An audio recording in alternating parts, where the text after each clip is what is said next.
Chapter 1280, Super Treasury. Chapter 1280, Super Treasury. What's going on? Am I trapped inside this spatial tear? As Shi Feng entered the silver vortex, his surroundings remained dark. However, due to the divine might radiating from the path, he couldn't move. Normally, when he teleported to another location, even with the 7 luminaries ring's space movement, he would reach his target 2 or 3 seconds after entering the spatial pathway. However, looking at the system clock, Shi Feng noticed that 3 minutes had already passed since he stepped through the doors. He could have traveled across God's domain a dozen times with a spatial path by now. After another 5 minutes, Shi Feng noticed a light at the end of the path. Soon, he could faintly see mountains and rivers. He could also see beasts wandering on the ground and flying through the blue sky. A short moment later, Shi Feng found himself on the top of a mountain. System, you have discovered the Dark Canyon. While you are here, you cannot use the system communication function or return scrolls. System, Azura Mode Promotion Quest activated. Quest content, collect 7 luminaries source stones and seal Demon King Storas. Rewards unknown. Sealing a Demon King? Shi Feng's face twitched when he heard the system's expressionless explanation.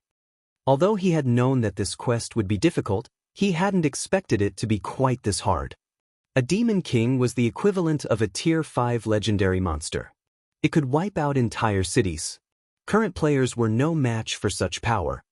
If Azura mode was this difficult, it was no wonder Charlene had said that he would die if he challenged the God mode promotion quest. If he had chosen God mode, he would have likely died the instant he entered the quest area. However, after seeing Azura mode with his own eyes, he knew he had no chance of completing the quest. He was only a Tier 1 swordsman. Even if he had 1,000 copies of himself, he would be no match against a Tier 5 Demon King. This was how God's domain worked. The higher the tier, the greater the gap. Hence, the various large guilds in the past had come up with all sorts of method to nurture powerful experts. During the game's later stages, quality was far more important than quantity.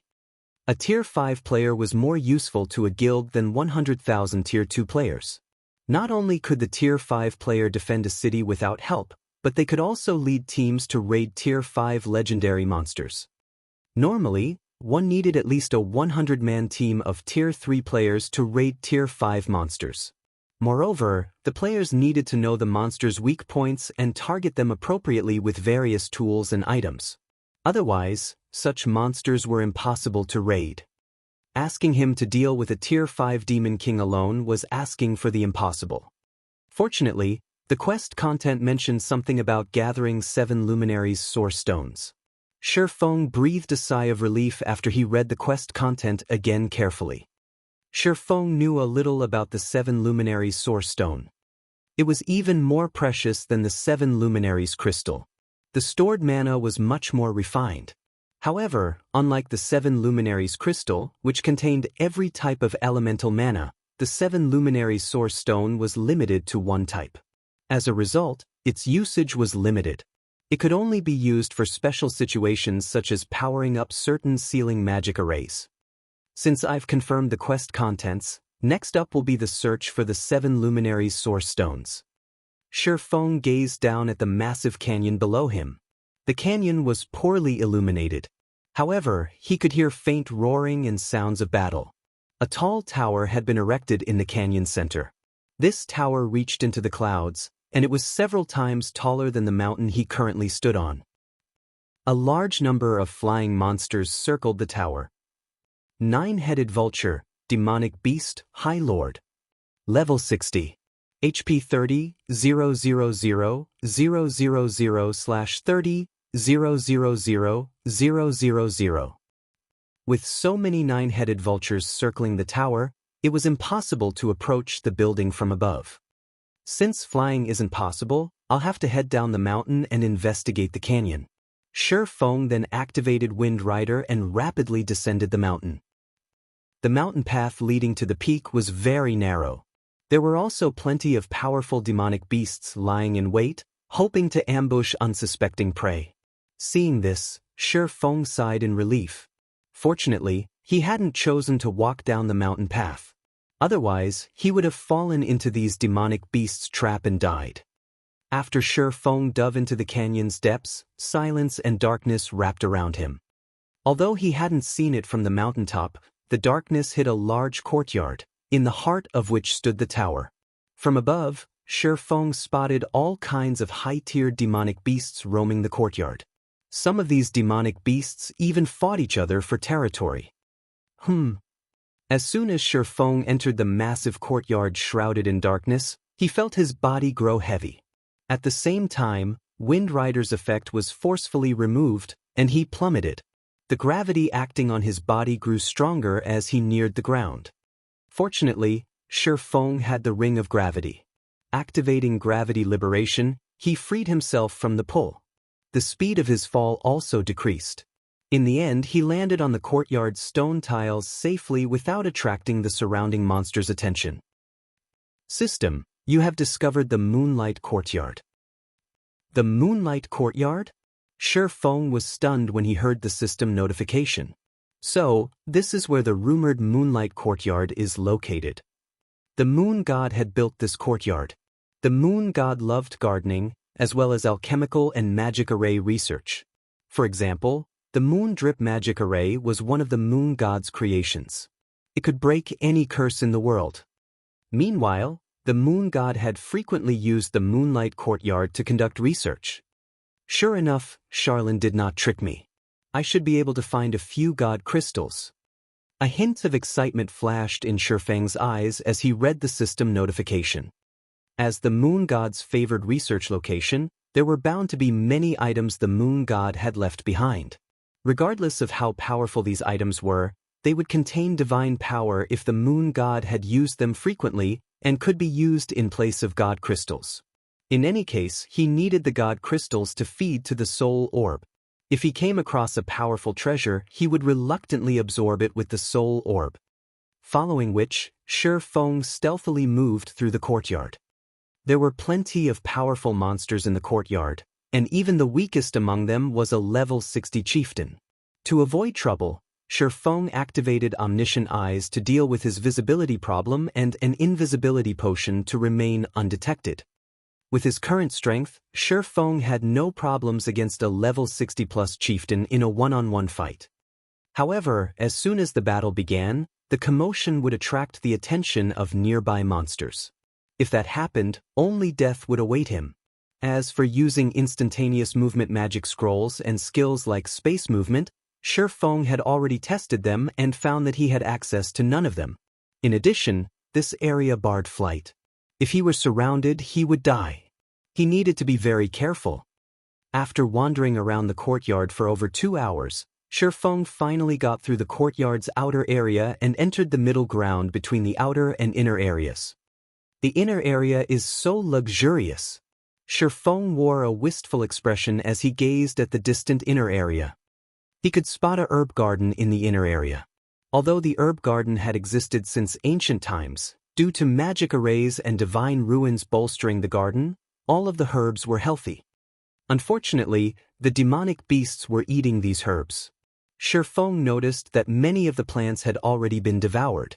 Furious, Shi Feng even considered cooking these demonic beasts for his own meal. It would have been fine if the beasts had only devoured the ordinary herbs, but the garden also contained super rare herbs such as the Flower of Life. The Flower of Life had a similar effect to the Water of Life and could heal an NPC of all their injuries. Shi Feng could also see exotic grass, which could dispel the majority of God's domain's curses. Even in herb-rich kingdoms and empires, one would be hard-pressed to find these kinds of herbs, and unfortunately, no one knew how to grow them either. Yet, these extraordinarily precious herbs were nothing but food for the area's demonic beasts. It was no wonder why the demonic beasts here were so fat.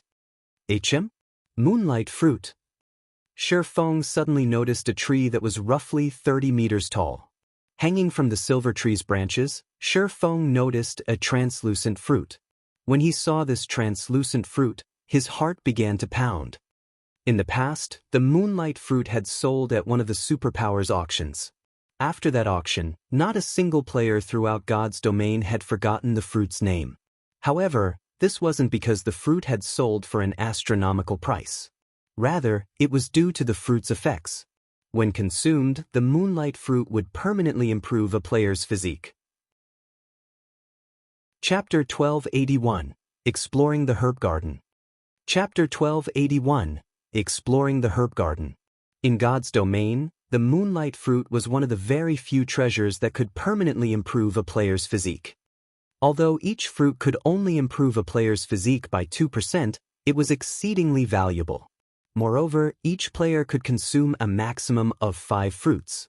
In other words, players could improve their physiques by up to 10%. While 10% might not seem like much, the boost to a player's combat power would be astounding. There were 2 main reasons for the massive gap between Tier 1 and Tier 2 players. The first reason was the tier of skills they could learn. The other reason was the difference in physique. Tier 2 players' physique was 40% stronger than Tier 1 players. Although physique would not increase a player's damage or basic attributes, it could enhance a player's 5 senses and improve their body's flexibility. Players would be able to predict attacks that were originally impossible to spot and perform actions that were normally impossible to execute. This was why Tier 2 players could easily defeat Tier 1 players even if both sides possessed the same attributes and combat standards. In the past, a moonlight fruit easily sold for 3,000 gold. Regardless, countless experts had fought over it. As Feng stared at the large, silver tree, a massive figure beneath the tree stirred. The figure was an 8-meter-tall bear with thick, snow-white fur. Its claws were razor-sharp, and a silver horn grew from atop its head.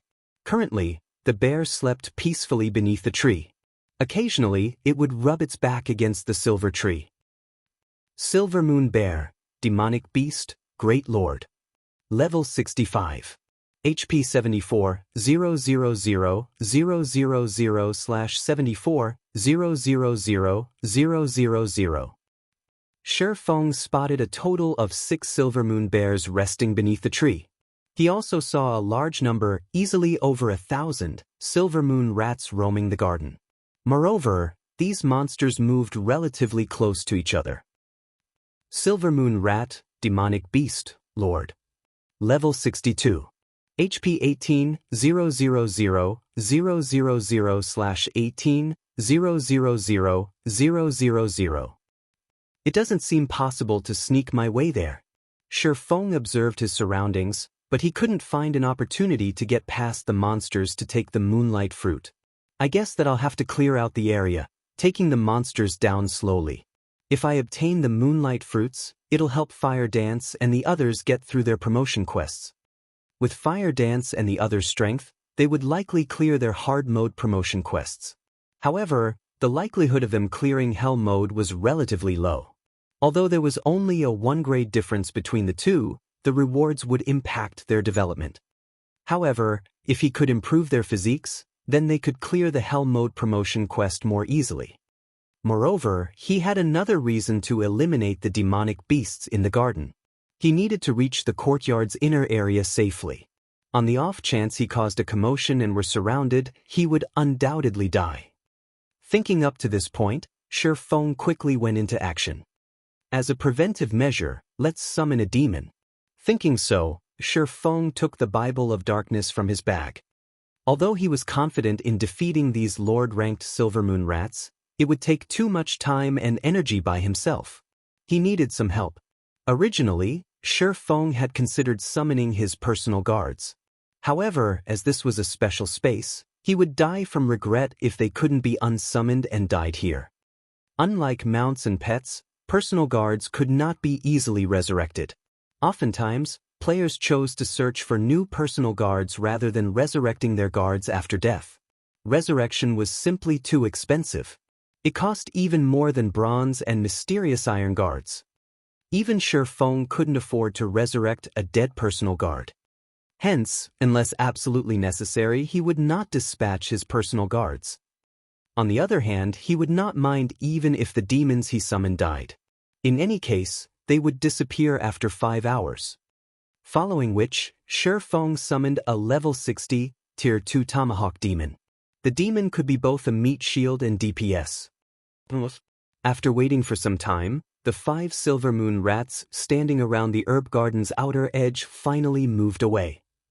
Immediately, Shifeng drank 2 bottles of Sea God's Blessing, increasing his basic attributes by 15% and all resistances by 150 points for 15 hours. Afterward, he activated an isolation scroll to reduce the chances of detection. He then executed void steps and quickly reached an ancient tree near the outer edge. With a light jump, he made it to the top of the tree, over 70 yards away from the 5 demonic beasts. At this distance, due to the isolation scroll, these level 62 demonic beasts couldn't detect Shifeng. As for the Tomahawk Demon, due to it being level 60, it would not be detected easily even if it stood only 60 yards away from the demonic beasts. When Shifeng noticed the silver moon rats turning around again, he took out Blazing Meteor and attacked a rock near the demonic beasts. The throwing weapon shattered the rock instantly. The scattered rubble just so happened to collide with one of the wandering silver moon rats. Although the rubble hadn't caused any damage, the silver moon rat was enraged. Looking around furiously, its round, beady eyes quickly locked onto the shattered rock. The rat then carefully walked over. Seeing one of its companions wander off, another nearby silver moon rat followed curiously. Demonic beasts were slightly smarter than ordinary monsters. However, they had less intelligence than humanoid monsters. If something suddenly changed, they'd react instinctively. In the case of humanoid monsters, they'd likely gather a group of 5 or so before investigating the shattered rock. Shifeng simply took advantage of this. Very quickly, the 2 silver moon rats arrived beside the shattered rock. As soon as they did, however, they sensed the Tomahawk Demon standing in the nearby tree. Sensing outsiders, the 2 silver moon rats charged towards the Tomahawk Demon without hesitation. The other 3 silver moon rats were over 15 yards away, and they did not react at all as they continued their mindless wandering. They did not even notice that 2 of their companions had left them. Good. Shifeng released a sigh of relief. He had only found this advantageous terrain after observing the herb garden for a long time. If he accidentally attracted all 5 silver moon rats, he would be finished. However, despite seeing the 2 demonic beasts inch closer, Shifeng did not have the Tomahawk Demon attack them. Instead, he had the demon retreat. There were too many silver moon rats throughout the herb garden. Many among them wandered randomly. If he fought inside the herb garden, the battle would easily attract the other rats. After luring the 2 rats roughly 50 yards away from the herb garden, Shifeng controlled the Tomahawk Demon to use the Tier 2 skill Flying Death Axe. Immediately, the Tomahawk Demon threw the massive battle axe in its hands, the weapon transforming into a streak of black light as it flew towards the 2 silver moon rats. Minus 61,845. Minus 62,078. The attack ripped an ear-piercing screech from the silver moon rats. Their screeching could be heard clearly from 50 yards away. In a panic, Shifeng turned his gaze back to the herb garden. Immediately, he noticed another silver moon rat charging out of the herb garden. Shifeng suddenly felt a brewing headache. However, after another moment, no other rats charged out of the herb garden. That was close. This chain reaction is dangerous. Fortunately, none of the other silver moon rats were alerted. Sighing, Shifeng shifted his gaze back to the approaching silver moon rat. He decided to lure the 3 demonic beasts further away from the herb garden. Only after they were 100 yards away from the herb garden did Shifeng allow the Tomahawk Demon to fight the demonic beasts again. Although the Tomahawk Demon only had 13 million HP, which was less than what the silver moon rats possessed, in terms of combat techniques, the Tomahawk Demon was stronger than the demonic beasts. If the Tomahawk Demon focused on defense, it would take a long time for the 3 silver moon rats to kill it. After the Tomahawk Demon stabilized its aggro, Shifeng used Skywheel Sword to seal the area followed by Firestorm. The raging inferno immediately caused the 3 rats to screech in pain, their HPs falling by around 90,000 every second. Occasionally, they would even receive a frightening damage of around minus 180,000. By the time Firestorm ended, the Silver Moon rats had each lost over 700,000 HP. Chapter 1282, Growth Type Set Equipment. Chapter 1282, Growth Type Set Equipment.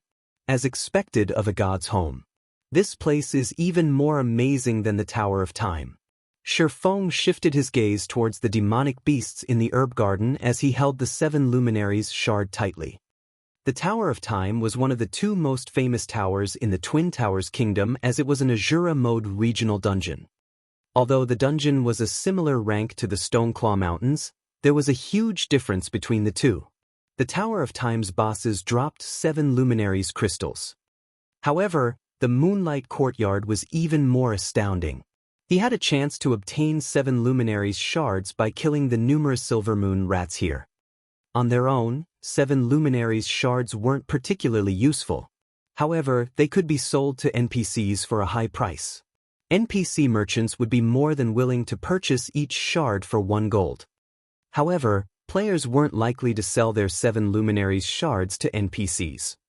Players could synthesize 7 luminaries crystals from the shards. However, this task required a master alchemist at the very least. A master alchemist's synthesis success rate was roughly 30%. It was neither high nor low. Even independent players would attempt to synthesize their shards rather than sell them. After all, 7 luminaries crystals could upgrade a player's mind space. Nobody would foolishly sell such an important resource and give up on constructing their own private space for rest and entertainment. Thinking up to this point, Shifeng was suddenly motivated to wipe out the demonic beasts in the herb garden. He wouldn't find an opportunity like this elsewhere. Normally, one had to venture to extremely dangerous secret lands and kill the area's bosses to obtain 7 luminaries shards or crystals. Now, however, he only needed to kill Tier 2 lords. This was like a bargain bin for 7 luminaries shards. After a short rest, Shifeng began to lure the Silver Moon rats once again. His second attempt was much easier than his first. Moreover, he only lured 2 rats this time. Although he could take on 3 at once, fighting so many placed a heavy burden on the Tomahawk Demon. He needed to use Life Bloom constantly to keep the Tomahawk Demon alive. By fighting 2 at a time, however, the Tomahawk Demon did not need to defend itself constantly and could launch counterattacks from time to time. This increased the total DPS. Shifeng attacked the Silver Moon rat's weak points relentlessly. Like before, he healed the Tomahawk Demon with Life Bloom when its HP was low. Like this, Shifeng cleared out wave after wave of Silver Moon rats, each wave taking over a dozen minutes to defeat. Shifeng cleared out over 20 waves without rest. Although the repetition was boring, the more Shifeng fought, the more smoothly he defeated the Silver Moon rats as he became increasingly familiar with the demonic beast's attack patterns and weak points. As a result, he needed less time to defeat the rats each time he lured a wave over. Moreover, his harvest was considerable. After killing 47 Silver Moon rats, he had obtained 21 7 luminary shards. The shards drop rate was much higher than he had initially expected. Others' synthesis success rate was only 30%. However, Shifeng had the Philosopher's Stone. As long as he collected 57 luminary shards, he could synthesize a 7 luminaries crystal with a 100% success rate. If he continued to grind the demonic beasts here, he might collect all of the 7 luminaries crystals he needed to construct the 4 towers of elements. Why is combat here so taxing on stamina? After killing another wave of Silver Moon rats, Shifeng felt a little tired. In God's domain, when a player's stamina had decreased to a certain point, they would start feeling tired, affecting their combat power. If they continued to consume stamina, their combat power would continuously decrease. By the time players exhausted their stamina, they would not be able to move a single finger. Hence, when players fought in the fields, they would take breaks after fighting for a certain time. One of the reasons for doing so was to maintain their strength. Another reason was to avoid having insufficient stamina should they encounter anything unexpected. Shifeng had considered this before he had started fighting. Hence, he had been using the basic Tyrant title. Not only did the title provide him with 30 fortitude, but it also increased his maximum stamina by 20%, yet even after fighting around 24 battles, his stamina had fallen to a critical level. He hadn't expected his stamina consumption to be this high. I've only killed 47 silver moon rats after such a long time. This promotion quest is extraordinarily difficult. After consuming a drop of life essence, Shi Feng turned to the distant silver moon rats, a bitter smile appearing on his face. It seems I've miscalculated. Fortunately, the promotion quest doesn't have a time limit. It would take a long time just to clear a path to the courtyard's inner area, not to mention killing every demonic beast here. Thinking about time, Shi Feng glanced at the system clock displaying the time in the real world. He felt that it should be about time to log out and rest. After all, he had been playing for quite some time. This would not benefit his real body. What's going on here? Shi Feng couldn't help his surprise when he saw the time. After some quick calculations, it should be around 7:30 in the morning. Yet, the system clock told him that it wasn't even 6 a.m. in the real world. This can't be right. I remember entering this place at roughly 5 in the morning.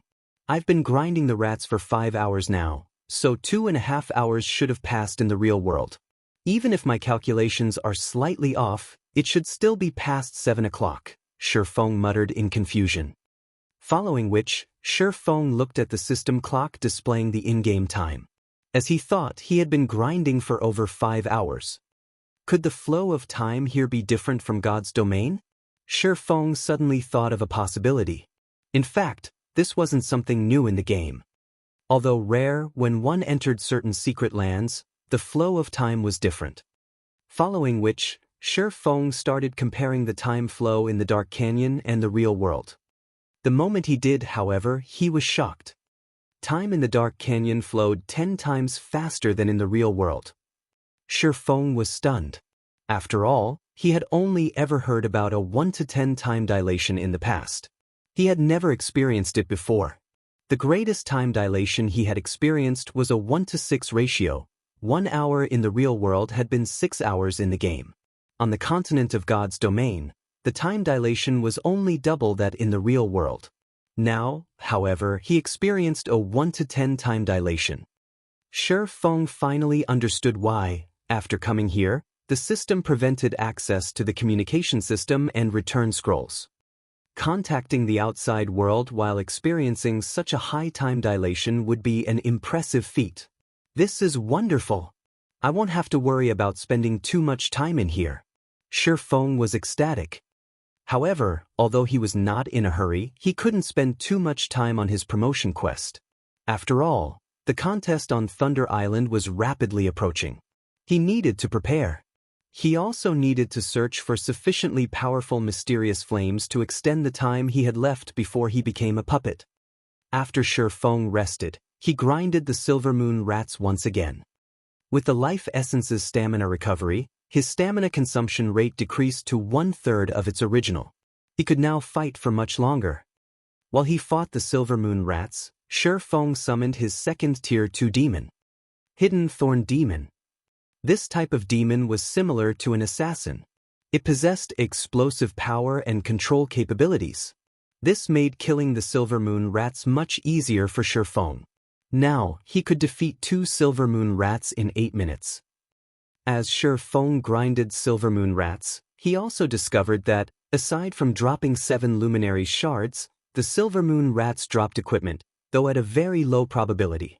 However, the low drop rate was justified as the demonic beasts dropped growth-type set equipment for level 50 to level 60 players. The set equipment could be upgraded from bronze to dark gold rank.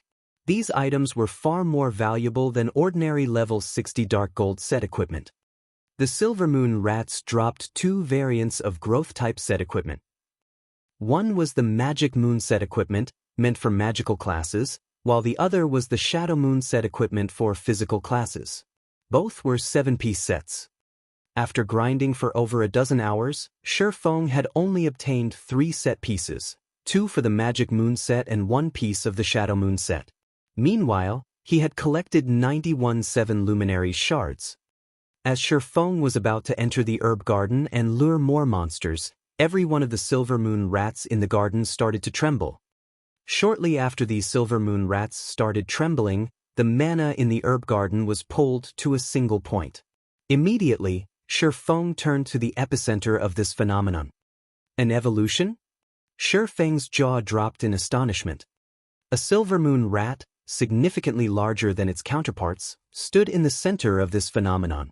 The silver moon rat's eyes had turned blood red, and all of its fur stood on end. The silver moon rat's body also released a faint red glow, making it extremely eye-catching. Chapter 1283, Bloodline Evolution. Chapter 1283, Bloodline Evolution. The glowing silver moon rat screeched in agony. The other silver moon rats stared at the evolving rat as if it were a king as they trembled and distanced themselves. They were deeply afraid of angering their king and dying under its claws. In fact, over a dozen rat corpses surrounded the evolving silver moon rat. Impossible! It's undergoing a bloodline evolution? Shi Feng had a bad feeling about this. Like players, monsters could reach higher tiers. Only, in the case of monsters, the upgrade was known as evolution. God's Domain's field bosses didn't come from nowhere. Instead, when a field boss was killed, the land it had governed would be left without a ruler. In such a situation, the region's monsters would engage in an intense battle, constantly evolving. Only after a new ruler emerged would these monsters cease their fighting. Hence, every time a new boss appeared in a region, the region's monsters would grow more powerful due to their evolutions during the intense competition. The silver moon rat before him was similarly evolving. Only, its evolution was somewhat different, known as a bloodline evolution. Many demonic beasts were members of powerful monster bloodlines from ancient times. Hence, when they evolved, they had a chance of triggering their bloodline. If that happened, not only would their tier improve, but their life ratings would also rise. In the past, Shi Feng had encountered demonic beasts that undergone bloodline evolution. A particular demonic beast had evolved from Tier 4 to Tier 5 and successfully triggered its bloodline. As a result, it had evolved into an incomparably powerful Tier 5 archaic species, transforming its governed area into a forbidden land for players. Only after a long time had a super guild managed to kill this Tier 5 archaic species. The silver moon rat was currently a Tier 2 lord. If it evolved normally, it would only become a Tier 3 great lord. If it triggered its bloodline, however, it would become a Tier 3 archaic species. At that point, escape would be impossible, much less victory. Even if Shi Feng could run away, with a Tier 3 archaic species guarding the herb garden, he wouldn't be able to get in. I have to give it a try. Shi Feng gritted his teeth and retrieved his only Tier 3 large-scale destruction magic scroll and Tier 3 summoning scroll. He activated them immediately. A monster's evolution wasn't instantaneous. They needed time to absorb enough mana. Moreover, the more powerful the evolution, the more time it would take. The silver moon rat's bloodline evolution had just begun. It was the perfect time to strike. Suddenly, a massive, blue magic array appeared above the evolving silver moon rat. This array absorbed a large portion of the mana the silver moon rat had gathered. Snowflakes started to descend from the magic array, and anything they touched froze instantly. In the blink of an eye, a radius of 50 yards had transformed into a winter wonderland. Tier 3 large-scale destruction spell, Frosty Day.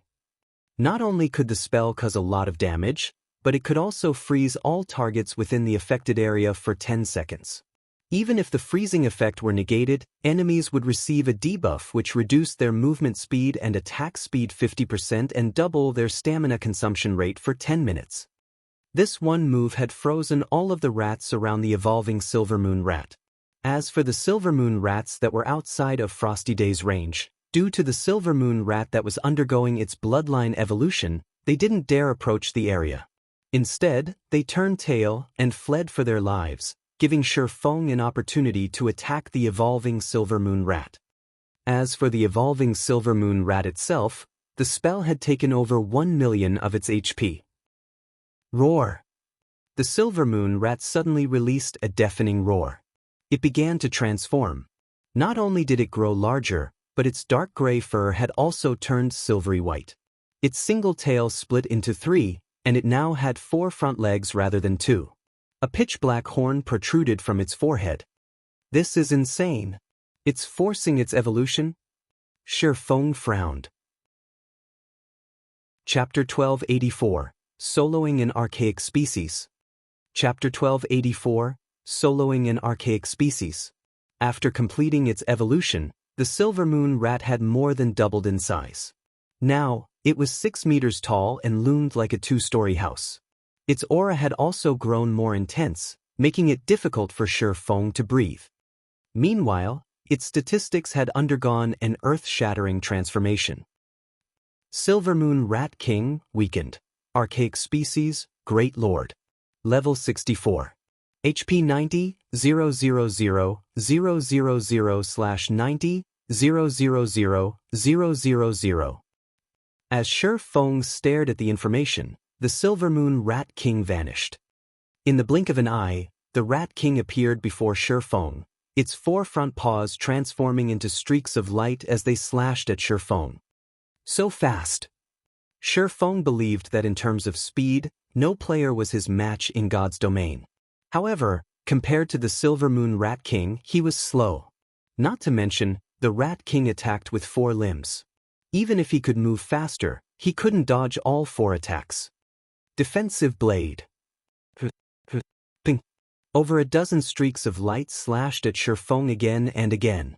In the blink of an eye, Shifeng heard his defensive barrier shatter. In a single round of attacks, the Silver Moon Rat King had exhausted Defensive Blade's block counts. As soon as the Silver Moon Rat King ended its first barrage, it launched another. However, black mist now extended from its paws, forming 4 shadow whips that lashed at the swordsman. As if the Rat King were an expert with the weapon, the 4 shadow whips sealed off every one of Shifeng's paths of retreat, preventing him from dodging the attacks. It clearly forced its evolution, but why has its intellect improved by so much? Shifeng's expression darkened when he saw the 4 incoming whips. If a monster tried to force its evolution, not only would it receive a backlash, but it would also suffer a weakened state for some time, their attributes decreasing significantly in all aspects. Naturally, its intellect would be affected. Only after its weakened state faded would it recover to its peak. Although Shifeng's exchange with the Silver Moon Rat King had been brief, he could tell that the Rat King had the combat standards of a player that had reached the Trial Tower's 4th floor. Shifeng found this truly inconceivable. If the Silver Moon Rat King had evolved normally, what kind of combat standards would it have had? The Trial Tower's 5th floor? Or the 6th floor?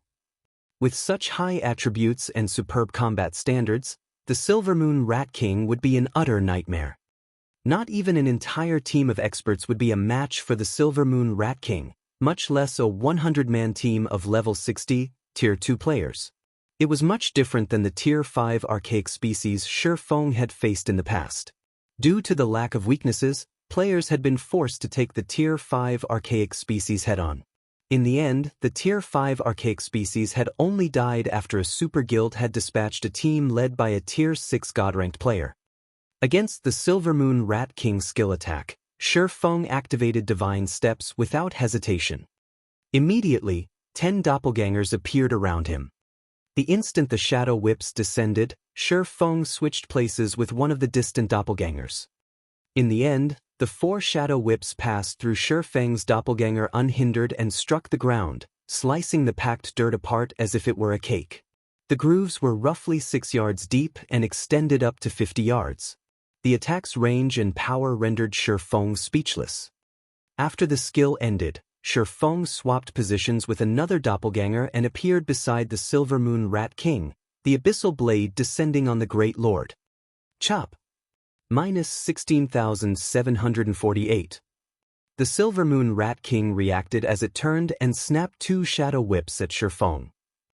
Shifeng once more switched positions with a doppelganger on the other side of the Rat King and quickly followed up with Thundering Flash. 4 arcs of blue lightning passed through the Silver Moon Rat King's body. Minus 7,950. Minus 10,748. Minus 29,601. minus 20,007. Although the Rat King's defense hadn't risen by much, it had 90 million HP. Shifeng's damage was nothing. Fortunately, while weakened, the Silver Moon Rat King couldn't use its combat recovery. Hence, any lost HP was permanent. Rather, they couldn't deal enough damage to overcome the boss's battle recovery. Without battle recovery, the Silver Moon Rat King's HP steadily decreased. 95%, 90%, 80%. After fighting for nearly an hour, the Silver Moon Rat King's HP finally fell to 10%. Fortunately, the Shadow Lion still had 60% of its HP. Throughout the battle, whenever the Shadow Lion's HP fell to a critical level, Shifeng had cast Life Bloom on it. As a result, the Silver Moon Rat King watched helplessly as the Shadow Lion recovered to full HP. Roar! The Silver Moon Rat King finally went berserk. Black magic arrays suddenly appeared before its four paws, rampantly gathering the surrounding mana. The Rat King then slammed its paws on the ground, and streaks of black light shot from the ground in a 100-yard radius. When the Tier 2 Tomahawk Demon accidentally stumbled into one of the streaks of light, it instantly lost over 600,000 HP. As the seconds ticked by, more streaks of light broke through the dirt. As this attack continued, even Shifeng had no choice but to use Defensive Blade and Absolute Defense to defend himself. By the time these streaks of black light finally stopped, the two Tier 2 demons had less than 30% of their HP remaining. As for the Shadow Lion, it only had 40% HP remaining. As expected, an archaic species won't go down so easily after all. Even in a weakened state, this skill is more than enough to annihilate an expert team multiple times. Shifeng was greatly shocked as he stared at the exhausted Silver Moon Rat King. If the Rat King were at its peak, only death would await him. There was no other outcome. After all, despite the Rat King's current weakened state, Shifeng hadn't found a single weakness. If he wanted to defeat it, he had to face it head-on. If the Rat King were at its peak, he wouldn't have any hope of victory without several Tier 3 tanks or summoning scrolls and an intermediate magic array to suppress the demonic beast. The Silver Moon Rat King was exhausted after using such a powerful skill. It couldn't even move a muscle. Seeing this, Shifeng activated Heavenly Dragon's power, Phantom Kill, and 9 Dragon Slash and started a merciless assault. If he waited for the Silver Moon Rat King to recover and use that powerful AoE skill again, he would die. 9%, 7%, 5%, 1%. When the Silver Moon Rat King only had around 100,000 HP remaining, Shifeng activated Divine Providence and Flame Burst. In the blink of an eye, the Silver Moon Rat King's HP hit rock bottom, its body collapsing to the ground. Success, finally! Shifeng fell flat on his back in exhaustion, taking one deep breath after another. He had focused on controlling the Shadow Lion while assisting the battle from the side. The fight had been both mentally and physically exhausting. Had the battle gone on any longer, Shifeng might have collapsed before killing the Silver Moon Rat King. Suddenly, Shifeng realized that his previously stagnant experience bar, which hadn't moved when he killed the other Shadow Moon Rats, was rising. Moreover, it rose at a rate visible to the naked eye. 10%, 20%, 30%. Only after reaching 69% of level 50 did his experience bar finally stop. Meanwhile, upon its death, the Silver Moon Rat King had dropped a mound of shiny items. Chapter 1285, Upgrading the Demonic Tiger. Chapter 1285, Upgrading the Demonic Tiger. The Silver Moon Rat King's loot was astounding. It had even dropped 16 luminary shards. It had also dropped 5 pieces of equipment. The Magic Moon Robes, the most important part of the Magic Moon set equipment, lay among them. There were also 2 pieces of the Shadow Moon set equipment, the chest piece and bracers. If he could complete the 7-piece sets, they would be the best set equipment available in God's domain right now. Besides that, the Silver Moon Rat King had dropped the level 60 Fine Gold Moonlight Shield and level 50 Dark Gold Necklace, Shadow Talisman. Any of the various large guilds would drool over the items. Quite a few tools had dropped as well. These tools included a Tier 3 domain scroll and Tier 3 defensive scroll. Shi Feng considered these items compensation for the Tier 3 large-scale destruction magic scroll and summoning scroll he had used. Shi Feng had also obtained 7 Tier 3 attribute gemstones. HM? What's this? Shi Feng had thought that he had collected all of the loot, but he suddenly noticed a nearly transparent stone beside the Silver Moon Rat King's corpse. Although this stone rested there quietly, the surrounding mana surged towards it. Curious, Shi Feng picked up the stone and examined it. However, he discovered that he couldn't see its information. This left him with no choice but to use omniscient eyes. I struck gold this time. After the 10-second appraisal process completed, Shi Feng revealed an excited expression as he read the item's description. Bloodline Essence, Dark Gold Rank Item. This item contains a trace of a ferocious beast's bloodline. It can give a mount a trace of the ferocious beast's bloodline. Although specific items could upgrade guild mounts, there were very few items in God's domain that could upgrade a mount's strength. A mount's strength was not static. It could be improved. However, upgrading a mount was far more difficult than nurturing personal guards. Shi Feng had never thought he would be so lucky as to obtain a dark gold strengthening tool for mounts. Although his demonic flame tiger was a dark gold mount, it was only as strong as a chieftain of the same level. It was not even a match for a Tier 2 lord. Against experts of his level, the demonic flame tiger wouldn't be of much use. At most, it could cast a few buffs. If he could upgrade the demonic flame tiger to the standard of a lord, however, the mount would be of significant help. After all, a lord was the equivalent of a Tier 2 player. Moreover, unlike personal guards, Shi Feng did not have to worry about the demonic flame tiger dying as it was much cheaper to resurrect. The only downside was that, after its resurrection, the demonic flame tiger would enter a weakened state for a certain period. Following which, Shi Feng summoned the demonic flame tiger.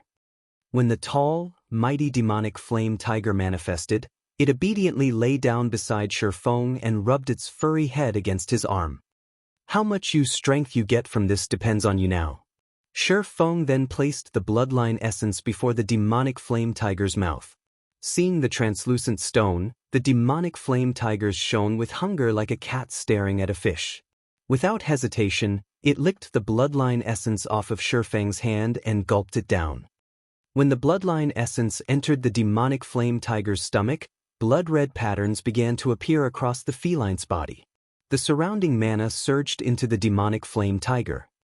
The flood of mana wasn't one bit inferior to the Silver Moon Rat King's evolution. As it succumbed to the change, the demonic flame tiger wailed in agony. Following which, the blood patterns released a brilliant glow as they devoured the tiger's body. As the surrounding mana density reached its peak, the demonic flame tiger's form began to change. The demonic flame tiger had stood 5 meters tall. Now, however, its body shrank, reducing to 3 meters. A pitch-black horn grew from its forehead, and arcs of silver electricity crackled around its 4 paws as black flames licked up its legs. The demonic flame tiger appeared more ferocious and majestic than before. Its aura, in particular, had undergone an earth-shattering change. So strong. The bloodline essence's effect is impressive. Shi Feng could not help his surprise when he checked the demonic flame tiger's attributes. Despite its current lord rank standard, its basic attributes were much higher than a lord of the same level. It could nearly rival a high lord. A mount that was almost as strong as a high lord.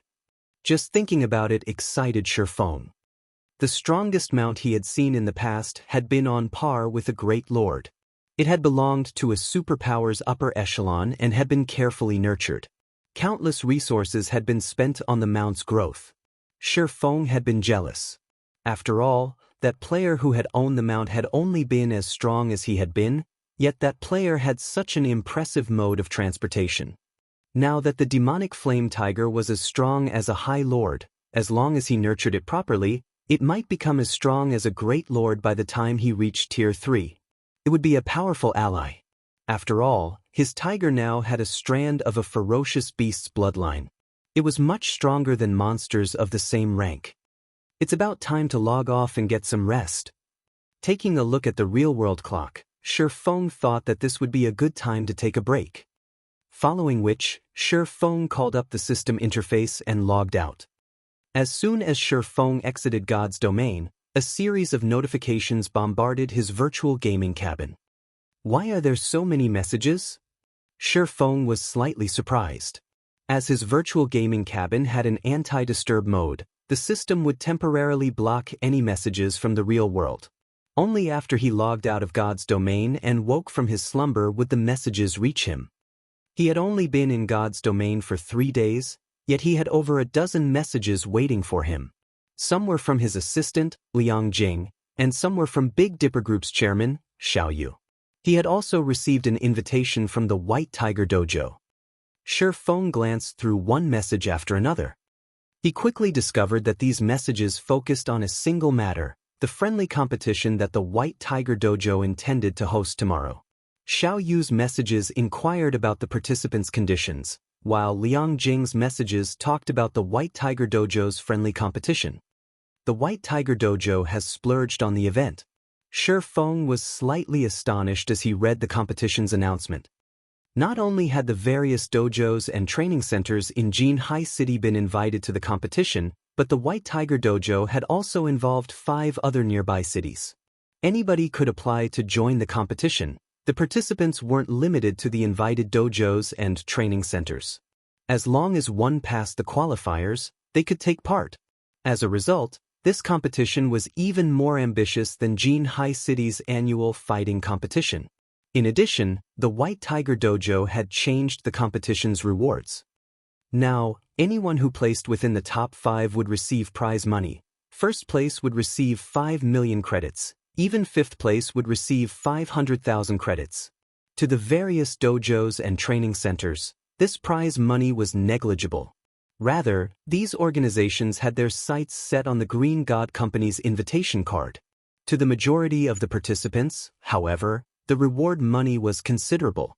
According to Liang Jing's report, there were already more than 10,000 applicants. While Shi Feng was stretched, Xiao Yu called him anxious. Chapter 1286, Competition Preparations. Chapter 1286, Competition Preparations. Big Dipper Tower's 51st floor, Chairman's Office. Currently, 2 people sat in a large office by the French windows. Upon closer inspection, one would discover that these 2 people looked somewhat similar.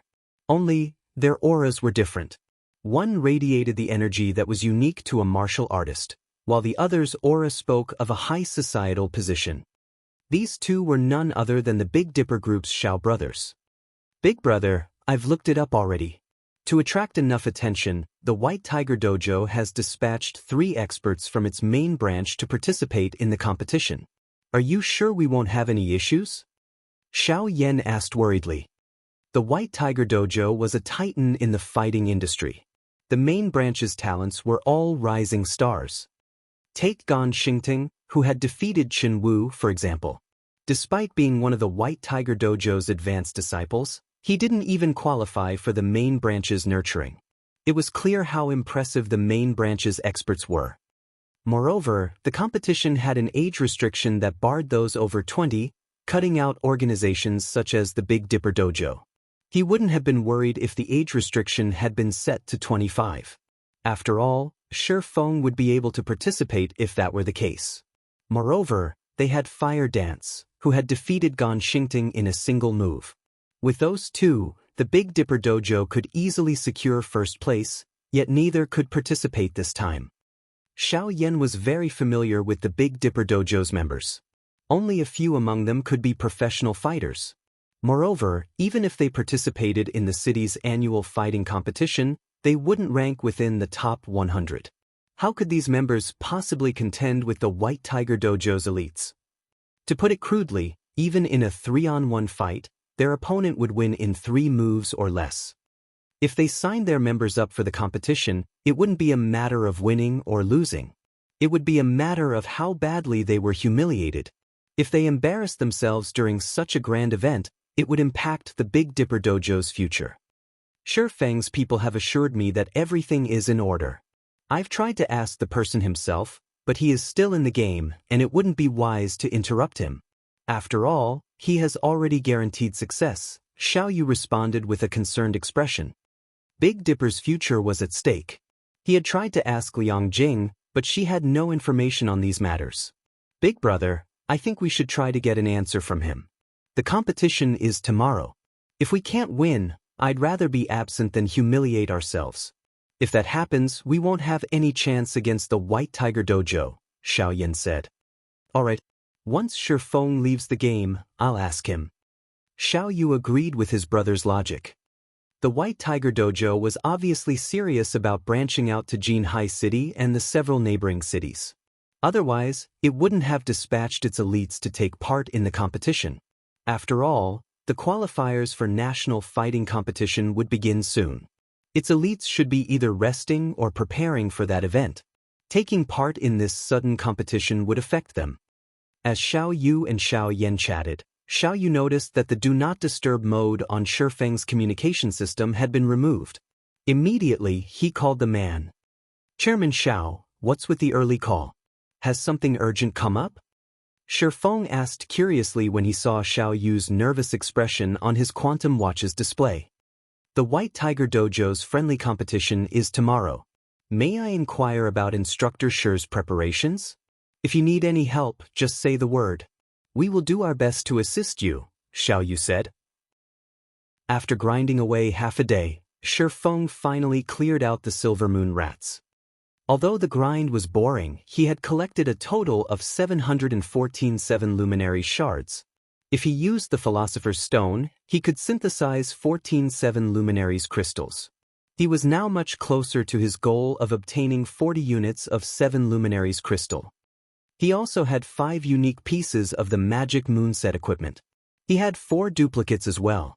As for the Shadow Moon set equipment, he had collected 6 unique pieces with 2 duplicates. He only needed the belt now. As Shi Feng set his sights on the Silver Moon bears, several figures flew down from the distant tower. As these several figures grew closer to the herb garden, the demonic beasts in the moonlight courtyard panicked.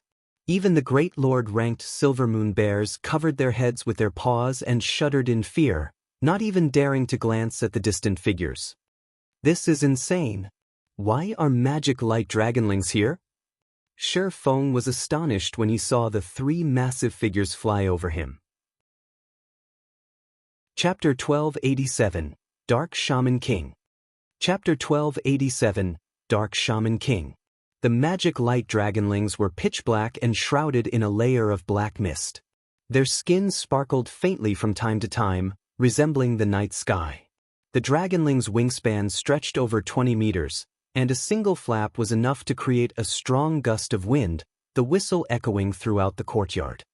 Seeing the magic light dragonlings rapidly approach the garden, Shi Feng turned and fled. The magic light dragonlings were bona fide dragons. Although they were infants and only at the Tier 3 standard, they were much stronger than an archaic species of the same tier. And 3 of these level 65 magic light dragonlings were flying towards him. If they discovered him, his fate would be sealed. Fortunately, the dragonlings were quite far away, so Shi Feng had more than enough time to get out of the herb garden. Shi Feng wasn't the only one trying to leave the herb garden. The Silver Moon bears lazing around the moonlight fruit did not dare linger either. It wasn't long before the 3 magic light dragonlings landed in the center of the herb garden. As soon as they landed, 3 figures jumped off of their backs. Among them, 2 were level 70, Tier 3 demons wearing exquisite armor, and 1 was a black-robed elder wielding a crimson staff. Although this black-robed elder did not exude any kind of aura, Shi Feng, who watched from a distance, did not even dare to move a single muscle, deeply afraid of attracting this elder's attention. This elderly man was far more terrifying than the magic light dragonlings. Shi Feng had heard this man's name before. Dark Wizard Raymond was a legendary Tier 5 Grand Wizard. He had been a marshal that commanded the Apocalypse Empire's Mage Corps. However, to pursue the essence of magic, he had betrayed the human race and dealt a severe blow to the Empire. Now, he was a wanted man in God's domain. In Shi Feng's previous life, Raymond had been the final boss of the Dark Shaman King expansion pack. Back then, the various superpowers had suffered countless casualties to exterminate the Dark Wizard Raymond. In the end, it had taken 2 super guilds working together to take him down. Shi Feng had never expected his promotion quest to lead him to such a terrifying boss. It was no wonder why the magic light dragonlings were treated like mounts. Only a legendary grand wizard like Raymond could accomplish such a feat. This promotion quest really is deadly. Shi Feng was at a loss for words as he quietly watched Raymond. If he were discovered, he would die here. There was no way for he could escape a Tier 5 grand wizard. If Raymond guarded the herb garden, Shi Feng's promotion quest was as good as over. After Raymond dismounted, he began to collect herbs in silence. Meanwhile, the 2 Tier 3 demons stood guard. Seeing this, Shi Feng breathed a sigh of relief. Raymond was also a grandmaster alchemist. He had most likely come to the garden to collect herbs for his research. As Raymond harvested the plants, Shi Feng hid in a bush and remained motionless. A Tier 5 NPC's perception was incredibly powerful. Even though he was 500 yards away from Raymond, there was no guarantee that the NPC wouldn't detect his movements. He could only wait until Raymond left the herb garden. Time passed quickly. After harvesting herbs for nearly 10 minutes, Raymond finally stood and prepared to leave. Suddenly, however, Raymond retrieved a fist-sized, 7-colored rock from his bag and started chanting an incantation. What? The 7 luminaries' source stone is in Raymond's hands. When Shi Feng saw the 7-colored rock, he suddenly felt as the system had conned him. His quest was to seal a demon king. Normally, this would be impossible for him at this stage of the game. Hence, the system had given him a hint to use the 7 luminaries' source stone to suppress the demon king before sealing it. Yet now, it was revealed that Raymond possessed the 7 luminaries' source stone, and the Grand Wizard was most likely stronger than a Tier 5 demon king. As Shi Feng agonized over how he would obtain the 7 luminaries' source stone, a magic barrier formed around the herb garden. In the next moment, Shi Feng saw Raymond retrieve some seeds from his bag and plant them in the garden. In the blink of an eye, these seeds started to sprout. Their growth rate was astonishing. Moreover, the herbs were extraordinary. They were all soul flowers, which were no less valuable than the flowers of life. Soul flowers were so valuable because they could reduce the system's penalty when players died. The death penalty was a massive headache for all of God's Domain's players. If they died in the fields, they would lose 1 level. However, if they were resurrected with the basic resurrection potion, crafted with the soul flower, their death penalties would be reduced by 80%. The potion could also substitute for a team's lack of healers. However, the basic resurrection potion was only effective on level 70 and below players. It was ineffective on those who were above level 70. Moreover, the potion had a long, 1-day cooldown. Regardless of these flaws, the basic resurrection potion was undoubtedly a miracle. Unfortunately, while the recipe was very easy to obtain, the soul flower, the potion's main material, was extremely rare. Normally, the various large guilds kept the resurrection potions they crafted for their own use. Very few were willing to sell the potion. If any did show up in the auction house, even if they were only basic rank, they could easily sell for 500 gold apiece. Aside from being used in resurrection potions, the soul flower was one of the materials required to resurrect NPCs. If players wished to resurrect their personal guards, they needed 4 things: soul flower, flower of life, water of life, and 3,000 gold. Because of this, players were rarely willing to resurrect bronze and mysterious iron personal guards. The soul flower, flower of life, and water of life were all extremely rare. They were impossible to obtain even if one had the money. This was also the reason why Shi Feng avoided summoning his personal guards if he could help it.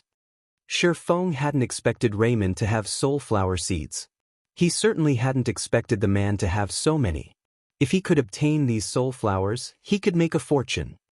Following which, Shi Feng watched Raymond instruct the 2 level 70, Tier 3 demons before climbing back onto the magic light dragonling. All 3 dragonlings then flew back to the tower. The two Tier 3 demons remained behind. They were obviously tasked to guard the soul flowers and prevent the nearby demonic beasts from eating them. Two level 70, Tier 3 demons? Shifeng smiled. If Raymond had tasked the magic light dragonlings to guard the soul flowers, Shifeng wouldn't have had any hope. However, it was a different story if he only had to take out two Tier 3 demons. Following which, Shifeng summoned his personal guards. He hadn't done so early because he had worried that wouldn't be able to unsummon them. Their deaths would cause him a lot of trouble. However, the situation had changed. Even if they couldn't be unsummoned and died here, obtaining the soul flowers and flowers of life would be a profitable trade. Some time after the two summoning magic arrays appeared, Anna and Kite emerged. The two NPCs were an even higher level than their last summoning. Anna was already level 72, while Kite had reached level 70. Their weapons and equipment had also transformed. Without Shifeng's knowledge, Anna had gained an additional fragmented legendary headpiece, while Kite had obtained a fragmented legendary one-handed sword. Shifeng was pretty jealous. He had to admit that dumping coins into their high-ranking quests had been a worthwhile investment. Go! Although both of his personal guards were only Tier 2, Shifeng didn't hesitate to send them to deal with the two level 70, Tier 3 demons.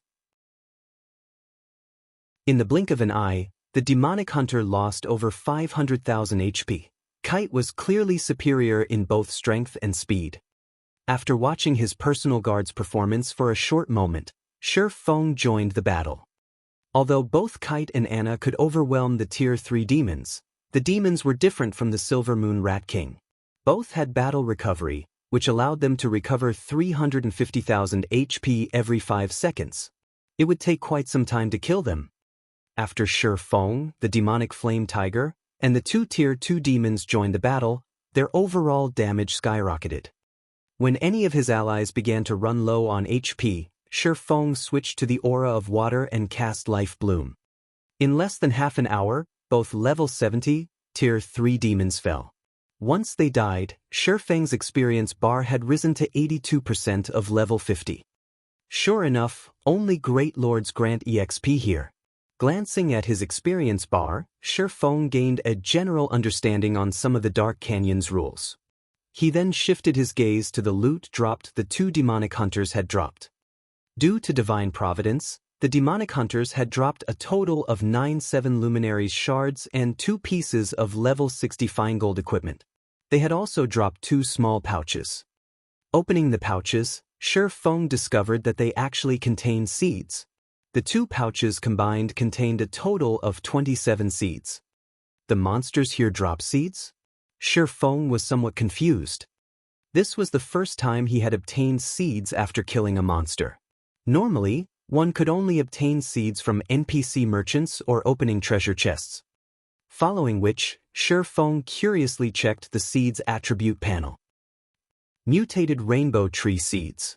Survival rate increased by 20%.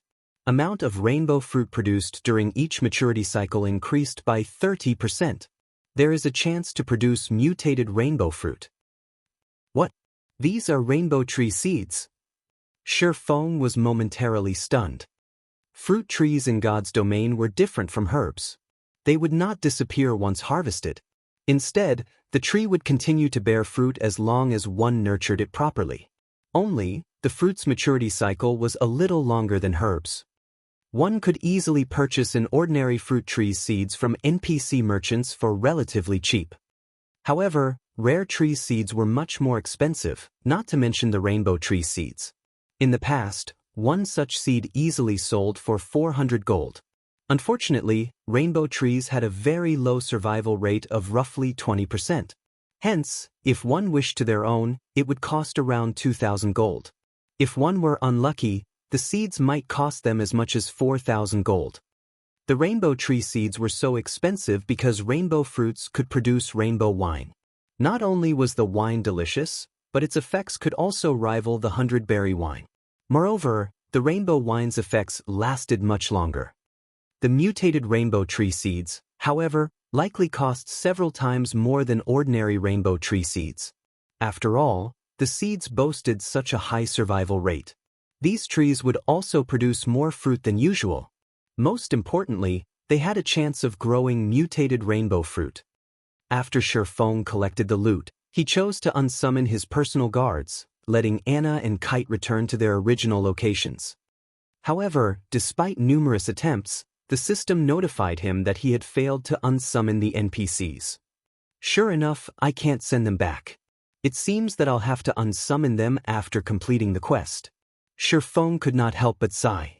However, when he shifted his gaze to the soul flowers and rare herbs that filled the herb garden, his mood instantly lifted. There was even a large number of moonlight fruit waiting to be harvested. He had to admit that an Azura mode promotion quest was wonderful. Shifeng collected the rare herbs and moonlight fruits frantically while waiting for the soul flowers to mature. Normally, soul flowers needed 3 to 4 days to reach maturity. However, due to Raymond's magic array, these only needed around 6 hours. Time passed very quickly. By the time Shifeng collected the soul flowers, his bag space was nearly full. It's about time for me to log off, Shifeng thought as he looked at the real-world clock. It was almost time for the White Tiger Dojo's friendly competition. As the Big Dipper's head instructor, he couldn't be absent from the event. He then chose to log out and disappeared from the herb garden. Rainbow fruit. Rainbow fruit in Chapter 1005 changed to 7-colored fruit. Chapter 1289. Difference caused due to time. Chapter 1289. Difference caused due to time. Jinhai City, City Center Sports Arena. The sun shone brightly in the midday sky. At this moment, however, the glaring, scorching sun couldn't stop the enthusiasm of the crowd gathered in front of the sports arena. A sea of people waited outside the arena, which could accommodate 50,000 people. The White River Dojo had been advertising the friendly competition for some time. Advertisements decorated the city streets. Including Jinhai City, a total of 6 cities planned to participate. It was the grandest competition so far this year. In an era where everyone valued physical fitness, nothing was more popular than a fighting competition. Today was also a Saturday, and everyone had the free time to watch the competition. After all, this competition involved fighting experts from 6 cities. It could be considered a contest between these cities. Many had come to support their own local fighters. In order to spread the news thoroughly, the White Tiger Dojo had specifically invited many of these cities' important fighters to spectate. Seeing luxury hover cars arrive before the VIP entrance, one after another, the people lined up in front of the normal entrance gasped. Every individual that alighted from these vehicles were even more extraordinary. Isn't that Elder Su? He's attending this event as well. Huh, isn't that Master Chinwu? While the crowd watched in rapture, influential people entered the arena. Shifeng had also just arrived at the sports arena by car. As he had been occupied with gathering herbs, Xiao Yu and the others, finding it inappropriate to disturb him, had decided to head to the venue first. Hence, Shifeng had arrived alone. As soon as Shifeng emerged from the car, he was surprised. However, his surprise wasn't due to the number of spectators. Rather, he was surprised to see so many contestants. A line of people had queued up at the contestant entrance. There were at least 300 people in line at the moment. It was already enough to rival a provincial-level fighting competition.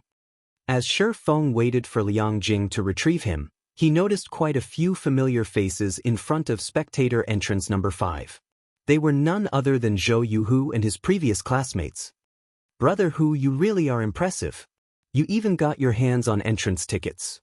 When I showed off my ticket, my classmates were so jealous. A robust youth with a long nose and beady eyes praised Zhou Yuhu. That's nothing to Brother Hu. Brother Hu is famous at our school. Not only did he pass the professional fighter's test and officially become a reserve professional fighter, but he is also one of the few Shadow Guild experts in our school. It is a piece of cake for him to get a few tickets to this competition. A youth wearing a t-shirt proudly proclaimed. Amazing! Brother Hu has become a reserve professional fighter. In that case, won't he become an actual professional fighter in 1 or 2 years? At this moment, several tall, beautiful female students gazed at Qin Shuyu, who stood beside Zhou Yuhu, in envy and admiration. Senior Shuyu, you really are blessed. You actually nabbed Brother Hu for yourself. It was extremely difficult to become a professional fighter. One needed talent. Becoming a professional fighter also meant earning a high income. If one became one of the top 10 fighters in the city, living in a high-end residence and owning a luxury car would be possible. If one became a champion, they would gain a lot of influence and wouldn't have to worry about money for the rest of their life. What are you girls talking about? Qin Shuyu, who wore a blue blouse and short skirt, pretended to get angry. However, her eyes contained a faint trace of pride. As the group chatted merrily, Zhou Yuhu noticed Shifeng, who waited in the distance. Isn't that Shifeng? Compared to several months ago, he had built up quite a bit of muscle. He gave off an indescribable sense of familiarity. Why is he here? Qin Shuyu watched Shifeng in confusion. After the fellowship party, Shifeng had cut off all connections with his classmates. After graduating from university, she had heard that Shifeng had joined a considerably powerful gaming workshop and was doing fairly well. I suppose he's here to watch the competition. Watch the competition? I doubt that. If that was the case, he should be in line for one of the spectator entrances rather than relaxing on a bench. He graduated already, yet he's still going around wearing a tracksuit. I guess he hasn't done that well. Sure enough, those rumors about him becoming powerful were lies. Senior Shuyu, it seems your decision back then had been a wise one. I wish my eyes were as keen as yours. The group praised Zhou Yuhu, one after another. After all, the difference between Zhou Yuhu and Shifeng was obvious.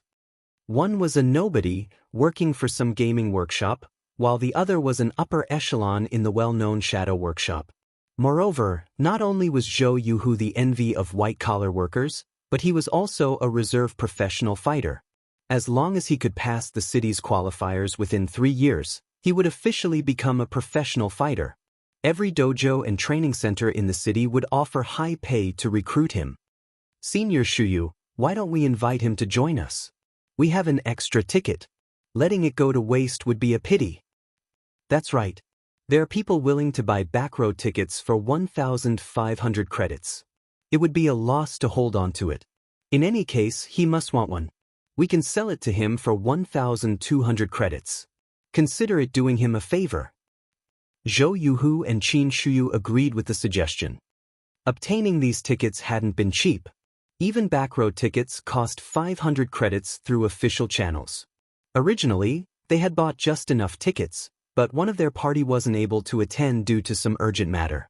If they did nothing with the ticket, they would have thrown away 500 credits. By selling it to Shifeng, they could earn a quick buck and ridicule their old classmate. Alright then. In any case, holding on to it would be a waste. Since we are old classmates, and we haven't seen him for some time, we can use this opportunity to catch up. Qin Shuyu nodded. However, after taking a few steps forward, Qin Shuyu noticed a gorgeous beauty with 4 black-clad bodyguards in tow approach Shifeng gracefully. This woman, wearing an exquisite business suit, even made Qin Shuyu feel ugly. She was none other than Liang Jing. Head instructor Shi, you finally decided to show up. Let's hurry inside. Chairman Xiao and the others are already waiting anxiously for you.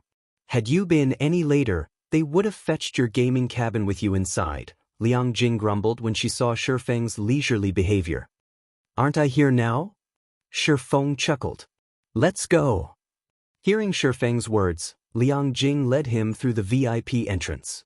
Although the several security guards at the entrance wanted to verify their identities, when they saw Liang Jing produce a gold-plated VIP invitation card, they halted their steps and stood aside respectfully. Crap, who are those people? They have a gold invitation card. I thought the White Tiger Dojo had only given out 20 of those. As Shifeng and Liang Jing entered the building, the security guards stated after them in surprise. If the 20 golden invitation cards were split evenly among the 6 cities invited, each city would only get 3 or 4 cards. Only those whom the White Tiger Dojo valued would receive one. Meanwhile, Zhou Yuhu and the others who waited in front of the spectators' entrance were dumbfounded, their eyes nearly falling out of their sockets. Chapter 1290, Display of Strength. Chapter 1290, Display of Strength. How is this possible? Doesn't he work for a gaming workshop? Qin Shuyu stared at Shi Feng incredulously as the latter entered the VIP entrance. She couldn't believe her eyes.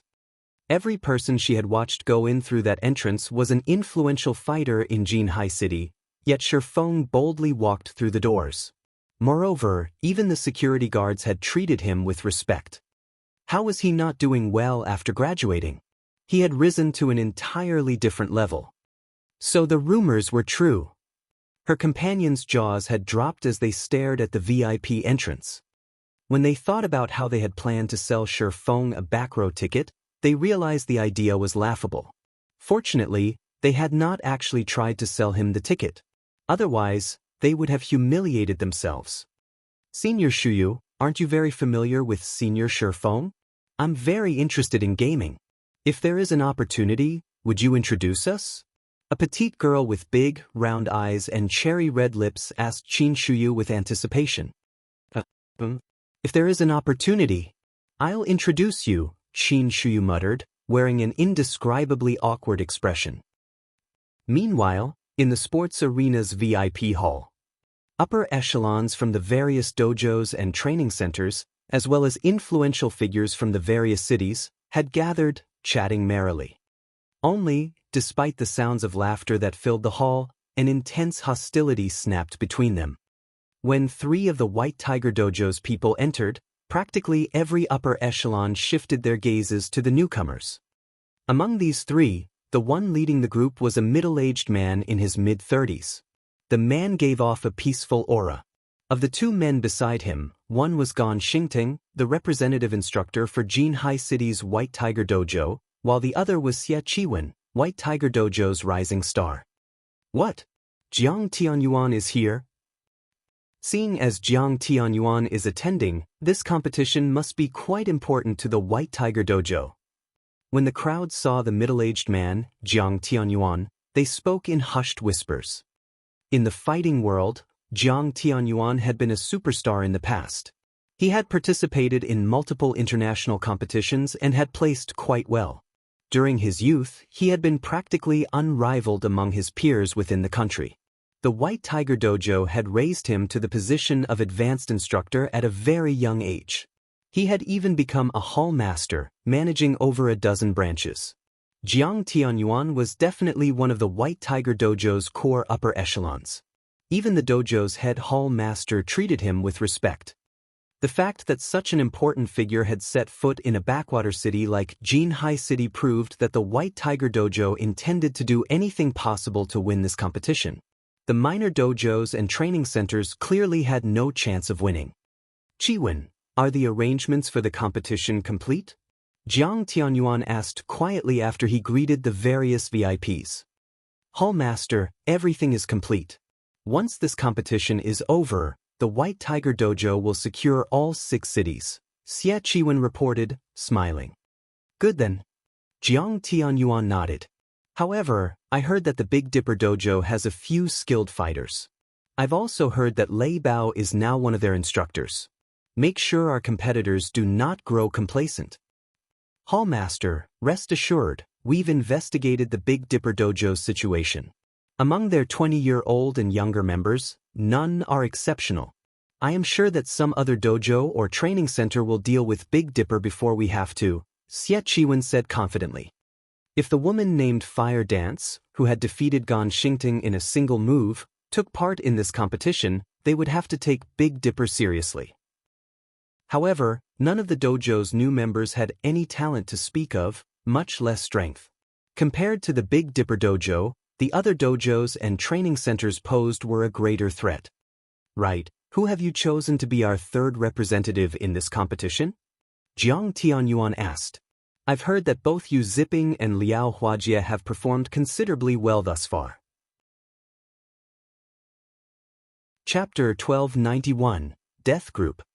Chapter 1291, Death Group. So, you secretly applied for the qualifiers, knowing that you wouldn't be chosen as a representative? Xie Qiwen's expression darkened as he glared at Yu Ziping on platform number 14. You really are a resilient bastard. Xie Qiwen knew that Yu Ziping was chasing after Jiang Tianyuan's daughter, Jiang Mengyun. Originally, he had planned to cause some trouble for Yu Ziping, forcing the boy to retreat. However, he hadn't expected Yu Ziping to disregard his kindness, much less join the competition without approval. Following which, Xie Qiwen sent Gu Qin, Yu Yiqing, and Liao Huajie a message. The contents were simple: cripple Yu Ziping and prevent him from continuing in the fighting world. Hopefully, you don't disqualify too quickly. Xie Qiwen sneered as he looked at Yu Ziping. He had to admit that Yu Ziping was quite lucky. Among the White Tiger Dojo's 3 representatives, none were assigned to platform number 14. If he wished to take Yu Ziping out, he had to wait until the boy won the elimination round. As long as Yu Ziping won in the elimination round, he would be easy to deal with. Although this was only a friendly competition, injuries were common in any fighting competition. For an elite like Gu Chen, accidentally crippling Yu Ziping in a fight would be a piece of cake. Even if Yu Ziping could recover, a mere disciple with no background wouldn't be able to afford the treatment. Suddenly, Gan Xingting approached Xie Qiwen, respectfully handing his superior a folder. Boss, here's the detailed report on the dojos and training centers representatives that you asked for. Good job. Xie Qiwen nodded, casually browsing through the information.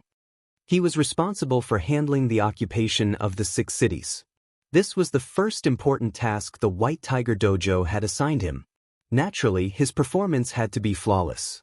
Although he didn't expect anyone from the 6 cities to defeat his dojo's representatives, he had Gang Xingting investigate any noteworthy opponents. Among the 6 cities, there were only 3 noteworthy opponents: the Martial Heaven Dojo, White Cloud Dojo, and Big Dipper Dojo. Among the 3, the Martial Heaven Dojo and White Cloud Dojo deserved the most attention. After all, these 2 were considerably famous in the past. Only, their fame had fallen considerably since then. However, they were still capable of nurturing national fighters once every few years. The martial arts master, Lei Bao, was the only reason the Big Dipper Dojo was considered a worthy foe. They also had Fire Dance, who was suspected of being a martial arts master as well. With these 2 masters, the Big Dipper Dojo might have some hidden trump cards. As Xie Qiwen read through the files, however, he noticed a familiar name, Yu Ziping. Moreover, Yu Ziping was representing the Big Dipper Dojo. Seeing this, Xie Qiwen was momentarily stunned. He was utterly dumbfounded by Yu Ziping's foolishness. Had Yu Ziping joined the competition as an individual, the youth would retain his identity as a White Tiger Dojo intermediate disciple. If that were the case, he couldn't do anything too drastic against the youth. After all, Jiang Tianyuan was watching. However, the situation had changed. By representing another organization, Yu Ziping had severed all ties with the White Tiger Dojo. Even if he crippled the boy, Jiang Tianyuan wouldn't interfere. On the contrary, Jiang Tianyuan would be pleased. After all, no one tolerated a traitor. Since you're asking for a beating, I'll gladly give you one. Xie Qiwen sneered. However, something is off about this Big Dipper Dojo. Were they unable to find suitable candidates? They're actually willing to work with members from other dojos. Although the information regarding Shadow Sword and Turtle Dove showed that both had participated in their own city's professional qualifiers, they had never passed the elimination rounds to become official professional fighters. This year was their last opportunity to surpass their status of reserve professional fighters. Even in weaker dojos, people like Shadow Sword and Turtle Dove were a dime a dozen. They were only slightly stronger than the Big Dipper Dojo's new members. I have really overestimated them. He had assumed that the boy was a brute, all muscle and no brains, yet the boy had increased his dojo's fame. And yet, Lu Jingshan didn't look as gleeful as everyone had expected. Rather, he looked at Fu Jinghong with a serious expression. He was not as kind or playful as everyone thought. He had planned to finish off Fu Jinghong with one punch from the very beginning to shock his following opponents. After all, this was not your standard competition. He had to fight several matches in a row. He might even suffer injuries as a result.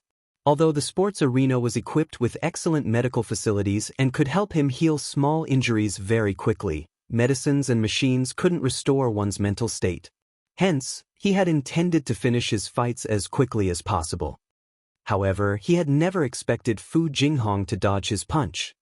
"Brat, you got lucky, but your luck ends here," Lu Jingshan shouted.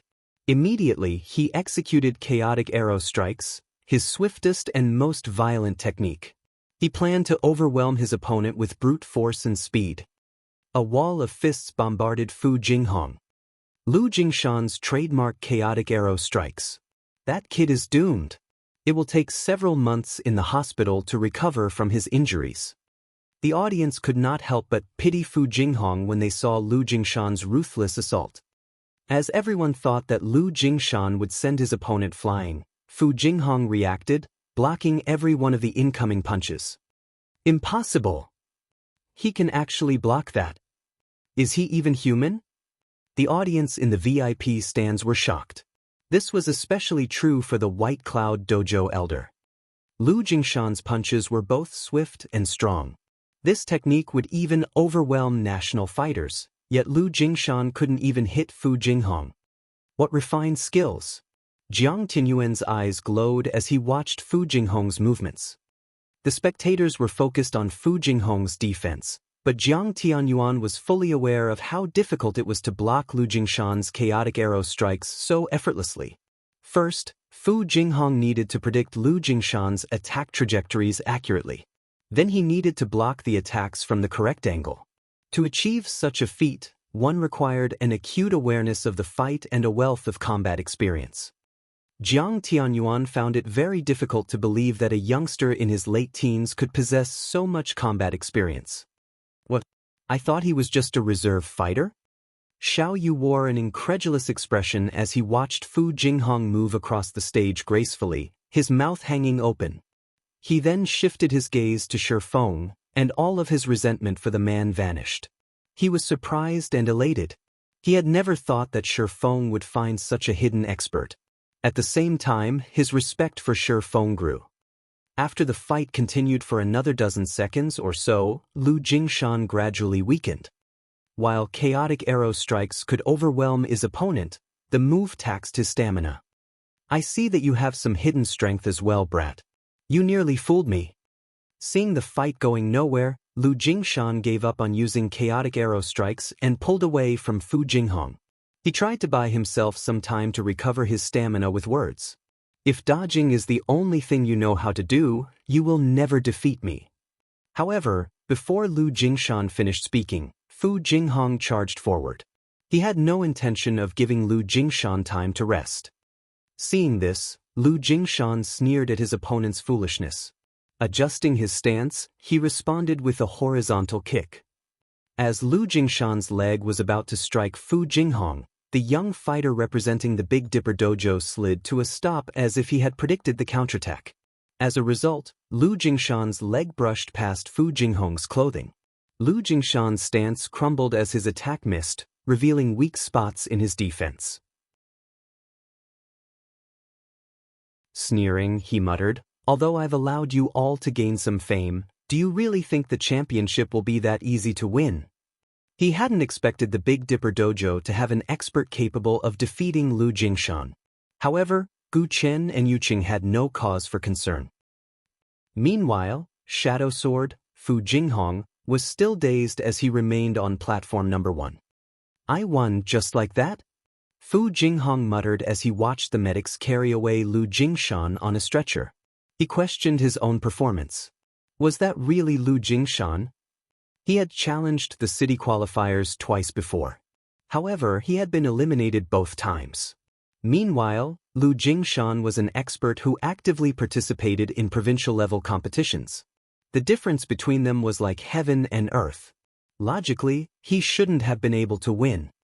Yet, although Lu Jingshan's attacks had been fierce and powerful, he counted plenty of weaknesses in Lu Jingshan's stances. Most importantly, Lu Jingshan had telegraphed his attacks with his body language, which allowed him to predict his opponent's strikes. As a result, not only had he easily avoided Lu Jingshan's attacks, but he had also blocked Lu Jingshan's seemingly unblockable chaotic arrow strikes. This was a basic mistake that no expert should make. Of course, he hadn't realized his own abilities earlier, either. He had only learned about these factors after training with Lei Bao and sparring with Kola and the others. However, learning about these flaws was one thing.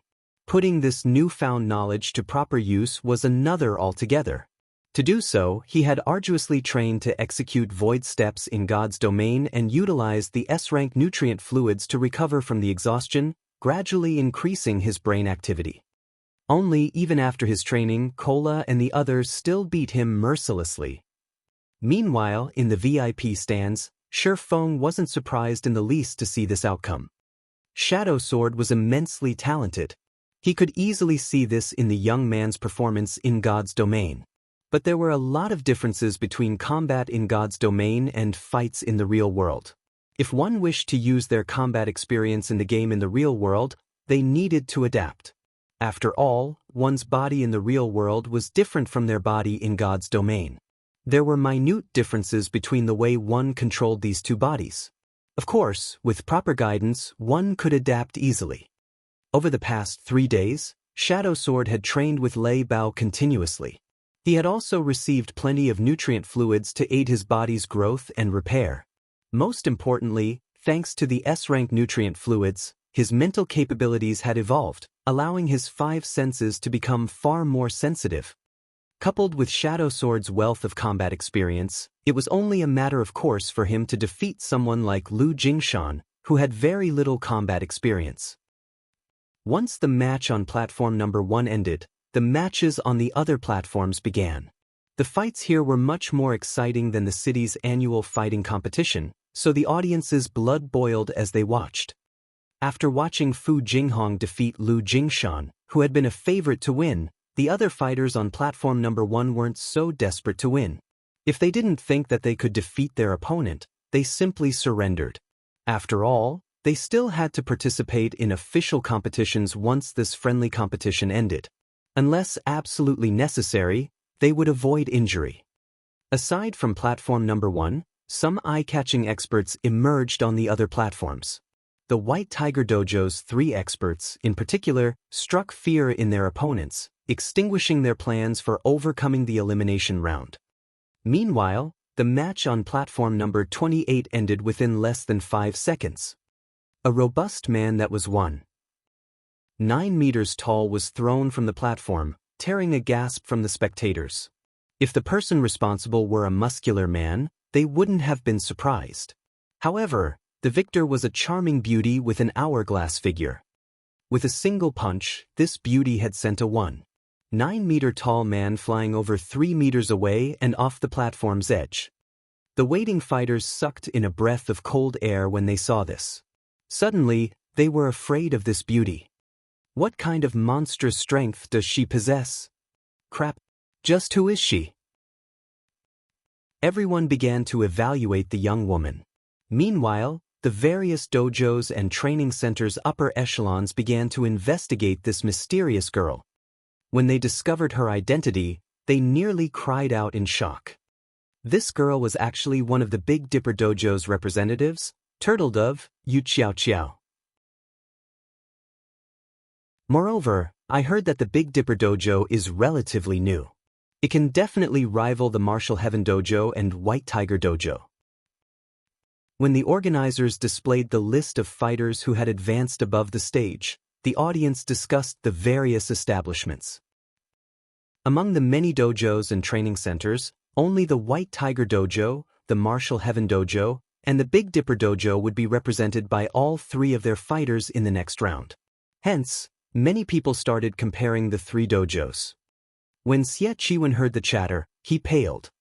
The spectators were comparing one of the country's best dojos to third-rate organizations. If news of this reached the main branch, the higher-ups would call his management capabilities into question. Damn it! Where did Big Dipper find so many experts? Xie Chiwen balled his fists as he glared at the distant Xiao Yu. In his opinion, the only person in the Big Dipper group capable of such a feat was the sly old fox, Xiao Yu. As Xie Chiwen inwardly cursed Xiao Yu's cunning, Jiang Tianyuan, asked from beside him, Chiwen, why is Yu Zipping listed among the Big Dipper Dojo's representatives? Hall Master, I'm not sure. Feigning ignorance, Xie Chiwen replied, I'll have someone find out what is going on immediately. Once he returns, I'll demand an explanation. No need. Despite the White Tiger Dojo's nurturing, he dares to represent another dojo without consent. He has already broken one of our sacred taboos. He is no longer a member of the White Tiger Dojo. Let him fend for himself, Jiang Tianyuan announced coldly. Originally, he had considered Yu Zipping a talented child worthy of the dojo's attention. Hence, he had specifically asked if the boy had been chosen to represent their dojo in this competition. Even if Yu Zipping hadn't been chosen, he had intended to recommend moving the youth to the main branch for better training. However, Yu Zipping had greatly disappointed him. Understood. Xie Chiwen nodded.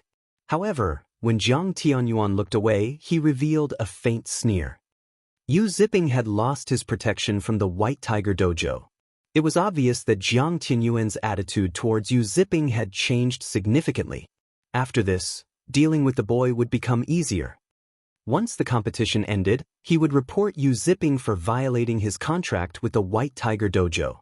Not only would Yu Zipping be forced to pay a massive compensation fee, but it would also deal a blow to the Big Dipper Dojo's reputation.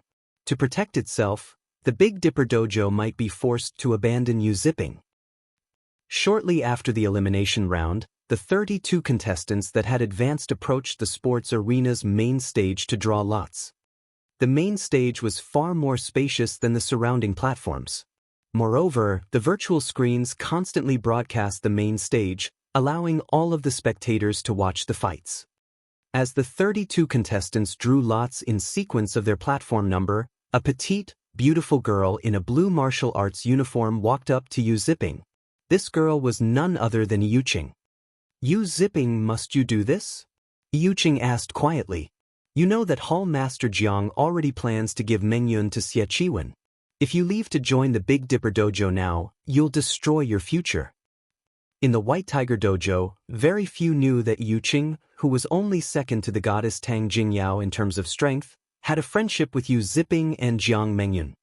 I couldn't care less about that anymore. Xie Chiwen is only a step away from the global stage. Meanwhile, I am still a mere intermediate disciple in the White Tiger Dojo. Whether it's strength, resources, or family background, I am inferior to him in every aspect. If I don't fight now, I won't have a chance once he reaches the international level, Yu Zipping said seriously.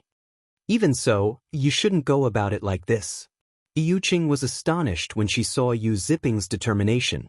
If you lose the White Tiger Dojo's protection, Xie Chiwen won't hesitate to strike out at you. He already told us to cripple you in this competition. If you fight either Gu Qin or Liao Huajie, you must be careful. If you can't, surrender. Moreover, as compensation, they would have access to an abundance of resources during their service. As a result, many people aspired to become watchmen. Unfortunately, very few were ever chosen. Although not every dojo and training center had watchmen, it was normal for a peak dojo like the White Tiger Dojo. Why would I lie to you? Yu Iching rolled her eyes at Shadow Sword and Turtle Dove. She was one of the White Tiger Dojo's geniuses. She didn't need petty tricks to defeat her opponents. Although I'm not trying to brag, Lu Huajie is no weaker than I am. Yu Zipping stands no chance against him. Moreover, Lu Huajie is famed for his mercilessness during fights. He's as strong as you are? Turtledove asked as she evaluated Yu Iching. If I fought him, I'd have a 60-40 chance of winning, Yu Iching said after giving the matter some thought. Lu Huajie had been hiding his strength. Only the dojo's upper echelons knew his true skill. Meanwhile, she was the genius Tang Jingyao's future successor, so she was at least on par with Lu Huajie. However, to convince the Big Dipper Dojo to take Lu Huajie more seriously, she exaggerated his strength a little bit. So, that's the case. We shouldn't need to notify the guild leader. Turtledove breathed a sigh of relief. Shadow Sword nodded in agreement. He, too, didn't think this matter was worth Shifeng's time. You guys, Turtledove and Shadow Sword's response dumbfounded Yu Iching momentarily. Although she tried to ask if they truly understood the severity of the matter, they shut her up with a word of thanks. As a result, she could only walk away, fuming as she realized that Shadow Sword and Turtledove were just as stubborn as Yu Zipping. None of them could be reasoned with. As Yu Iching tried to think of a way to convince Yu Zipping to drop out of the match, the timer above the main stage began to count down. Yu Zipping, I had thought you were better than this. I had believed that you could have joined the main branch after another year or two. But you crossed the line today. You betrayed the White Tiger Dojo. Today, I show you the price for that betrayal, Lu Huajie said as he stopped 2 meters away from Yu Zipping. Sneering, he continued, Brother Chiwen has asked me to pass you a message. You are 100 years too early if you wish to compete on his level. Suddenly, Lu Huajie moved. Executing swimming dragon steps, he was instantly within attack range of Yu Zipping. He then launched a flying knee kick at Yu Zipping's face. At the same time, his arms lashed towards Yu Zipping's neck like whips. Lu Huajie's attacks were extremely vicious. From the very onset of the match, he aimed for Yu Zipping's life. Against an attack to the face, fighters instinctively go on the defensive, ignore attacks from other directions. However, Lu Huajie wanted more from his flying knee attack than Yu Zipping's focus on defending himself. Martial artists frequently practiced conquering their defensive instincts. Rather, Lu Huajie wanted to distract his opponent with the initial attack, preventing Yu Zipping from noticing the attacks aimed for his neck. As Lu Huajie's knee flew towards Yu Zipping's face, Yu Zipping dashed forward, instead of retreating. That guy is insane. The fighters below the stage were shocked by Yu Zipping's suicidal counter. If the knee struck his face, he would die. Is he trying to get himself killed? Lu Huajie was a little surprised by Yu Zipping's actions. However, it didn't distract him from his attacks. In the moment between life and death, Yu Zipping barely avoided the knee as he circled to Lu Huajie's side. When their bodies interlocked, Yu Zipping used centrifugal force to land a powered punch to Lu Huajie's back. Yu Zipping's attack was as quick as lightning, giving his opponent no time to react. Thud! When Yu Zipping's fist met Lu Huajie's back, Lu Huajie felt as if he had been struck by a hammer. Immediately, Lu Huajie spat a mouthful of blood as the strike threw him over 3 meters away. By the time he hit the ground, Lu Huajie had lost consciousness. The entire process was complete in the blink of an eye. What just happened? Practically everyone watching the fight was stunned. Just as they thought that Lu Huajie would win, Yu Zipping stood on the stage alone. The fight ended so quickly. Can somebody tell me what just happened? I didn't see anything. Many of the spectators stared in shock, confused about what had just happened.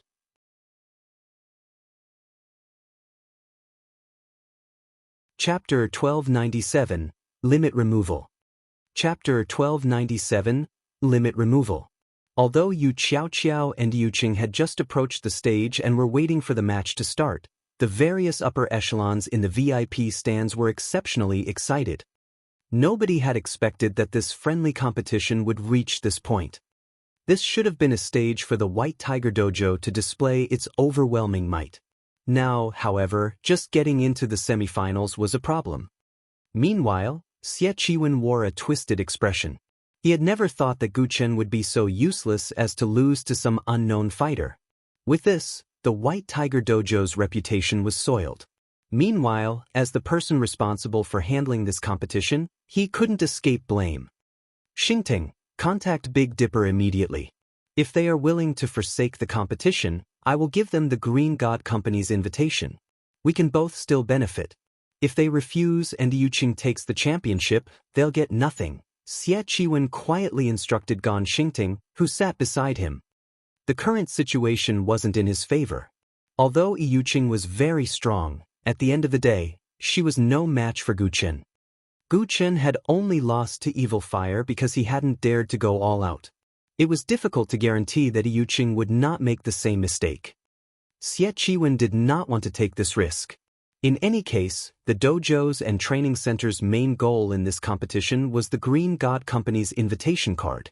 If the Big Dipper Dojo accepted his offer, not only would they do the White Tiger Dojo a favor, but they'd also receive the invitation card. This was a heaven-sent opportunity to a small dojo like Big Dipper. Gan Xingting immediately left the VIP stands and contacted Xiaoyu, notifying the man of Xie Qiwen's offer. Big brother, did something happen? Xiao Yan asked curiously when he noticed Xiaoyu's hesitant expression while he was on a call. The Big Dipper Dojo had already garnered quite a bit of fame during this friendly competition. It wouldn't have any issues expanding past Jinhai City in the future. This should be cause for celebration, not concern. It's the White Tiger Dojo. They've offered a deal. If we forfeit, they will compensate us with the Green God Company's invitation, Xiaoyu explained. At the end of the day, the White Tiger Dojo was still one of the best dojos in the country. If Big Dipper won the championship, while it would indeed help to further its reputation, but it would also provoke the White Tiger Dojo. The Big Dipper Dojo would have some trouble expanding into other cities, particularly first- and second-tier cities. However, if Big Dipper conceded this competition, it would benefit their expansion. Even Xiao Yan hesitated for a moment. However, he shifted his gaze to Shifeng and said, "Big brother, rather than deciding ourselves, why don't we let Shifeng make the decision? After all, Shifeng is the dojo's manager. The dojo's development should be left to him." "I guess that's true." Xiaoyu smiled bitterly. After all, he wasn't responsible for the Big Dipper Dojo's management. Rather than having a headache over this matter, it was better to leave it to Shifeng. While Shifeng looked young and immature, his mind was anything but. The only reason the Big Dipper Dojo had come this far was Shifeng. If he decided on his own, and Shifeng disagreed, it would sour their working relationship. Following which, Xiaoyu passed Xie Qiwen's message to Shifeng. "Head instructor Shi, what do you think?" Xiaoyu looked at Shifeng, curious as to what decision the youth would make. The White Tiger Dojo's favor wasn't easy to earn. If the Big Dipper Dojo tried to expand to first- and second-tier cities, it would run into the White Tiger Dojo. Moreover, it was not a guarantee that they would win the championship. If they rejected this offer, they might lose the opportunity to obtain the Green God Company's invitation. The White Tiger Dojo's offer didn't particularly surprise Shifeng. Straightforwardly, he responded, "Chairman Xiao, tell them that we can get the Green God Company's invitation by ourselves. We don't need their charity." The White Tiger Dojo was a frightening organization. As one of the best dojos in the country, it had branch dojos in practically every first- and second-tier city. Shifeng understood Xiaoyu's thoughts. If he hadn't been reincarnated, he really would have been tempted to accept this offer as well. After all, getting in the good graces of a top dojo would make things easier when the Big Dipper Dojo expanded into first- and second-tier cities. Unfortunately, the future was in God's domain. The Big Dipper Dojo had only recently established. If he wanted to recruit talented players and quickly increase the dojo's fame, this friendly competition was the best stepping stone available. He could not let this opportunity get away. If he waited a few more months, the other dojos and training centers would monopolize many talented players. He was in a race against time. Did he have enough to waste with the White Tiger Dojo? If we do this, Xiaoyu was stupefied. He had never expected such a clear-cut response from Shifeng. This was the White Tiger Dojo they were talking about. If they humiliated the White Tiger Dojo today, the Big Dipper Dojo would suffer from its wrath later. However, seeing Shifeng's determination and taking into account that the youth had full management rights for the Big Dipper Dojo, Xiaoyu would not offer a differing opinion. He sighed as he had no choice but to relay the decision to Gan Xingting. "What? They refused?" Xie Qiwen asked again, thinking he had heard wrong. "They said that they will obtain the Green God Company's invitation by themselves." Gan Xingting had also thought he had heard wrong. However, Xiaoyu's answer had been definitive. "Good. Excellent." At this moment, Xie Qiwen's expression was as cold as ice. He had never thought that a little dojo would dare oppose him. "Let's wait and see then. Notify Yuqing right away. The dojo's reputation is at risk now. If need be, have her remove her limiter. I'll cover the recovery expenses myself." Initially, Gan Xingting had been excited when he heard Xie Qiwen's words. After all, he would finally get an opportunity to witness a limit removal, yet he began to worry as he responded, "But boss, if we expose that move here, we'll get in trouble with the main branch. I'll take responsibility for it. I want to show these no-name dojos and training centers that, no matter how much they try, their efforts are futile." Xie Qiwen sneered as he glanced at Shifeng. On the main stage, both Yu Qiaoqiao and Yu Qing eyed each other, carefully observing the other party's movements. As soon as the referee swung his hands down and announced the start of the match, both fighters dashed forward, invading into each other's attack range. Although Yu Qing's attacks seemed soft and light, they were incredibly fierce. Every punch and palm strike sounded like an explosion, overwhelming the audience. Although Yu Qing was a girl, she had already achieved a 550 kilograms punch. Over a century ago, her punches would have qualified her for a boxing championship. She was fully capable of punching holes through concrete walls and crushing stones in her palm. She could even put an ordinary person's life at risk with one hit. Against Yu Qing's overwhelming attacks, any normal person would have retreated. However, Yu Qiaoqiao did not. Instead, she launched her own barrage of attacks, her hands moving like whips as they clashed with Yu Qing's attacks. Her momentum was no slower than Yu Qing's. Moreover, every time she blocked an attack, a loud crash would echo throughout the venue. This scene stupefied the audience at the spectator stands. Both fighters exchanged blows constantly, attacking and defending non-stop. In the blink of an eye, Yu Qiaoqiao and Yu Qing had exchanged numerous moves. The audience could not keep up with the two girls. This continued for over a dozen seconds without either side securing an advantage. It was obvious that neither side would have an easy victory.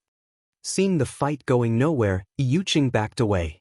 With a confused expression, she then said, "I haven't found a single weakness in your defense even after our exchange.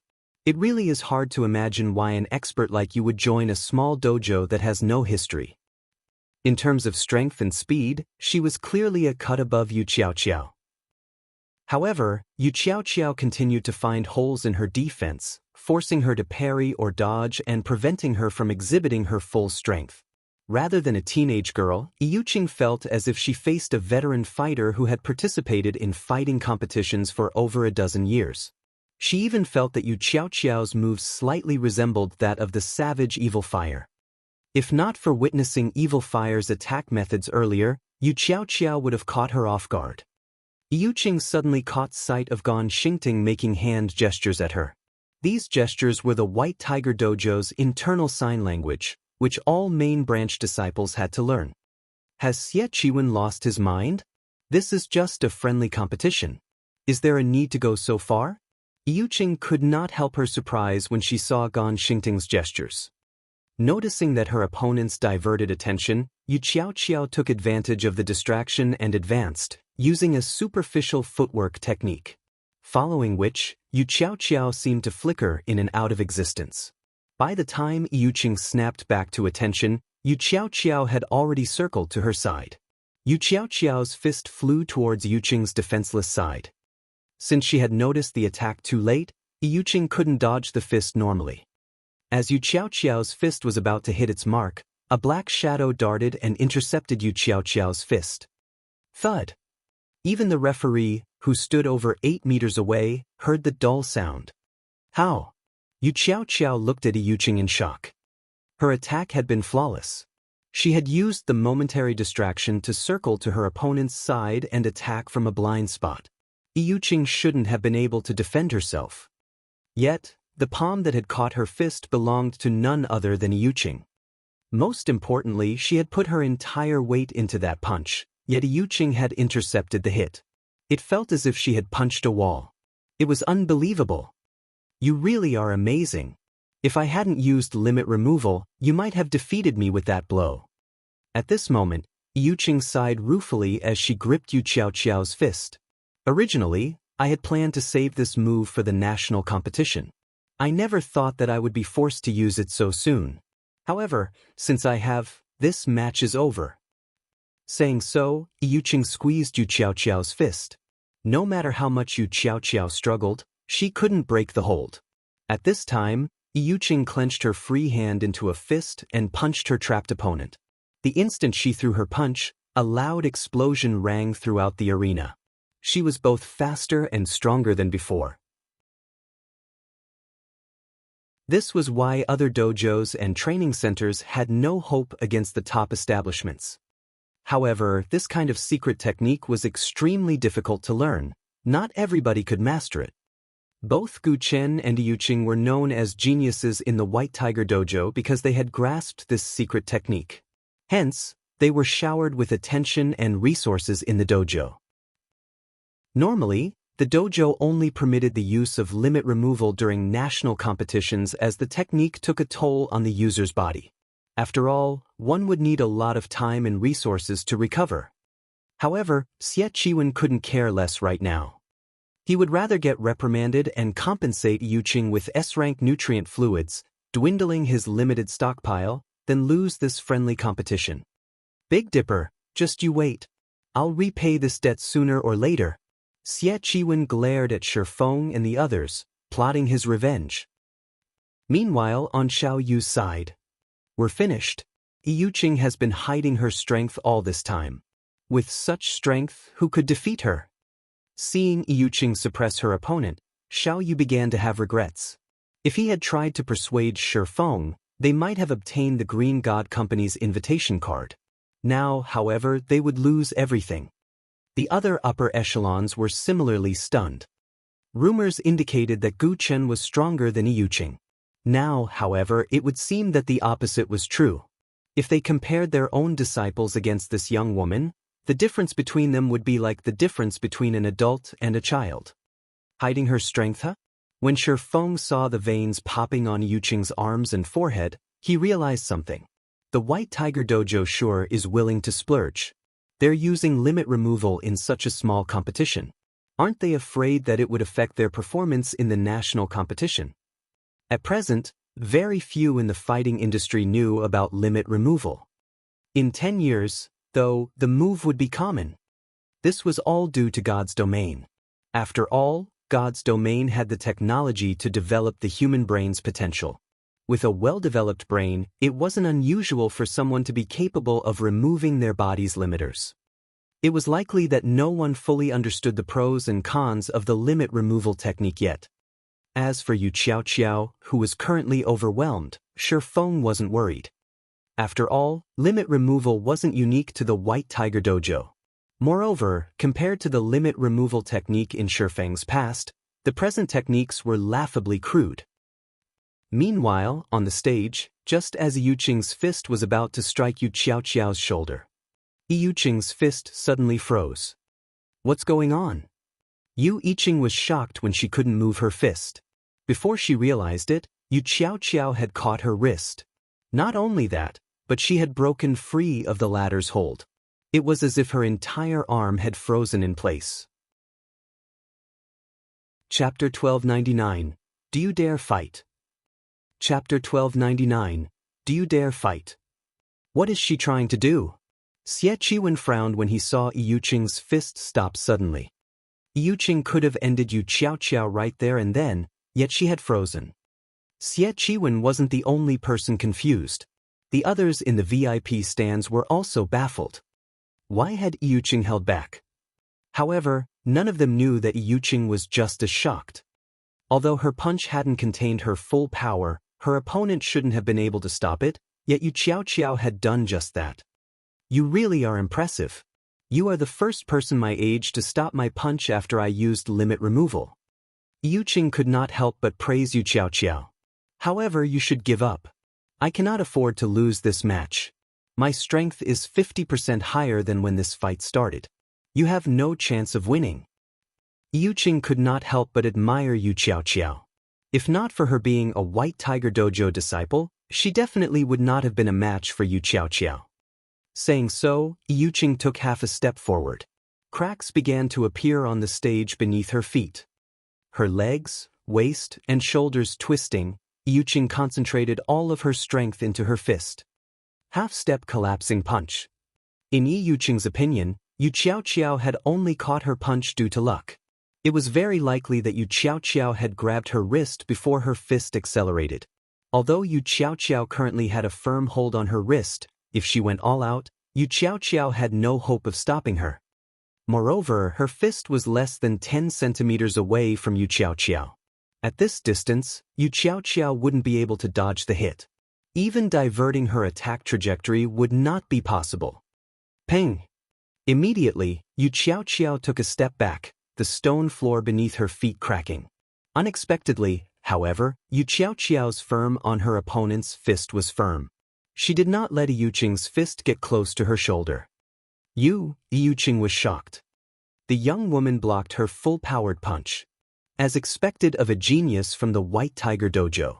It was a tough fight without limit removal. Let's continue our earlier fight. Yu Xiaoqiao smiled slightly, a hint of excitement flashing in her eyes. Yuqing was momentarily stunned. Based on the way Yu Xiaoqiao spoke, it was obvious that she, too, had grasped limit removal and simply hadn't used it yet. Although Yuqing wanted to respond, Yu Xiaoqiao was already moving. Yu Xiaoqiao twisted her fist and broke free from Yuqing's hold. Immediately after, her body spun as she sent a spiral kick at Yuqing's head, her leg cutting through the air like a menacing scythe. Suddenly, Yuqing felt death loom over her. Not daring to be careless, she used her full strength to break free from Yu Xiaoqiao's hold and used both arms to block the incoming kick. Thud! The instant Yu Xiaoqiao's foot met her arms, Yuqing felt a stinging pain deep into her bones. Afterward, her arms grew numb. She felt as if she had been hit by a car as she flew backward. However, reacting quickly, Yuqing adjusted her posture so that she would land on her feet. In the end, Yuqing only stabilized herself after retreating another 8 steps. Impossible! Yuqing wore an incredulous look as she stared at Yu Xiaoqiao, who now stood over 10 meters away. Just by blocking one kick, both her arms were numb. She couldn't even move them. Just how strong was Yu Xiaoqiao? Meanwhile, the audience stared with wide eyes, their gaze fixed on Yu Xiaoqiao. Just who is that girl? Xie Qiwen nearly shouted when he saw Yuqing fly through the air. Xie Qiwen could also see the blood vessels on Yu Xiaoqiao's forehead surface slightly. After factoring in Yu Xiaoqiao's sudden burst of strength, even a fool could tell that Yu Xiaoqiao had used limit removal. However, limit removal was one of the top dojos and training centers' secret techniques. How could Yu Xiaoqiao have learned and grasped it? Yuqing had trained arduously for 2 years under countless masters' guidance to grasp limit removal. Yet, not only had Yu Xiaoqiao grasped the technique, but it was also obvious that she could suppress her limiters far more than Yuqing. Even Jiang Tianyuan was surprised. What an amazing little girl! Just who is her master? She can control her strength so freely despite removing her limiter to such a degree. Jiang Tianyuan was curious as he watched Yu Xiaoqiao launch a relentless assault against Yuqing.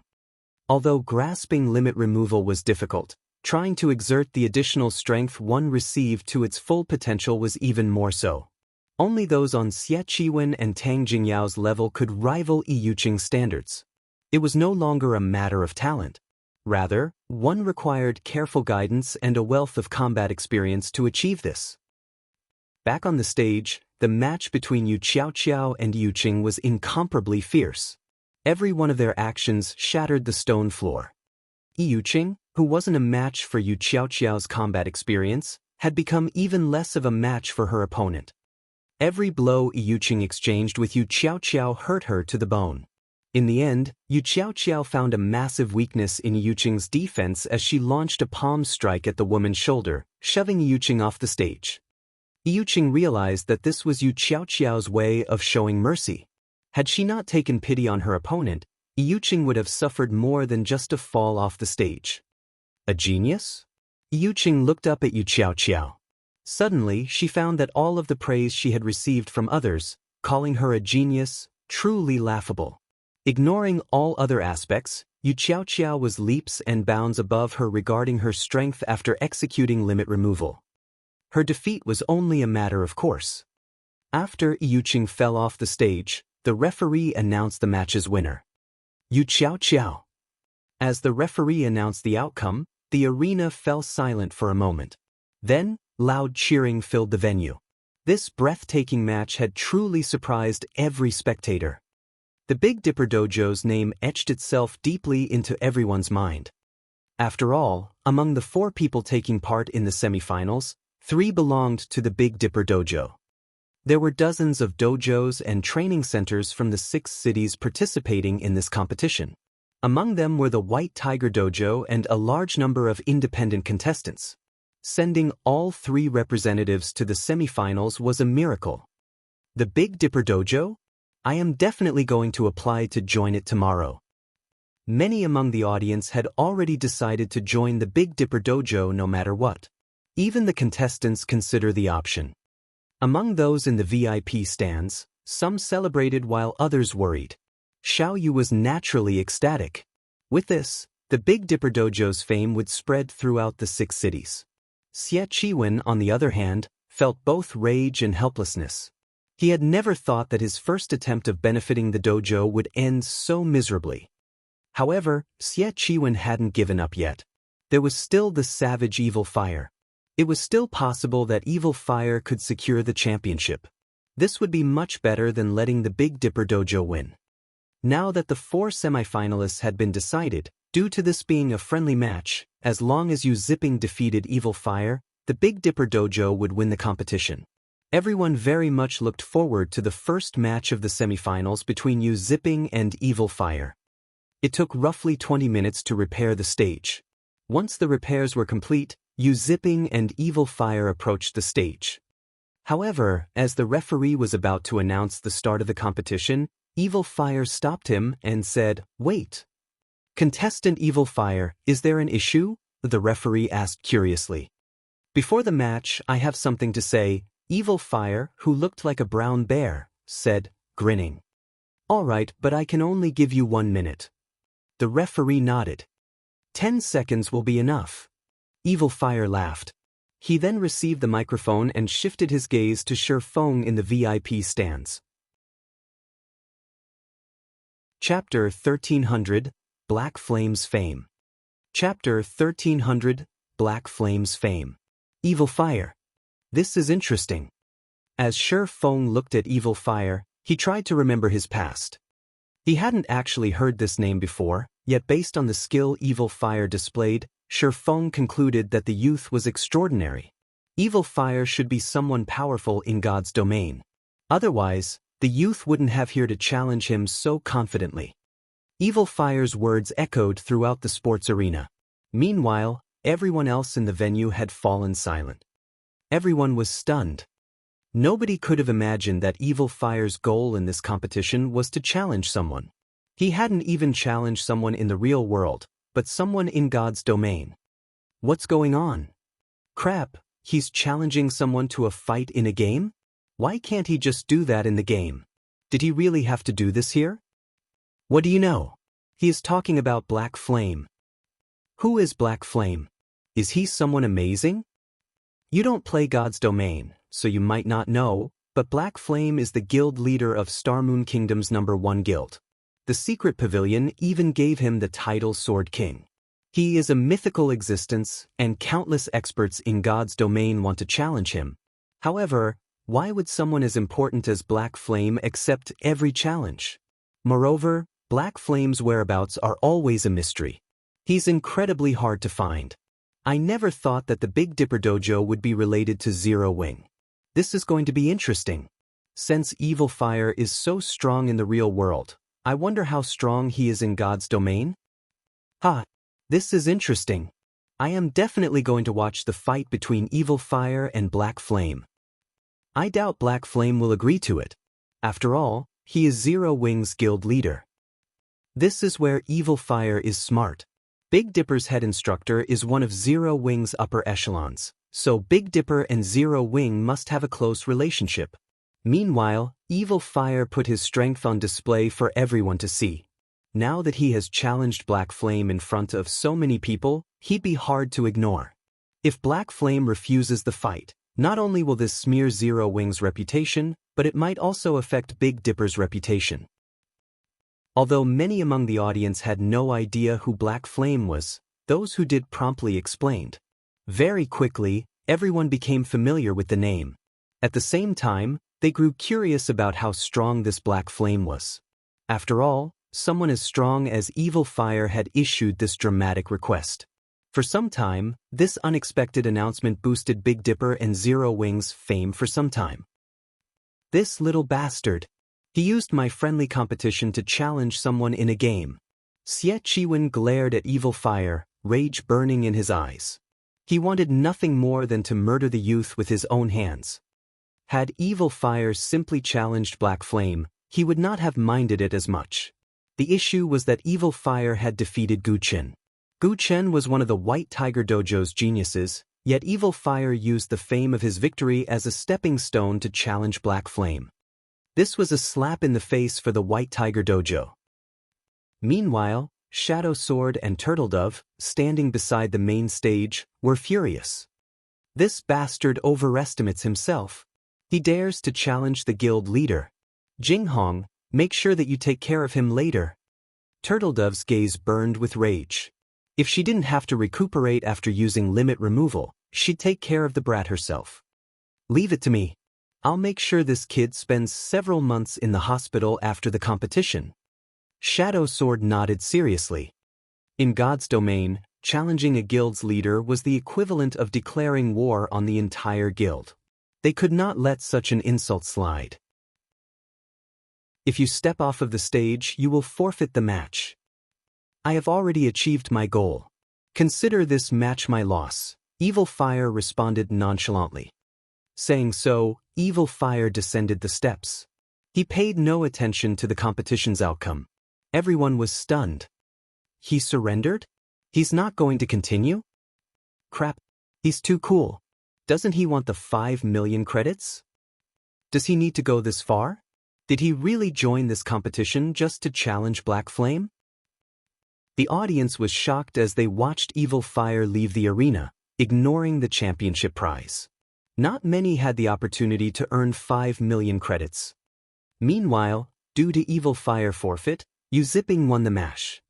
Naturally, the Big Dipper Dojo had secured the championship. As for the position of champion, neither Shadow Sword nor Turtle Dove cared as both focused on God's domain. They were no longer interested in the fighting world. Hence, in the end, Yu Zipping was crowned champion. This set off a commotion among the various dojos and training centers' upper echelons. The normal audience might not know much about Yu Zipping's background, but they did. Yu Zipping had been an intermediate disciple in the White Tiger Dojo. Now, however, he had left the dojo and won this competition's championship. This would seriously wound the White Tiger Dojo's reputation. Xie Chiwen wore an ugly expression. Although he wanted to rage and kill Yu Zipping personally, he had a much larger problem to deal with Jiang Tianyuan, who had been silent for some time now. Chiwen, I believe that you know what to do. I want an explanation for this. Once we return, you will also explain yourself to the head hall master. You are aware of the consequences if we're not satisfied with your explanation. Jiang Tianyuan glanced at Xie Chiwen. He then stood and walked away.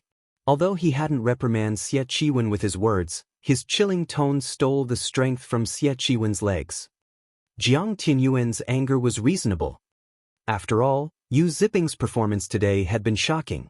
The youth definitely qualified to join the main branch for concentrated training, yet such a talented fighter had represented the Big Dipper Dojo. Explained to the head hall master? Xie Chiwen suddenly felt faint. Compared to the White Tiger Dojo's head hall master, he was nothing. Although he was one of the dojo's geniuses, he was only a genius. He wasn't a powerhouse. Normally, he would encounter the head hall master a few times a year, yet he was told that he would have to present his case to such an important figure. Xie Chiwen felt wronged. Although he had chosen Lu Huajie for personal reasons, his decision had been logical as Lu Huajie had been much stronger than Yu Zipping. However, Yu Zipping had become so powerful, so much so that he had defeated Lu Huajie. How could he possibly know what was going on? As the competition ended, the audience gradually departed the arena. As they left, they discussed Evil Fire's challenge to Black Flame. Meanwhile, as Shifeng and the others prepared to leave the VIP stands, Gan Xingting stopped them. "May I know what business instructor Gan has with us?" Xiao Yu asked, smiling. They had won the friendly match fair and square. Even the White Tiger Dojo couldn't find an excuse to cause them trouble. They also had tens of thousands of witnesses. If the White Tiger Dojo tried to do something here, it would only humiliate the dojo further. Chapter 1301, Competition. Chapter 1301, Competition. Seeing Gan Xingting block Shifeng's group, the various upper echelons stopped to watch, curious to see what the White Tiger Dojo intended to do. The White Tiger Dojo had hosted this friendly competition to spread its fame throughout the 6 cities.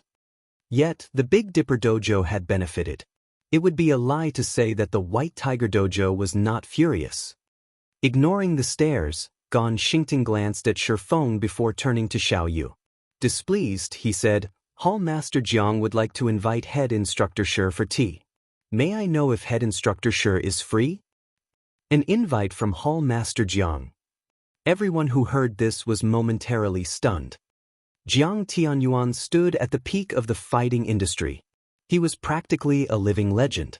Jiang Tianyuan had also played a large part in lifting the White Tiger Dojo to its current status. Moreover, Jiang Tianyuan's disciples were all extraordinary. He also had influence in various other industries. Countless people dreamed of forming a connection with the man. Unfortunately, very few ever had the opportunity. And yet, Jiang Tianyuan had sent an invitation. Moreover, by the looks of it, he only wished to speak with Shifeng, not the others from Big Dipper. "This, I'm afraid you'll have to ask Head Instructor Shi himself."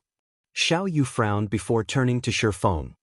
He wasn't afraid of the White Tiger Dojo as a business rival.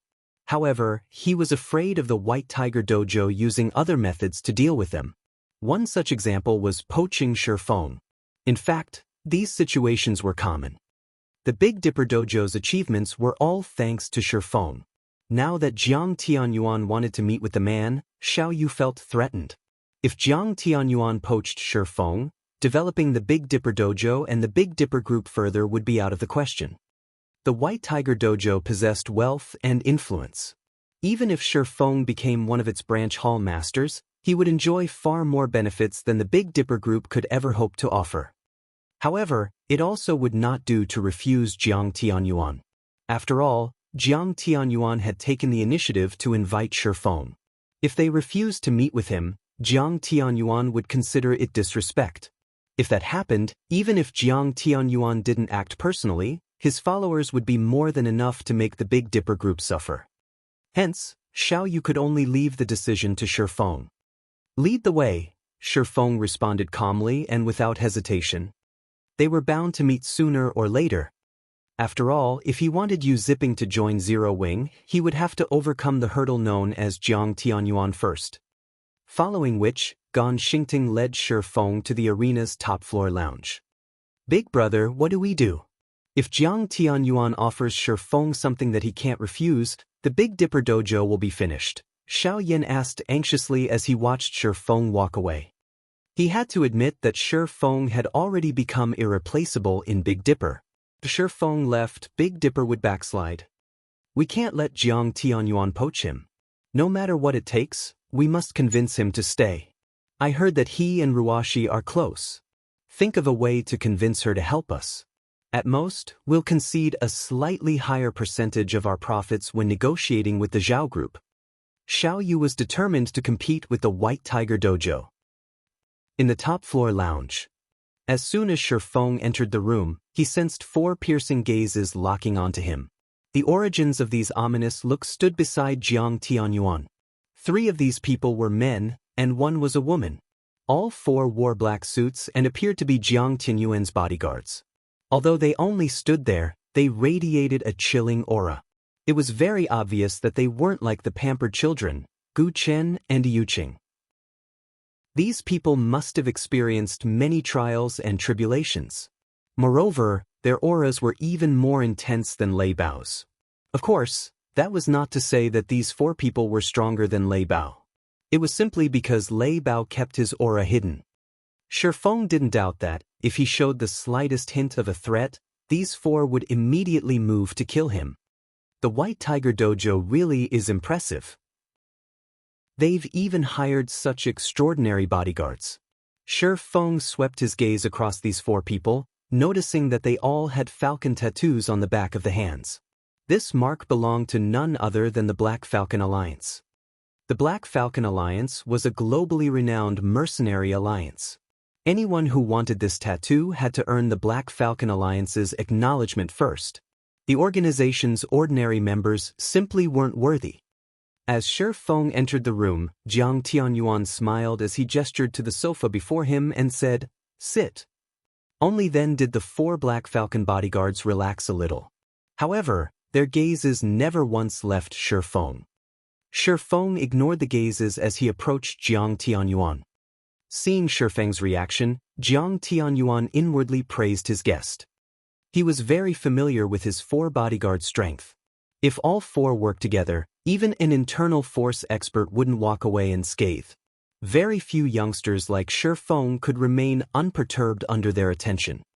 After emptying the teacup placed before him, Shi Feng smiled and asked, "Hallmaster Jiang, may I know what business you wish to discuss?" "Young man, you are quite impatient. This isn't your average tea. This is the Green God Company's Harmony Tea. Savoring it properly will aid in one's mental recovery and help expand one's mind," Jiang Tianyuan said, his heart aching as Shi Feng downed the tea. Shi Feng couldn't help his surprise. "So, this is the rumored Harmony Tea." Shi Feng looked at the teapot on the table incredulously. The taste had been unique. However, he had not paid much attention to it. Although he had considered the possibility that it might be poisoned, it was highly unlikely. Even if the White Tiger Dojo disregarded its reputation, Jiang Tianyuan would keep his intact. Harmony Tea was unique to the Green God Company. Unfortunately, it was difficult to produce, so it wasn't sold to the public. Although its recovery and enhancement effects were not as strong as the S-rank nutrient fluid, it had an aspect that the nutrient fluids couldn't compare to. Unlike the S-rank nutrient fluid, Harmony Tea had a milder energy. One might not notice any immediate effects, but in the long run, the tea could help improve a person's physique and extend their lifespan. It could also assist in developing one's mental potential. It was no wonder that, despite being over 50 years old, Jiang Tianyuan only appeared to be in his 30s. As expected of the White Tiger Dojo, they can get their hands on such a rare product. Shi Feng was a little jealous. If he could obtain a large amount of Harmony Tea, he would have a much easier time nurturing Zero Wings experts. He had to admit that, no matter what he wanted to do, resources were very important. "Alright, I'll cut to the chase. I don't want to waste a youngster's time. I've asked you here for 2 things. Seeing Shi Feng's interest in the Harmony Tea, Jiang Tianyuan could not help but smile as he said, "The first involves you zipping. I hope that you will allow him to return to the White Tiger Dojo. He has a lot of potential. He will have a better future if he develops in the White Tiger Dojo. That is up to him. I cannot choose for him." Shi Feng waved his hand, showing that he had no interest in this issue. In reality, he did not care which dojo Yu Zipping developed in. He only cared about Yu Zipping's choices in God's domain. "You are quite the mysterious youth." Shi Feng's reply stunned Jiang Tianyuan. He simply couldn't fathom why Shi Feng would willingly let go of such a talent so easily. However, he didn't think that Shi Feng had lied. He had prepared counter-arguments if Shi Feng refused, but his efforts had been wasted. "Since that is the case, I'll have to trouble you to pass the message on. Now that the first issue has been addressed, let's get to the second matter. Please speak." "The second matter involves you."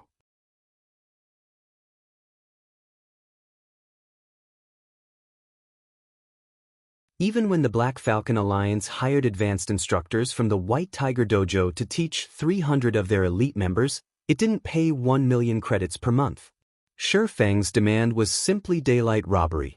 "Your request is too expensive." Jiang Tianyuan frowned. He more or less understood God's domain. Hence, he knew just what kind of standards a fifth-floor expert in God's domain possessed. Furthermore, the White Tiger Dojo's disciples were already combat experts. Even if they simply experimented themselves, they could easily reach the fifth floor. I am willing to offer 1 bottle for 100 players. The first session will include 500 players. At the very least, I want them to reach the trial tower's 6th floor within 1 month. Reaching the 6th floor within 1 month is too difficult. If you want all 500 to reach that standard, I'll take no less than 50 bottles. Otherwise, you'll have to find someone else, Hall Master Jiang. Shi Feng hadn't expected Jiang Tianyuan to be so familiar with God's domain. Unfortunately, his understanding wasn't sufficiently thorough. Reaching the trial tower's 6th floor was the equivalent of being an expert in a first-rate guild. Even with strong foundations, it would take a lot of training to reach such a standard. Of course, some players with extraordinary talent could do it in a short time. However, not everyone was so gifted. Moreover, nurturing 500 people would cost a frightening amount of resources.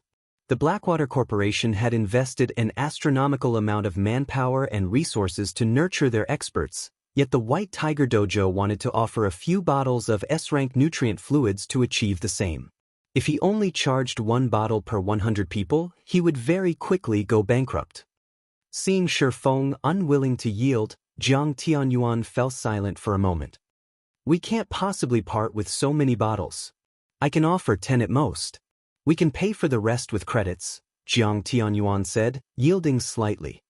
S-rank nutrient fluids were extremely precious, even to the White Tiger Dojo. They used a large number during every national competition, not to mention international competitions. They did not have a lot to spare. I will only accept S-rank nutrient fluids and harmony tea. If Hall Master Jiang cannot make this decision at the moment, I can wait until you return and discuss it with your colleagues, Shi Feng said resolutely. He had other ways to obtain credits. Moreover, he had already begun constructing his city. Once it was complete, the potential of virtual property would see explosive growth. At that time, he could easily rake in tons of credits. Alright then, I'll discuss it with the others once I return. However, I doubt that I'll receive a positive response, Jiang Tianyuan said, sighing. Following which, Shi Feng left the lounge. After Shi Feng left, someone else entered the lounge from a connected room. This man wore black and white martial artist robes. He felt indescribably approachable. The instant he entered this room, it felt as if the world revolved around him. Hallmaster, this kid simply doesn't know how to appreciate a favor. Not only wasn't he grateful for your personal invitation, but his demands were also exorbitant. Should I stir up some trouble for the Big Dipper Dojo? The man asked angrily. Forget it. I had only asked on a whim. Even if he agrees to my offer, the final decision rests with the head hall master. After all, the other hall masters have other recommendations, Jiang Tianyuan said as he waved off the angry man's concern. Jinhai City is our problem now. With today's outcome, our plans have been interrupted. Tianji, you'll replace Chiwen as the branch manager here. Think of a way to restore the White Tiger Dojo's reputation here.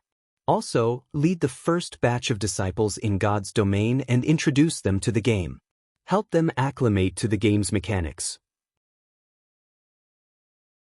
At the very least, make sure they aren't completely clueless when their training begins.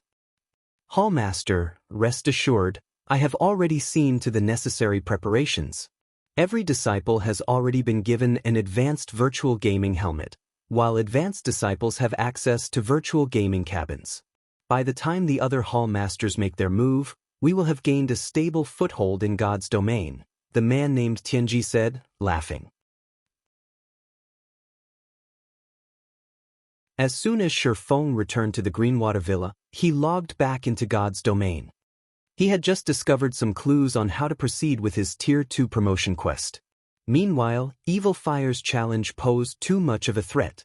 If he did not deal with it properly, he would become a laughingstock in White River City. It might even affect the Big Dipper Dojo's reputation. He had no intentions of wasting today's results.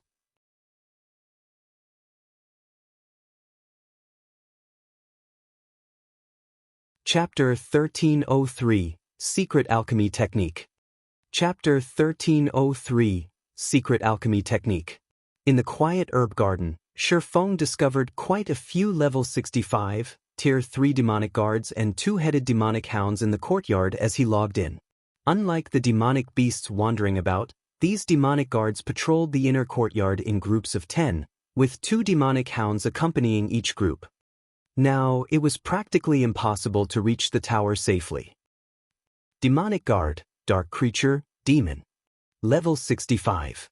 HP 30, 000, 000/30, 000, 000.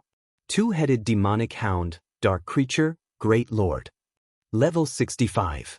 HP 52, 000, 000/52, 000, 000. Even with Anna and Kite's assistance, taking on 12 Great Lords at the same time would be suicidal.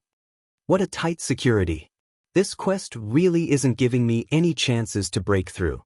After observing the patrolling monster's pattern for over 10 minutes, Shi Feng smiled bitterly.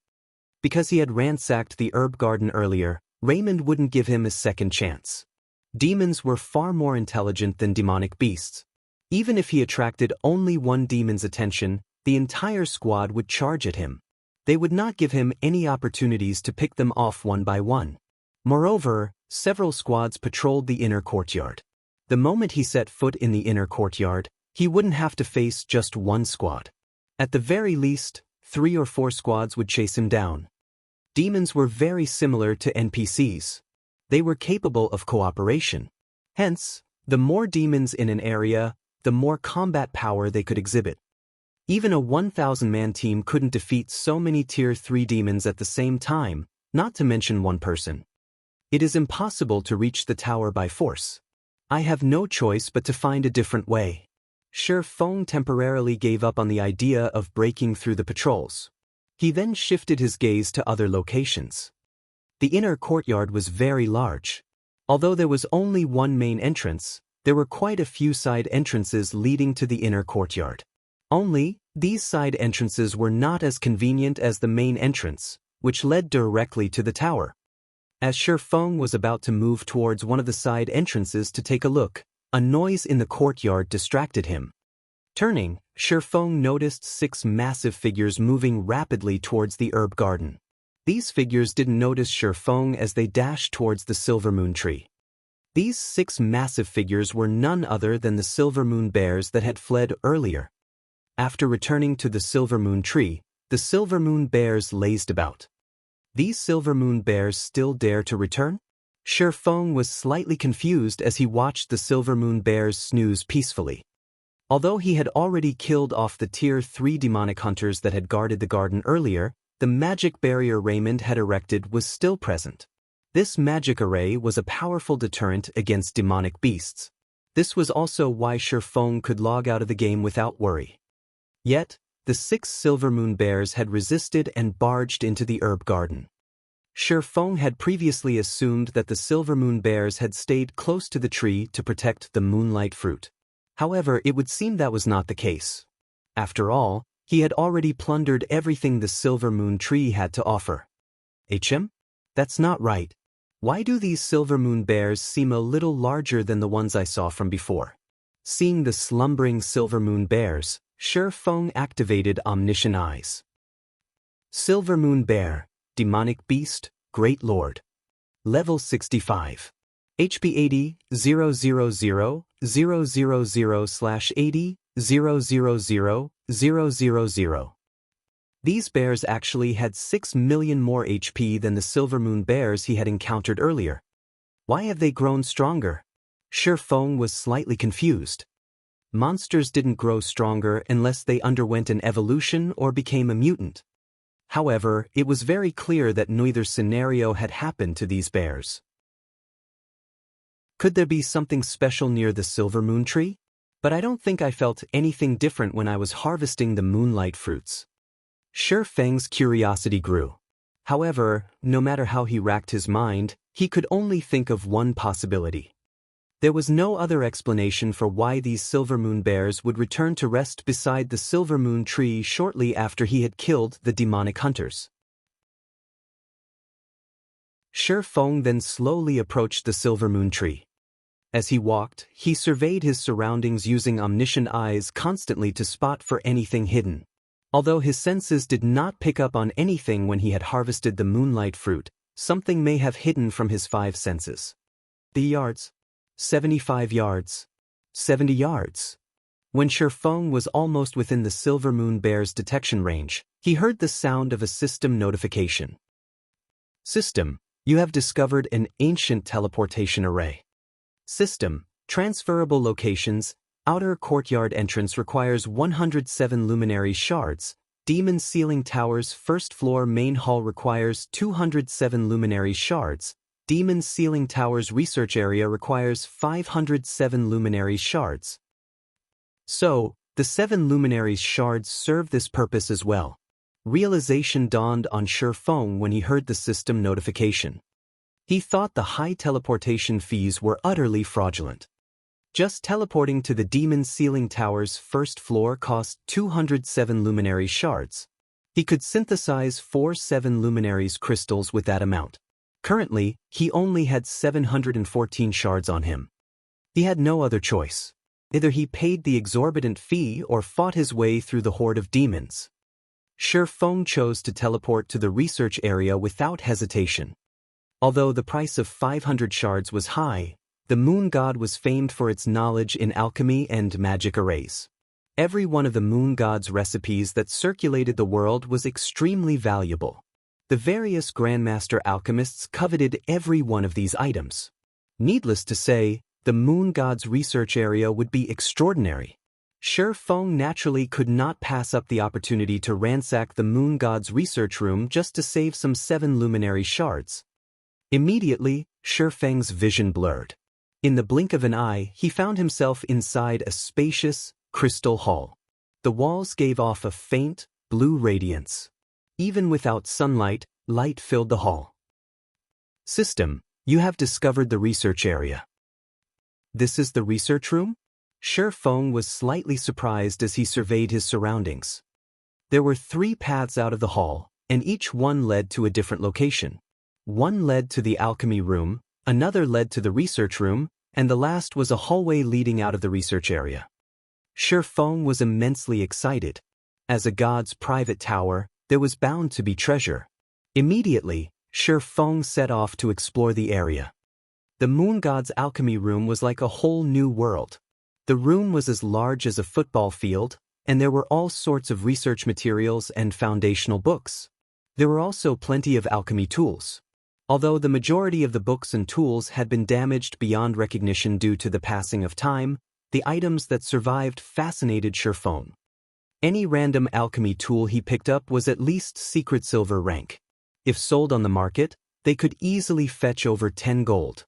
There were over 300 secret silver tools. There was also a complete set of fine gold alchemy tools. The set was easily as valuable as an epic item. However, no one would be so foolish as to sell the set, regardless of the price. The alchemy tool's value paled in comparison to the books he found. To alchemists, these books were priceless. Among the books he found, 9 were introductions to basic secret alchemy techniques. There were also 2 books about advanced secret alchemy techniques. These tomes were similar to secret technique tablets, but they were much easier to learn than the secret technique tablets. In the past, even Shadow's master alchemists had only learned 2 or 3 basic secret alchemy techniques, and the guild had paid a massive price to do so. Among them, the best secret technique had cost 1 epic item to learn. Of course, this price guaranteed that one would learn the secret technique. If the technique had only allowed 1 player to learn it, it would have only cost a few hundred gold. If an advanced alchemist could learn 3 to 5 basic secret techniques, their chances of becoming a master would double at the very minimum. Anyone who learned the advanced secret techniques would be guaranteed to become a master alchemist. That is...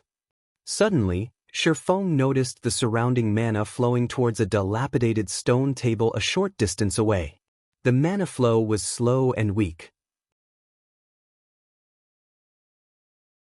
If not for his improved physique after consuming the moonlight fruit, he would have been hard-pressed to notice this mana flow.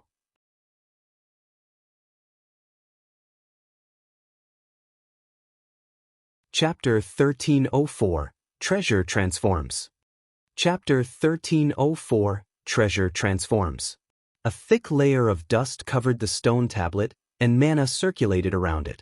After taking a few steps towards the table, Shi Feng was assaulted by an immense pressure. This is divine might. Although the divine might was faint, and he only sensed it once he was within 10 yards of the table, Shi Feng could still feel himself grow a little sluggish. He was excited. Items only exuded divine might if they were frequently used or painstakingly crafted by a god. Needless to say, any item a god favored would be valuable. While resisting the divine might, Shi Feng started to tidy up the table. Although divine might was very powerful, the table only exuded a very faint trace of it. Shi Feng could still move normally as he stood less than a yard away from the table. Very quickly, Shi Feng removed most of the dust covering the table. Books and materials littered the table. However, due to the passing of time, these items had long since eroded. Aside from some mysterious patterns carved into the table, Shi Feng could not find anything noteworthy. Could the table itself be exuding the divine might? Shi Feng could not help but frown. He could already tell that the table before him was a treasure. The faint trace of mana around the table would definitely aid refining and synthesis work. The table might even have other function that he hadn't noticed yet. In any case, it was undoubtedly useful for alchemists. Only, the stone table wasn't like other items. It could not be stored in a player's bag space. If Shi Feng wanted to take it with him, he would have to carry it. Clearly, this wasn't a viable option. The alchemy table was the size of a pool table. Even if he could carry it, he did not have the leeway to carry it around with him. If I can equip one of the special alchemy rooms with this table, it could help the trading firm's alchemists. Shi Feng struggled with his disappointment. Aside from alchemy tools, items such as this alchemy table were extremely precious. A good alchemy table could be as helpful as a basic secret alchemy technique. However, since Shi Feng could not take the table with him, he had no choice but to take out the soul orb and absorb it. Since the alchemy table radiated divine might, it could be considered as a god crystal. One of the reasons he had chosen the Azura mode promotion quest was to obtain a large number of god crystals to lift the demon god Paimon's seal. Please let it absorb this table. Shi Feng silently prayed. He then clicked the Absorb Divine Power button on the Soul Orb's interface and selected the alchemy table as the target. Currently, no one owned the alchemy table. Shi Feng wasn't sure if the Soul Orb could actually absorb an ownerless item. After all, he had never tried. The Soul Orb immediately began to emit a dark smoke, which soon enveloped the table. However, even after several seconds, there was no indication that the smoke was devouring its target. "Don't tell me it's not possible," Shi Feng muttered worriedly. As soon as Shi Feng had said so, however, the sound of a system notification reached his ears. "System, do you wish to allow the Soul Orb devour the magic alchemy table?" Without hesitation, Shi Feng clicked the Agree button. The magic alchemy table might even be more valuable than an epic weapon, but it was worthless if Shi Feng couldn't take it with him. He would rather sacrifice such a treasure to lift the seal on the Soul Orb than leave it behind. As Shi Feng clicked Agree, the magic alchemy table began to radiate a golden glow. It was clearly trying to resist. Unfortunately, the Soul Orb was the fragment of the Treasure of Illusion, an item on par with a godly relic. How could a measly magic alchemy table resist it? In the next moment, the magic alchemy table melted at a speed visible to the naked eye. Streams of golden air flowed into the Soul Orb.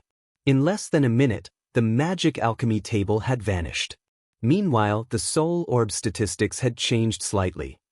Aside from the absorbed god crystal counter increasing from 0 to 1, it now only required 95 player souls to form a drop of soul water.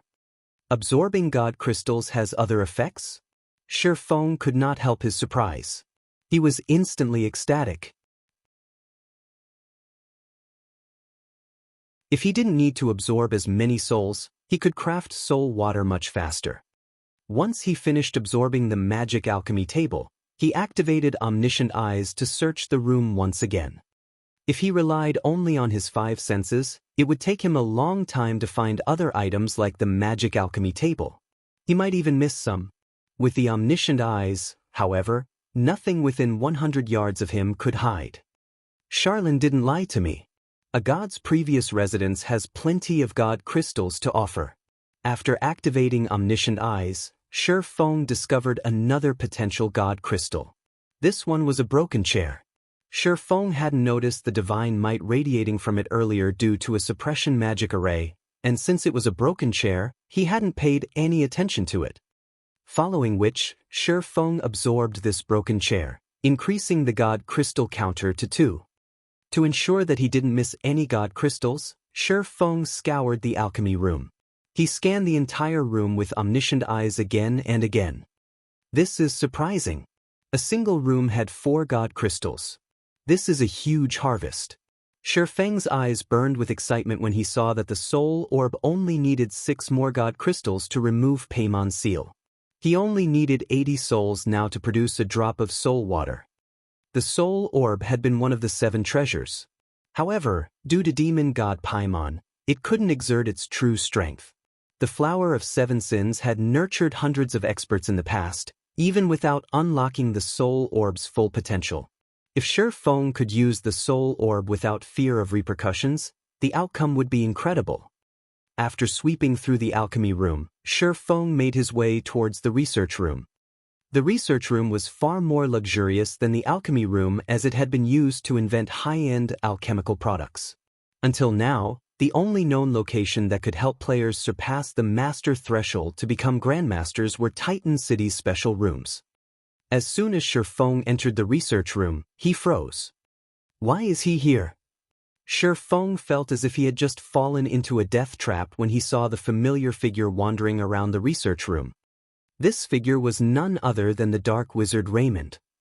Currently, Raymond was in the midst of concocting a potion. Fortunately for Shi Feng, Raymond was very focused on his task. Including the several bookshelves that served as cover and the magic arrays to prevent interruption, Raymond did not discover Shi Feng immediately. Even so, Shi Feng could feel a headache brewing. The research room was different from the alchemy room. It had been well maintained and was in excellent condition. Needless to say, this room contained several treasures. Even without using omniscient eyes, Shi Feng had already noticed 2 potential god crystals. If he used omniscient eyes, he would discover many more. He might even find enough to lift the soul orb's seal and still have some to repair other items. Not to mention, the moon god was famous for its alchemy research. Needless to say, the moon god had spent a lot of time in this room. Should I go in or not? Shi Feng knew that if he moved another 10 yards into the room, Raymond would discover him. If he were discovered, he would die. As Shi Feng considered his options, an NPC alchemist, who assisted Raymond, began to walk towards Shi Feng. Have I been discovered?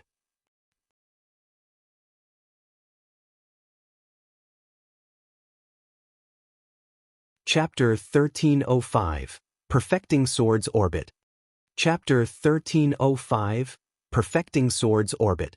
Shi Feng frowned as he watched the NPC alchemist approach. However, since this NPC alchemist didn't seem to be in a hurry, it did not seem as if he had been discovered. Unfortunately, the fact that the NPC was heading towards him was still a problem.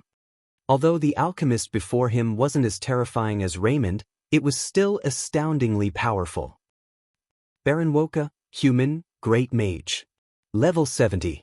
HP 7, 450, 000/7, 450, 000. NPCs might have less HP than monsters and demons of the same level, but when it came to combat techniques and the number of skills they possessed, NPCs were leaps and bounds above monsters and demons. While many experts could contend with Tier 3 monsters, if they tried fighting a Tier 3 NPC, they would be snuffed out of existence. Players' most hated enemies were NPCs. Although the research room was large, there was no place for Shi Feng to hide. Moreover, there was only one path behind him. He couldn't avoid Baron Woka's detection. With no other choice, Shi Feng retreated from the room temporarily. He planned to hide in the alchemy room while he thought of another way to loot the research room. However, after leaving the research room, Shi Feng discovered a magic barrier sealing off the path towards the alchemy room. Unfortunately, the hallway he was in was void of obstructions. One could see everything in it with a single glance. Should I leave the tower for now? Shi Feng glanced towards the path leading outside. However, he quickly shook the thought from his mind. The path to the alchemy room had been sealed off after he had explored and left it. If he left the research area now, he might not be able to get back in. If that happened, he would lose his opportunity to explore the research room. Aside from the god crystals, precious alchemy tools, and research materials the research room contained, Raymond's 7 luminaries source stone was enough of a reason to keep Shi Feng from leaving. After all, how was he supposed to deal with the Demon King without it? It seems that I have no choice but to fight.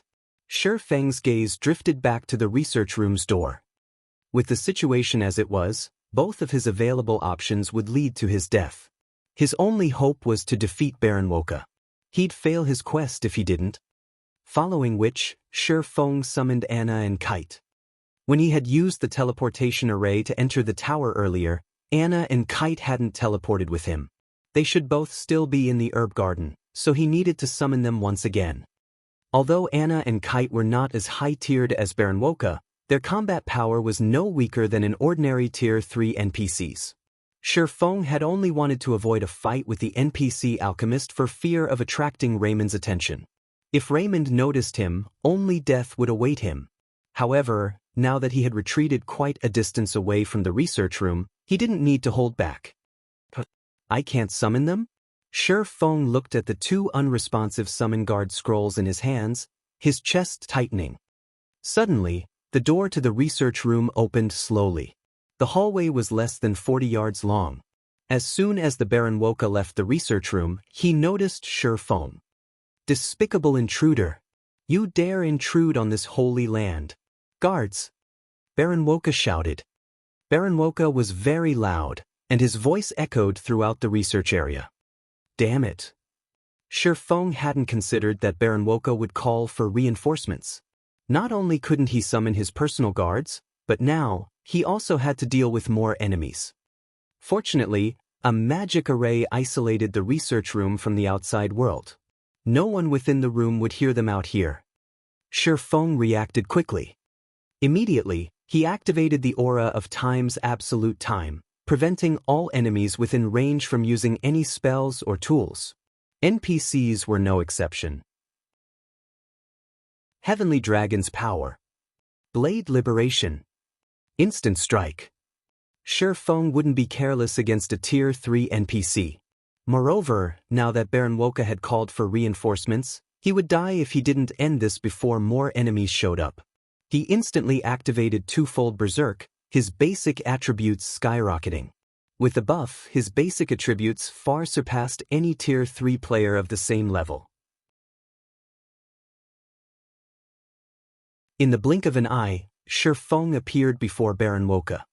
Sword's Orbit. A galaxy of stars appeared around Shi Feng, resplendent and eye-catching. As Shi Feng executed Sword's Orbit, he felt the technique reach new heights. After consuming 5 moonlight fruits, his physique had permanently improved by 10%. He now had the physique of a Tier 2 player. Hence, his physical control and flexibility had skyrocketed. Baron Woka drowned in starlight. However, Baron Woka was a Tier 3 Great Mage. Even though he had been silenced, he still had the basic attributes of a Tier 3 NPC. His physical attacks with his staff still posed a threat. In God's domain, although magical classes typically bombarded their enemies with spells, that did not mean they were incapable of melee combat. They were just not fond of it. Silencing a magical class would drastically weaken their combat power. Unfortunately for Shi Feng, Baron Woka was extremely adept with his staff, defending and attacking. It was clear that he was executing some kind of advanced combat technique. Players might not be able to predict swords' orbits' attack trajectories, but the combat technique was nothing to Baron Woka. The NPC deflected every one of Shifeng's attacks. What a brilliant defensive combat technique. Shifeng was surprised. He had never thought that Baron Woka had grasped a combat technique. However, at the end of the day, Instant Strike was a Tier 2 taboo skill. Moreover, Sword's orbit had grown stronger. Even if Baron Woka focused on defense, he couldn't keep up with Shifeng's lightning-quick attacks. Among the 6 strikes Shifeng had sent at the mage, 3 had found their targets. With his cloth armor and weak defense, 3 massive damages appeared above Baron Woka's head. Minus 91,618. Minus 184,983. Minus 93,189. In the blink of an eye, Baron Woka's HP bar had dropped by a sizable chunk. After taking damage, Baron Woka's anxiety surfaced on his pale features. Immediately, he began to retreat towards the research room while shouting, "Guards! Guards! Don't even think about running back into the room." Shifeng quickly circled to Baron Woka's back. Both the abyssal blade and killing ray bit into the mage, the impact sending the NPC flying over a dozen yards away, increasing the distance between Baron Woka and the research room.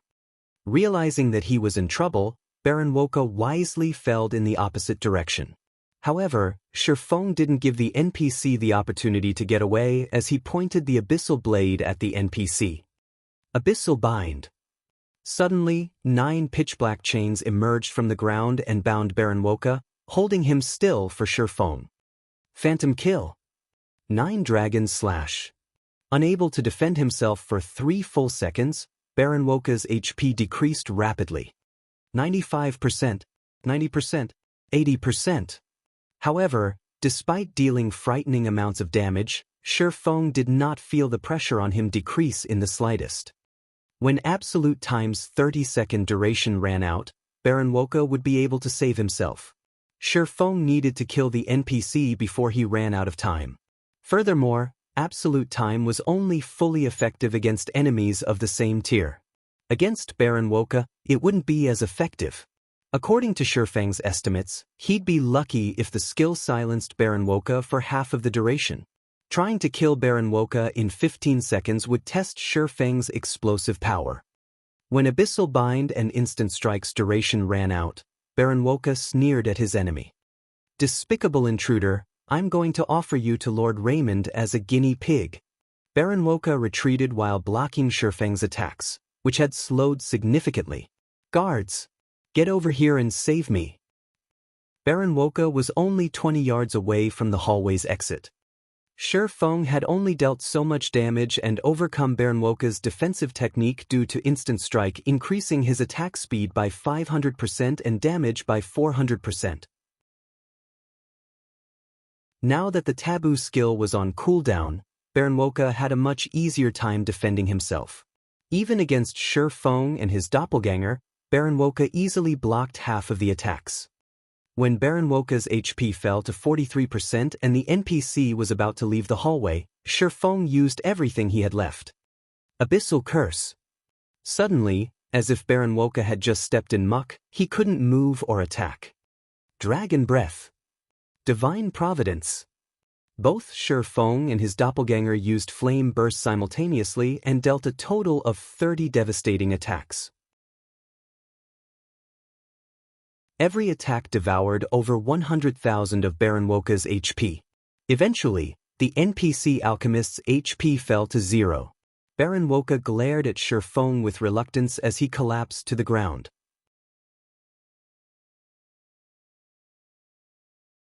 Chapter 1306, Unforgivable Person. Chapter 1306, Unforgivable Person. The instant Baron Woka's body hit the ground, a golden glow enveloped Shifeng's body as his experience bar increased from 82% of level 50 to 4% of level 51. He obtained more EXP from the NPC alchemist than from the 2 Tier 3 demonic hunters he had killed earlier. Suddenly, Shifeng heard the sound of a system notification. System, Congratulations! You have killed the fallen Baron Woka. You may head to the Alchemists Association at a later time to retrieve the Hand of Alchemy as your reward. So, he was a fallen. No wonder why he gave so much EXP. Realization dawned on Shifeng as he read the system notification. He was also ecstatic. Fallen was a very rare title in God's domain as it was akin to receiving a bounty from the human race as a whole. The Fallen had committed far more severe crimes against the human race than dark players. Normally, one only gained this title after destroying an NPC city. Obviously, anything capable of destroying an entire NPC city had to be terrifyingly powerful. In fact, it was very easy to tell how powerful Baron Woka actually was by his defensive combat technique. If not for absolute time silence effect, Shifeng wouldn't even have a corpse to speak of right now. As Baron Woka died, a pile of items had appeared around his corpse. At a glance, Shifeng counted at least 50 items. What a rich NPC! Shifeng was stunned. Although the majority of the loot consisted of various attribute gemstones, these gemstones were extraordinary. Even the most inferior among them were Tier 3. Several rare gemstones had also dropped. The mana gemstone was one example. When equipped, the mana gemstone increased a player's maximum mana by 3%. Each player could equip a maximum of 3 mana gemstones. In the past, these gemstones easily fetched over 200 gold on the market. They had never gone out of style. There was also the magic barrier gemstone. When equipped, it would wrap players in a magic barrier that reduced all damage received by 2%. As with other gemstones, only 3 could be equipped at a time. It was an amazing gemstone for MTs. In the past, each had sold for 400 gold. Lastly, there was the dexterity gemstone. When equipped, it improved a player's physique by 1%. It was also the most expensive gemstone on the market, with each easily selling for 1,000 gold in the past. However, it was as difficult to obtain as it was expensive. Shadow had only ever gotten its hands on a total of 11 dexterity gemstones in the past. Yet, Shifeng had just obtained 4 dexterity gemstones by killing Baron Woka. Shifeng had also obtained 6 mana gemstones and 5 magic barrier gemstones. Including the other Tier 3 attribute gemstones and slightly rare gemstones, overall, Shifeng had earned over 10,000 gold's worth of gemstones by killing Baron Woka. Baron Woka had dropped 3 other items as well, 2 of which were equipment. One of the 2 pieces of equipment was a level 60 fine gold ring called Chanter's Ring. Although its basic attributes were average at best, when equipped, it increased the wearer's spellcasting speed by 2%. It was an effect that magic classes were desperate for. The other piece of equipment was a cape called Alchemist's Pledge. Although it was only a level 50 fine gold cape, and its basic attributes were very poor, the cape had 2 passive skills that any alchemist would want: Mental Focus and Soul of Alchemy. Mental Focus increased the wearer's focus when carrying out a task. Although it didn't seem like a special effect, it was even more useful than high mana density when one crafted items. Soul of Alchemy was even more impressive. The skill increased the wearer's alchemical success rate by 3% and production speed by 30%. With these passive skills, it would be a piece of cake for alchemists to raise their proficiency quickly. Moreover, these skills would assist players with their promotion to Master and Grandmaster rank. I can offer the Alchemist's Pledge as the benefit for the trading firm's chief alchemist. Shifeng smiled. Any guild or trading firm that wanted its members to improve quickly needed to provide a competitive environment. To gain this competitive edge, they needed to offer powerful benefits as motivation. While the Candlelight trading firm offered various benefits, none of them were unique. Its benefits weren't particularly tempting to the truly excellent lifestyle players out there. However, if he offered the Alchemist's Pledge as a benefit for becoming Candlelight's chief alchemist, it would spark a burning passion in the trading firm's alchemists. He also had secret alchemy techniques. He could similarly use these techniques as a reward for alchemists who performed well. Following which, Shifeng picked up the last item Baron Woka had dropped. This item was an old, gray key. It was clear that it had originated from an ancient era and hadn't truly belonged to Baron Woka. Shi Feng then clicked to check the item's introduction. However, he discovered that the item couldn't be appraised.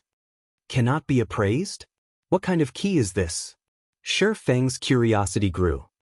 Omniscient eyes. The system reported that he would need 20 seconds to appraise the key. The duration was even longer than when he appraised epic items. Time passed quickly. When the loading bar was finally complete, the gray key transformed. The key started to radiate a faint, golden glow. Moon God's secret key unique. Possesses the power to control all magic arrays in the Moonlight Courtyard. Can also be used to lock or unlock the Moonlight Courtyard's rooms. So, they could enter and leave this place freely due to this key. Realization dawned on Shi Feng. The Moon God created the Moonlight Courtyard. Even if the Moon God were no longer here, not just any entity could take up residence in the courtyard due to its many powerful traps. Even someone as powerful as Raymond would lose his life if he accidentally triggered a trap. However, it was a different story if Raymond had the Moon God's secret key. With this, he could move around the Moonlight Courtyard as if it were his own backyard. Raymond must have asked Baron Woka to pick something up for him. This is a convenient development. Shi Feng suddenly thought of a plan to obtain the 7 Luminaries Source Stone. The 7 Luminaries Source Stone was the key component for completing his promotion quest. Without it, sealing the Demon King was practically impossible. Shi Feng hadn't had a way to secure the stone as he wasn't strong enough to take our Raymond. However, the situation had changed. With the Moon God's secret key, he had full control over the Moonlight Courtyard. First, Shi Feng had to rest. Since he had activated twofold Berserk, he was currently in a weakened state, his attributes having decreased significantly. With his current attributes, he wouldn't even have time to react to Raymond's casual attacks, much less steal the 7 Luminaries Source Stone. With nothing better to do in the meantime, Shi Feng logged out of God's domain and entered his offline space. Unlike in the Dark Canyon, he still had access to his communications system in the offline space. The moment Shi Feng logged out of God's domain, he received a series of system notifications, all of which were messages from within God's domain. Overall, he had received dozens of messages and several communication requests. Why are so many people trying to contact me? Shi Feng gave the notifications an odd look. Aside from Aqua Rose and Gentle Snow, Phoenix Rain had even sent him urgent messages. Moreover, she had tried to call him 3 times. Has something happened? Shi Feng opened his friends list and called Aqua Rose.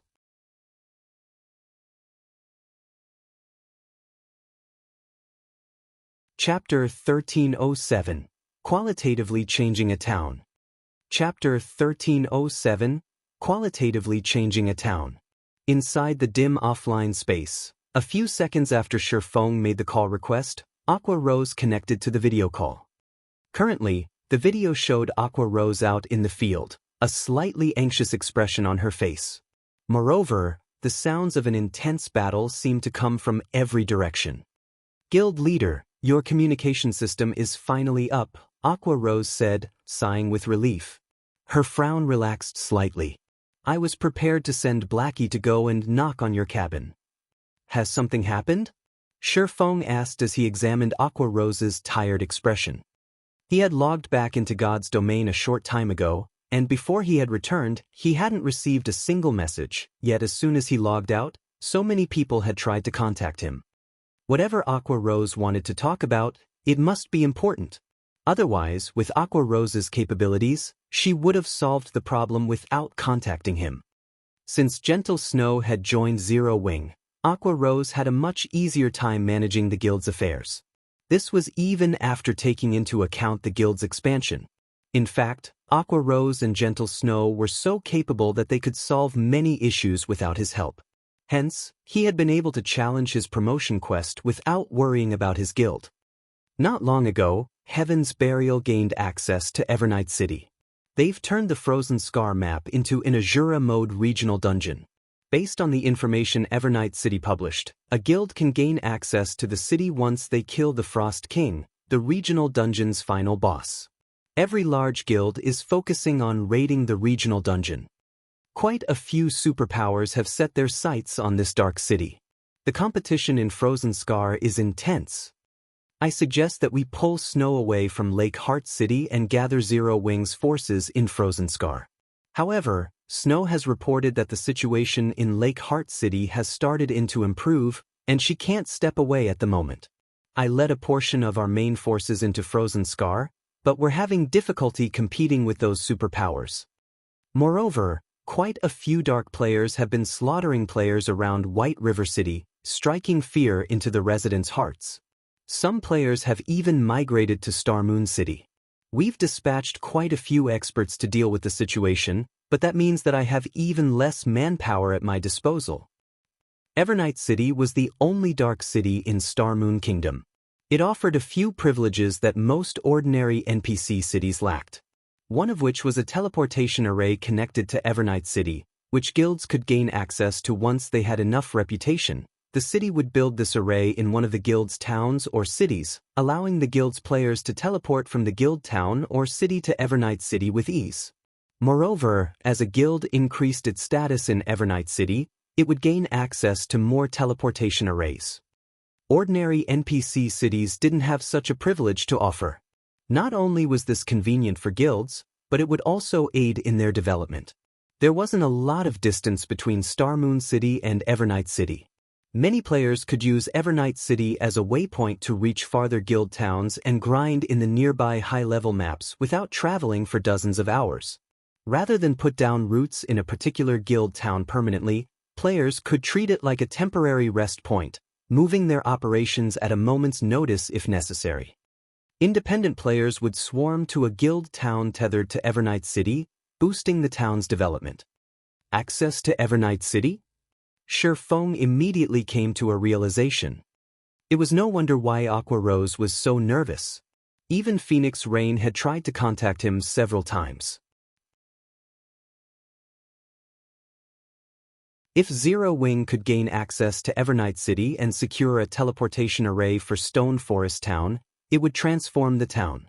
Of course, this was true for other guilds as well. It was no wonder why so many guilds were going mad over this matter.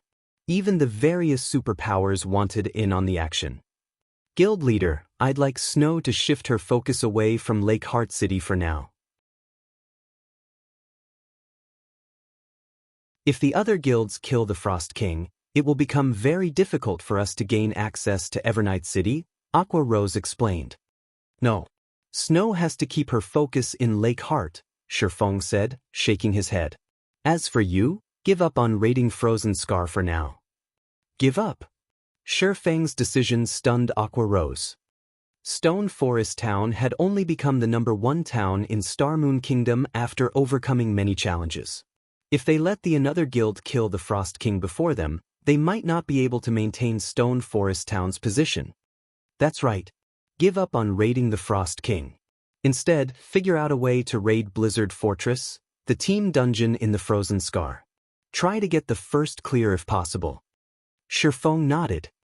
Guild leader, that's a level 50, 100-man team dungeon. Aqua Rose was astonished. By the time we obtain the first clear, someone else will kill the Frost King. A level 50, 100-man team dungeon was a massive challenge to any guild at this stage of the game. Raiding one was far more difficult than raiding the Frost King. Based on their investigation, the Frost King was only a level 53 Grand Lord. The only reason it hadn't been raided yet was that no one had found its hiding place deep within the Frozen Scar.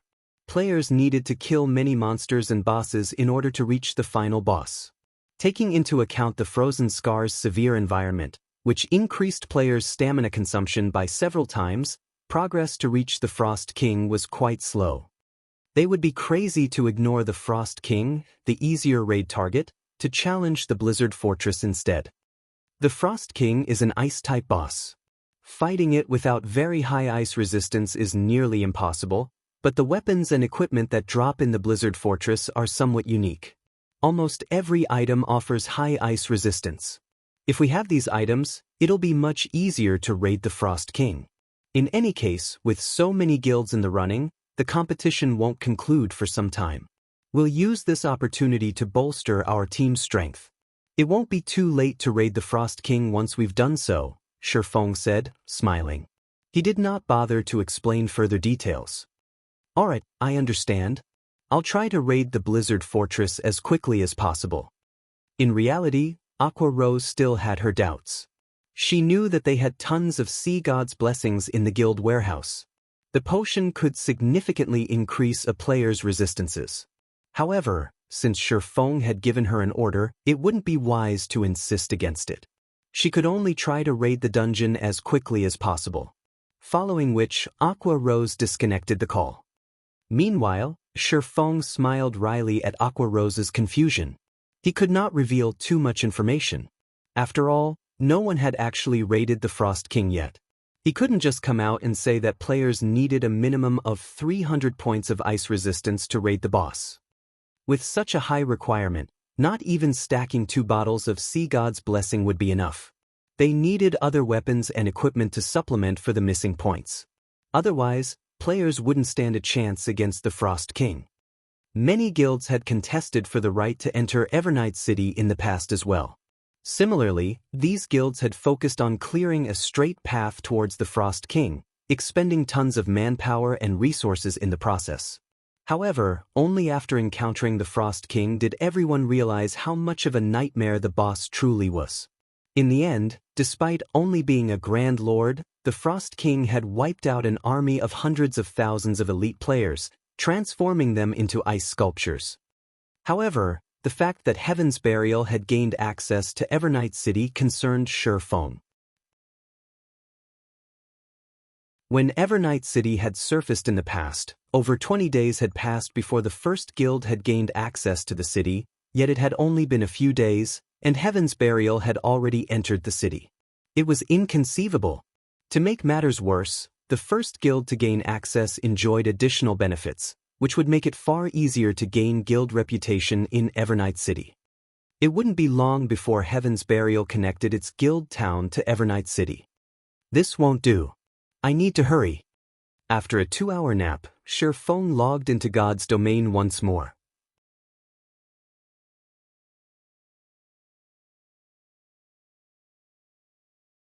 Chapter 1308, Challenging the Dark Wizard. Chapter 1308, Challenging the Dark Wizard. I recovered faster than I expected. When Shifeng logged back into God's domain, he inspected his status window, noticing that his weakened state was already gone. He was back at his peak. Although the increased time flow in the Dark Canyon was part of the reason for his speedy recovery, the research area's high mana density, which was much higher than in the outside world, had helped.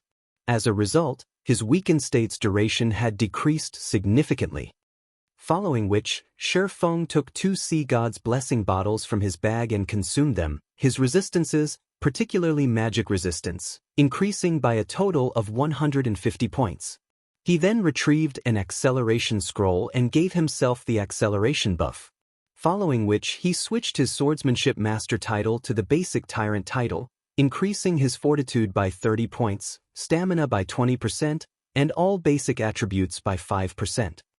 After making a series of adjustments, Shifeng pushed his basic attributes and movement speed to his current limit. While Shifeng had rested in his offline space, he had thought about how he would go about stealing the 7 Luminaries Source Stone. He had run through several simulations in his mind, afraid of the unexpected. A Tier 5 Grand Wizard was an extremely dangerous opponent. The slightest mistake would result in his death.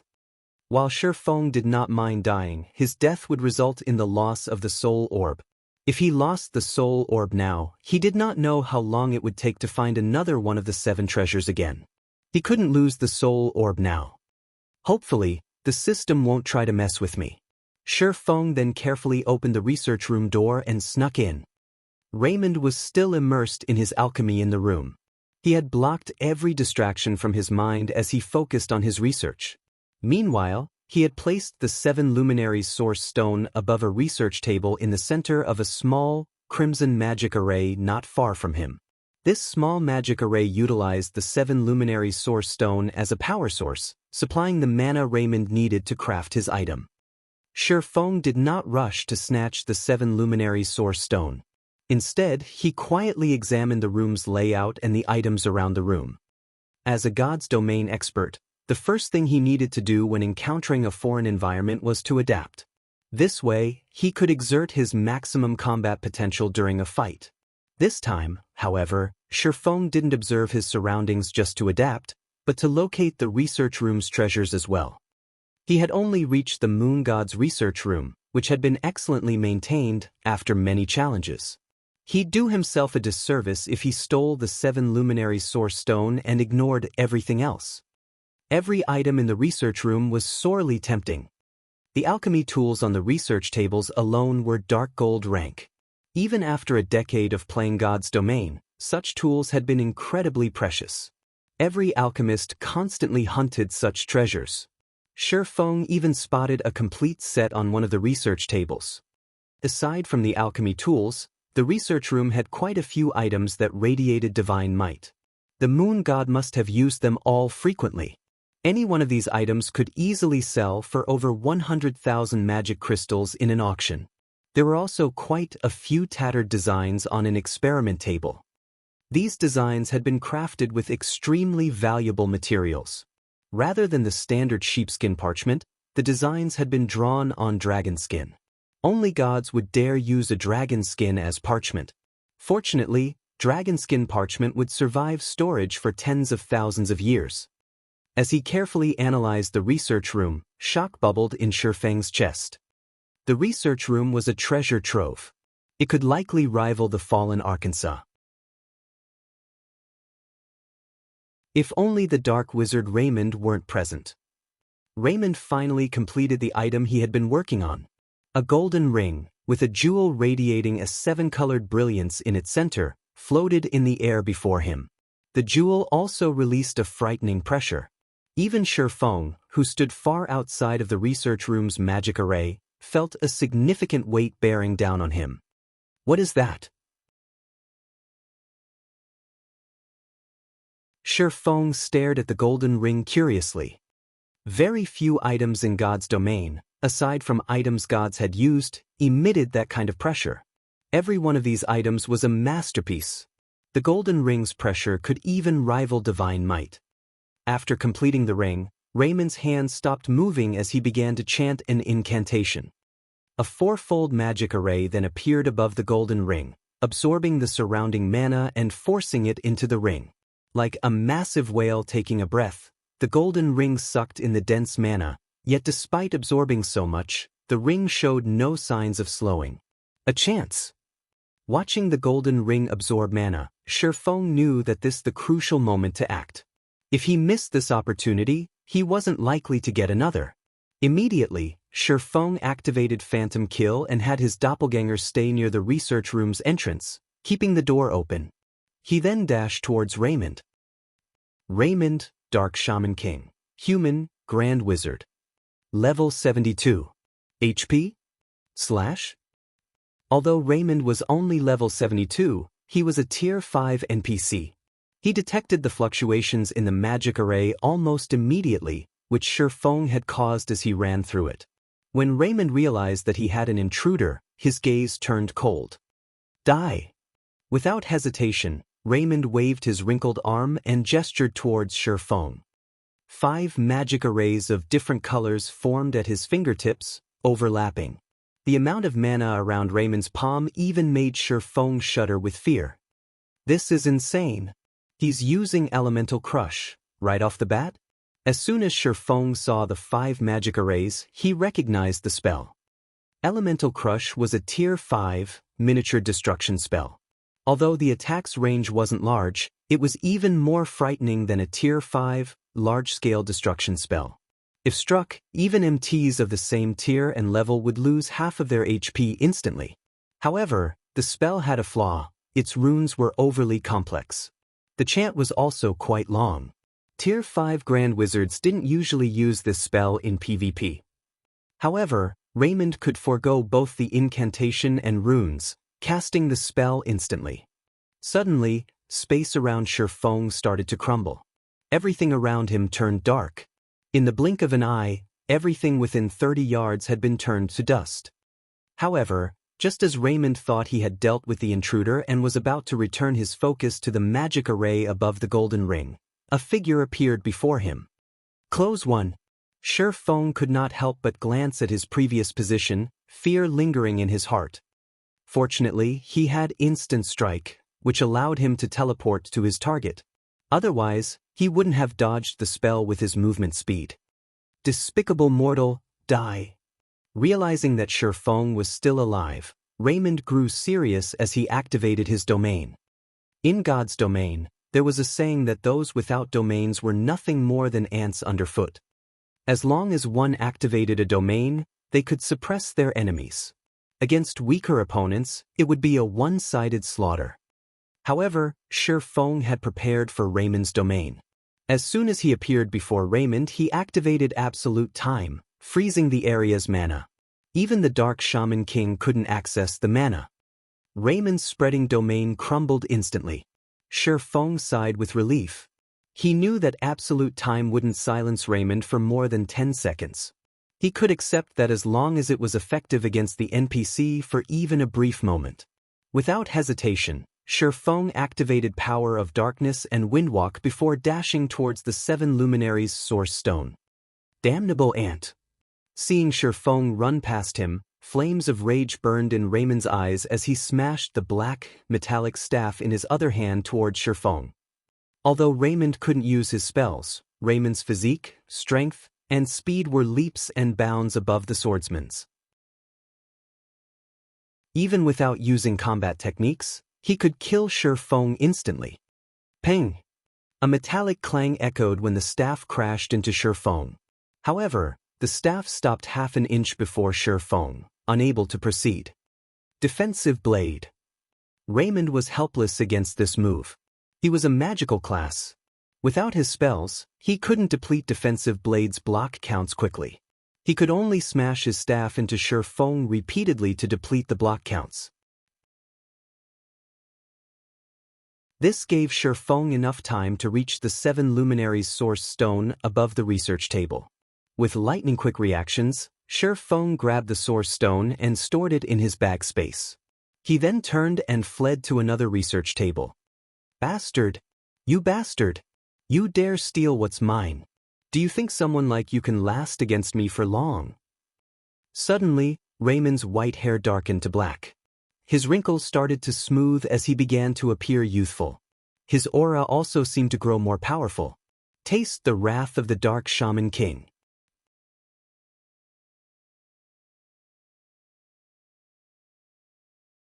Chapter 1309, Ring of Gospel. Chapter 1309, Ring of Gospel. As soon as Raymond finished speaking, a crisp shattering sound rang out inside the research room. The previously frozen mana in the room promptly went berserk, surging towards Raymond. Meanwhile, Raymond began transforming from an elderly man into a dignified youth at a rate visible to the naked eye. In simple terms, the silence effect was achieved through freezing the target's mana flow or retarding it considerably. For Raymond, someone who had gazed into the abyss of magic, resolving such a situation was not a difficult task. Meanwhile, one of the most effective ways to remove a silence debuff was to forcibly break free from the restrictions placed on their mana. This was also the reason why the silence debuff was very weak against high-tiered existences. Disappear from this world. At this moment, not only was Raymond chanting an incantation, but he was also writing runes in midair.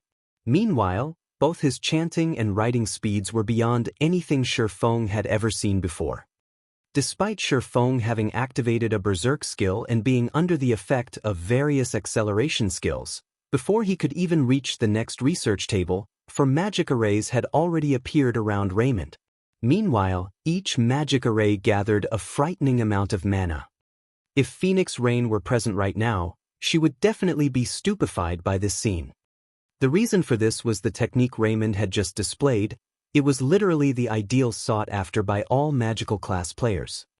Quadruple speed casting. Moreover, every spell Raymond cast was a Tier 5 spell capable of heavily injuring Tier 5 classes. If struck by all 4 spells, even a Tier 5 player would die instantly. In the next moment, spatial tiers formed around Shifeng, surrounding him, following which, flames, lightning, and ice began descending from above, sealing off Shifeng's paths of retreat completely. Boom, boom, boom. A series of explosions rang out in the research room in rapid succession. If not for this room being the creation of the moon god, it would have been reduced to a pile of rubble already. However, after suffering this bombardment, Shifeng still managed to arrive at the research table safely, where he frantically grabbed everything he could. He did not pay attention to what his hands picked up as he tossed everything into his bag.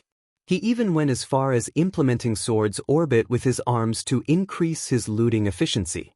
After plundering everything on the research table, he headed straight for the experiment table with the dragon skin parchments on it. Damnable ant! Who gave you the 7 luminaries ring? Raymond shouted reflexively in both surprise and rage when he noticed the golden divine runes flowing around Shifeng's body. In the next instant, however, Raymond's eyes turned red with greed and passion. Don't think that the 7 luminaries ring's power can save you. Before me, nobody can escape. If you hand over the 7 luminaries ring now, I can promise to turn you into my servant and let you have the opportunity to come into contact with the abyss of magic. However, Shifeng did not respond to Raymond's demand as he continued his looting operation without pause. Shifeng knew full well that the aura of Earth's absolute defense would not last long.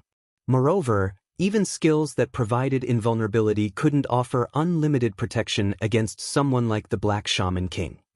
After all, nothing was truly invulnerable. It was only a matter of whether one was strong enough to overcome a particular invulnerability effect. If the 7 luminaries ring he possessed right now were the real deal, needless to say, defending against Raymond's attacks would be a piece of cake. However, the 7 luminaries ring he possessed was a replica. It wasn't a godly relic. Just being able to ward off Raymond's quadruple casting was already fortunate. If Raymond really got serious, absolute defense most likely wouldn't be able to stop the NPC's attacks. Since you're not willing to hand it over, become my living puppet. Raymond began chanting once again. Unlike before, however, his chanting speed was not particularly fast this time. Moreover, the runes he wrote were incomparably complex. Even Shifeng, someone who had conducted plenty of research into runes and magic arrays, could not identify what those runes were meant for. Not daring to be careless, Shifeng started looting the items on the experiment table as soon as he arrived before it. Absolute defense's duration had less than 2 seconds remaining. Although he could not plunder the entire experiment table, he took most of the items on it. At this time, Raymond pointed his staff at Shifeng and shouted, "Shatter!" In the next moment, a black beam of light shot at Shifeng's body. Immediately, the divine runes surrounding Shifeng's body started crumbling. It was obvious that Raymond's attack had broken through absolute defense. Become my loyal slave. Raymond then slammed the butt of his staff on the floor. A shadow instantly formed beneath Shifeng's feet. Gray strands slowly rose from the shadow, binding Shifeng's body. Why does he know even the necromancer class's dark bondage? Shifeng frowned when he saw the gray strands wrapped around his feet. Dark bondage was a tier 4 spell that could turn a living creature into one's slave. The success rate of the spell depended on the user's and target's levels and tiers. On average, the success rate was very low. Of course, this was only in the case of players. It was a different story if a powerful NPC like Raymond cast the spell. When nearly half of Shifeng's body was bound, Raymond revealed a sneer on his face. Divine steps. Suddenly, 10 doppelgangers formed around Shifeng. He then chose to switch positions with one of them. Even a spell like Dark Bondage couldn't stop Shifeng from swapping places with his doppelganger. He promptly took another item from the experiment table. However, as soon as Shifeng stored the item into his bag, he suddenly found himself as well as his 10 doppelgangers appearing before Raymond. What? He knows even the Tier 5 curse space conversion? Shi Feng was surprised as he swept a glance at his surroundings. Hurriedly, he started switching places with his other doppelgangers, which were slightly farther away from Raymond. At this time, Raymond also activated his domain once more, directly suppressing Shi Feng and preventing him from moving whatsoever. Only Shi Feng's 10 doppelgangers, which were invulnerable like Shi Feng, could still move. However, no matter where the doppelgangers went, as long as they remained inside the range of Raymond's domain, even if Shi Feng switched places with them, he still couldn't budge from there. A futile effort. Raymond waved his staff once more, and his surroundings turned into a world of frost, trapping Shi Feng's doppelgangers. Although the doppelgangers were invulnerable, they did not possess the ability to pass through physical objects. Without any strength of their own, they could only remain trapped inside the ice. Is that so? At this moment, Shi Feng revealed a faint smile as he switched places with the doppelganger that stood less than a yard away from the golden ring. He had not hurried to leave and dared to take sure, bold actions, all because he had suddenly recalled something about this golden ring.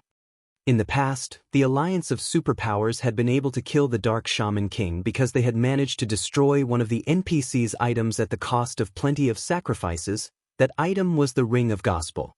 It was also the key to killing the Dark Shaman King. The item Raymond had been producing happened to have the shape of a circular ring. As a result, Shi Feng could not help but link it with the Ring of Gospel. Since he had already made it all the way here, he naturally could not let such a good opportunity get away. Despicable rat. But when Raymond saw Shi Feng grabbing the golden ring, he was like a cat that just got its tail stepped on. He literally jumped up in anger before bombarding Shi Feng with one tier 4 spell after another. At this point, he had lost all intentions of making Shi Feng a puppet. One after another, silvery white frost lances began shooting at Shi Feng from all directions. The cold air radiated by every one of these frost lances made Shi Feng shudder. He could also faintly see golden arcs of electricity wreathing these frost lances. As they moved, even their surrounding space showed signs of shattering. Shi Feng did not doubt that even one hit from these frost lances would kill him instantly. I can't stay here any longer. This time, Shi Feng knew that Raymond was no longer holding back. Immediately, he chose to switch positions with the doppelganger summoned through Phantom Kill. Boom. As soon as he switched positions, hundreds of frost lances pierced his doppelganger, killing it on the spot. The doppelganger did not even have time to react. He really is too strong. Standing by the research room's entrance, Shi Feng was greatly shocked by this scene. He hurriedly left the room, not daring to remain even a moment longer. Meanwhile, as soon as he exited, he sealed the door, using the moon god's secret key. The instant the room was sealed, Shi Feng felt the door shaking violently.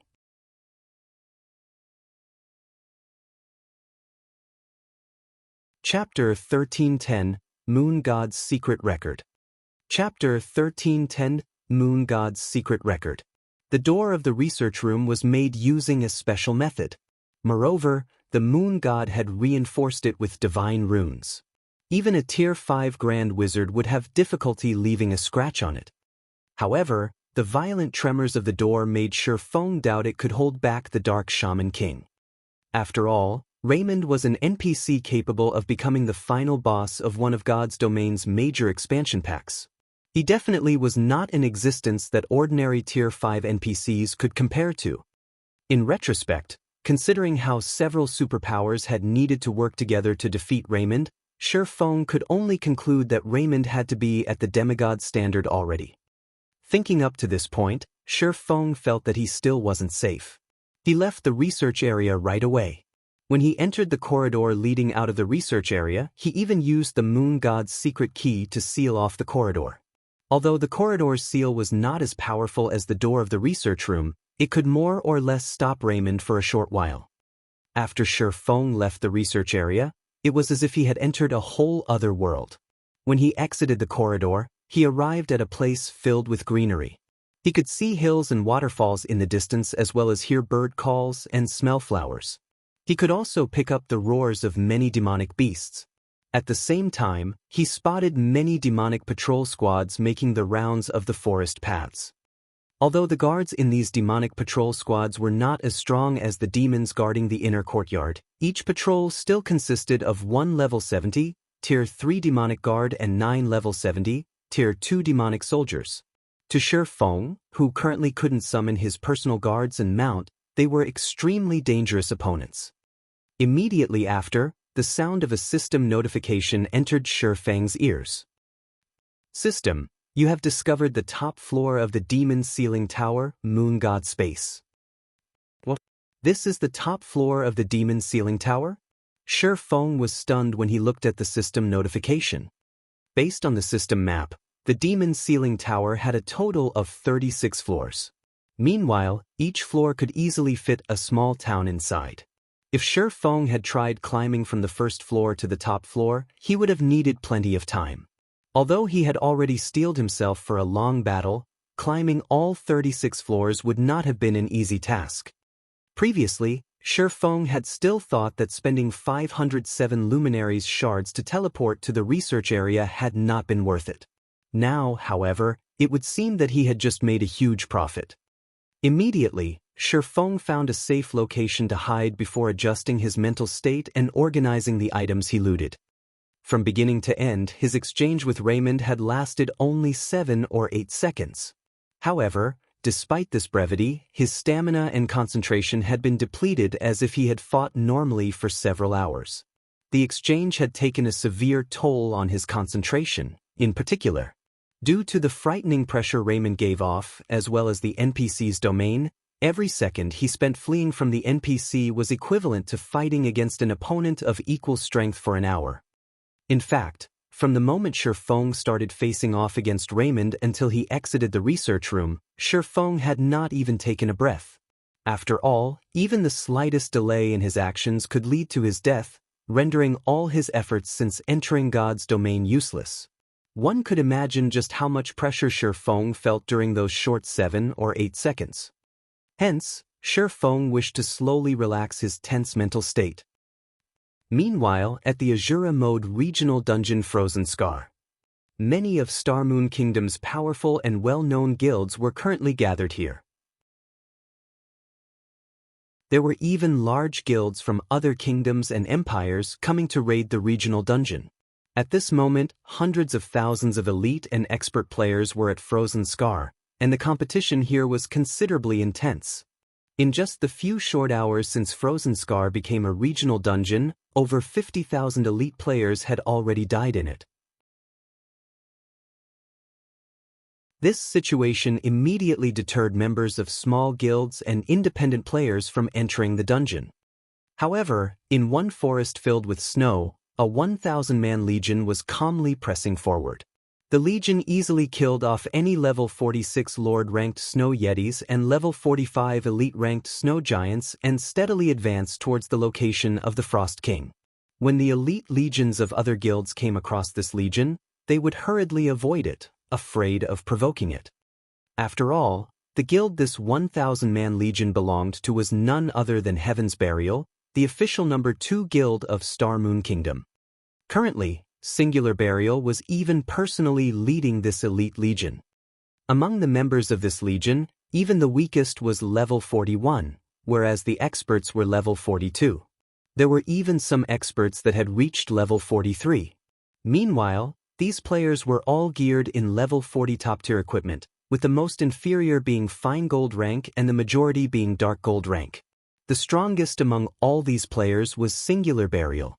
Although he was only level 43, he was equipped with the level 45 dark gold set equipment for rangers, the 100 Beasts set, and wielded a pitch-black double-stringed bone bow that gave off the epic rank glow effect.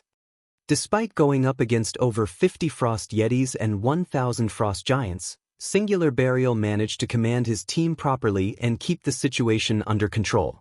In the end, Heaven's Burial's elite legion bombarded these monsters to death without even a break in their front line. This situation inspired serious envy in the players from other guilds watching from afar. Just as Singular Burial and his team were cleaning up the remnant Frost Giants, he suddenly received a communication request. "Ghost, did something happen on your side?" Singular Burial asked as he looked at the indifferent level 43 assassin in the screen. "Something happened over at Zero Wing's side," Ghost Shadow reported. For some reason, instead of advancing towards the Frost King, Zero Wing's team has actually turned around and is currently headed towards the Blizzard Fortress. By the looks of it, they are planning on raiding the dungeon. Raiding the Blizzard Fortress? Singular Burial could not help but be stunned. Are you sure? Blizzard Fortress is a level 50 large-scale team dungeon. Why are they even trying to raid it? For them to give up on the Frost King so willingly, could they have discovered something we don't know? The information regarding the Frost King was something he had released to the public himself. Meanwhile, his reason for doing so was to lure Zero Wing's main force over and use the opportunity to weaken it. At the same time, he could also complete his quest. I don't know. However, the information about them heading towards the Blizzard Fortress is definitely true. As for Zero Wing's elite members, they have also left Frozen Scar already. Ghost Shadow was similarly confused by this situation. Killing the Frost King would grant a guild access to Evernight City, yet Zero Wing had actually given up such a good opportunity in favor of raiding a dungeon. Moreover, it was even a level 50 large-scale team dungeon. Even he, an expert who had fought in the virtual gaming world for many years now, could not understand what Zero Wing was trying to do. Forget it. Ignore them for now. You and your men regroup with us as well. The number of guilds joining the competition is growing increasingly higher, so we need to hurry up ourselves. Once we're done with our quest, Star Moon Kingdom will become Heaven's Burial's possession. Even if Zero Wing manages to raid the dungeon, it would be useless, Singular Burial said, sneering. I've really lucked out this time. Shi Feng could not help sighing happily as he looked at his bag space. Previously, all of his attention had been on Raymond. Hence, when he was looting, he simply shoved everything he could get his hands on into his bag without caring what they were. Now that he got to take a closer look, however, even Shi Feng himself was stupefied by the spoils. Among the items he looted were 8 dark gold alchemy tools. There was also a set of dark gold alchemy tools made from magic jade called the Green Jade set. If placed on the market, this set could easily sell for over 30,000 gold. On its own, magic jade possessed the ability to absorb mana from its surroundings. When made into an alchemy tool, it could pull out the best effects of herbs. In total, the complete set of magic jade alchemy tools increased alchemy success rates by 10% and alchemy production speeds by 20%. There was also a 3% chance for the created product to have its effects strengthened. In the past, even Grandmaster alchemists had been extremely eager to get their hands on such a set. Unfortunately, even super guilds had a very difficult time obtaining a set of dark gold alchemy tools, not to mention something like the Green Jade set. Aside from alchemy tools, Shi Feng's bag had many sheets of ancient, tattered pages. Recorded on these pages were recipes made by the moon god. However, as the pages were dilapidated, they could not be used. After Shi Feng used omniscient eyes to appraise one of the tattered pages, the sound of a system notification suddenly entered his ears. System, ancient tattered page discovered. Repairing it requires 100 magic crystals. Dragonskin parchment sure is amazing. Even after enduring tens of thousands of years of corrosion, it can still be repaired using magic crystals. No wonder gods would use dragonskin parchment to make records in ancient times. Realization dawned upon Shi Feng. Having picked up so many tattered pages, he never hoped that every one of them would still be usable. He would be fine with just one. At the very least, he wouldn't have wasted his precious time trying to collect all these tattered pages. Hence, it was truly surprising that the pages could be repaired. Shi Feng started repairing page after page right away. As he repaired the pages, he also organized them based on the page numbers, and surprisingly, the pages actually automatically combined. After around 10 minutes passed, he was finally done repairing all 31 pages he picked up. Suddenly, the combined pages transformed into a thick, ancient book that radiated a faint trace of divine might. Meanwhile, there were 4 words, written in the ancient divine language, on the cover of this ancient book. Moon God's Secret Record.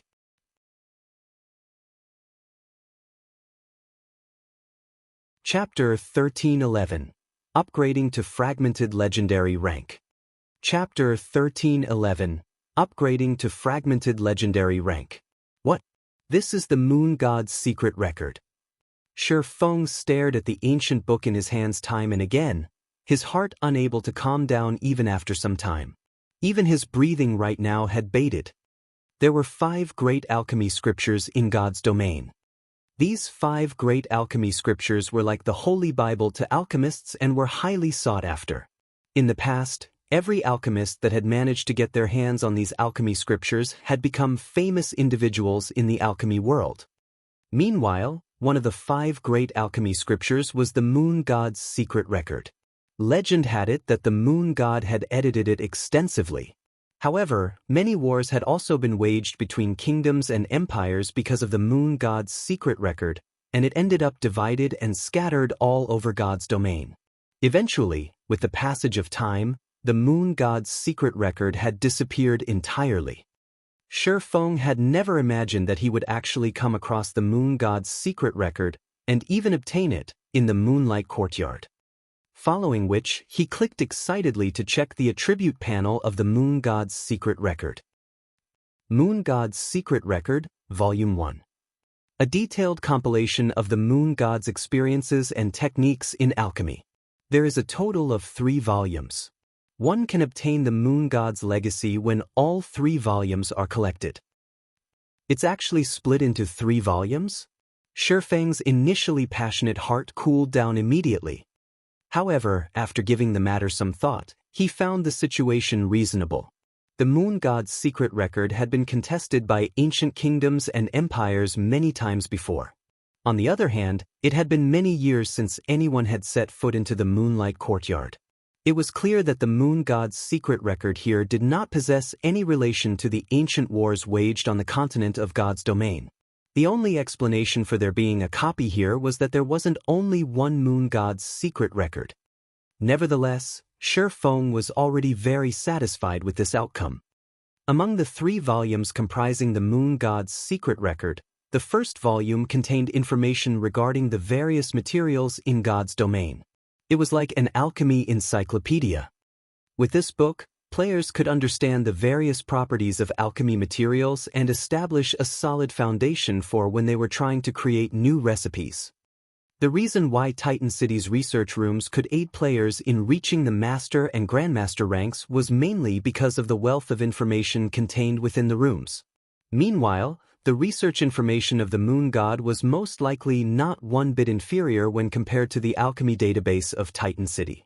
The Candlelight Trading Firm would have a much easier time nurturing master alchemists. Following which, Shi Feng stored the Moon God's Secret Record and began checking the other items he obtained. Although Shi Feng had placed all of his attention on Raymond inside the research room, before he sprang into action, he had already planned to take away the several items that radiated divine might. Excellent. There are exactly 6 God crystals. Shi Feng grew excited as he looked at the 6 items radiating divine might in his bag. Currently, the soul orb was missing only 6 God crystals to remove the first seal Paimon placed. Although there were bound to be many more God crystals, which he had not managed to discover, left inside the research room, Shi Feng had spotted only 8 items with a high potential of being used as God crystals. Meanwhile, as he was looting the room, he had managed to grab only 7 of those items. If he had tried going for the last one, there was over a 90% chance that Raymond would have killed him. Fortunately, his insight wasn't too bad. Of the 7 possibles he picked up, after going through the Omniscient Eye's appraisal, 6 were confirmed to be God crystals. That was just the right number to lift the first seal on the soul orb. This was also the reason why he had chosen to challenge the Azura mode promotion quest back then. As long as he removed the first seal, the soul orb would become his item entirely. Even if he died, he would not have to worry about the soul orb being teleported back to Paimon's hands. Even if he failed his promotion quest this time, he would not have made a wasted trip. Thinking up to this point, Shifeng took out the soul orb and started letting it absorb the god crystals one after another. 1 crystal, 2 crystals, 3 crystals. With each god crystal absorbed, the demonic power the soul orb radiated weakened slightly. At the same time, the pressure it emitted also strengthened. When the soul orb absorbed the last god crystal, it suddenly struggled free from Shifeng's grasp and flew up into the air. It then formed in the sky a 7-fold magic array covering a radius of over 1,000 yards. The amount of mana the magic array drew was several times more than when Raymond was mobilizing the mana in the research room. Meanwhile, the pressure the soul orb emitted also transformed into divine might. Like a slumbering dragon awakening, the soul orb made the distant demonic beasts and demons shudder involuntarily, their bodies collapsing to the ground as they became paralyzed with fear.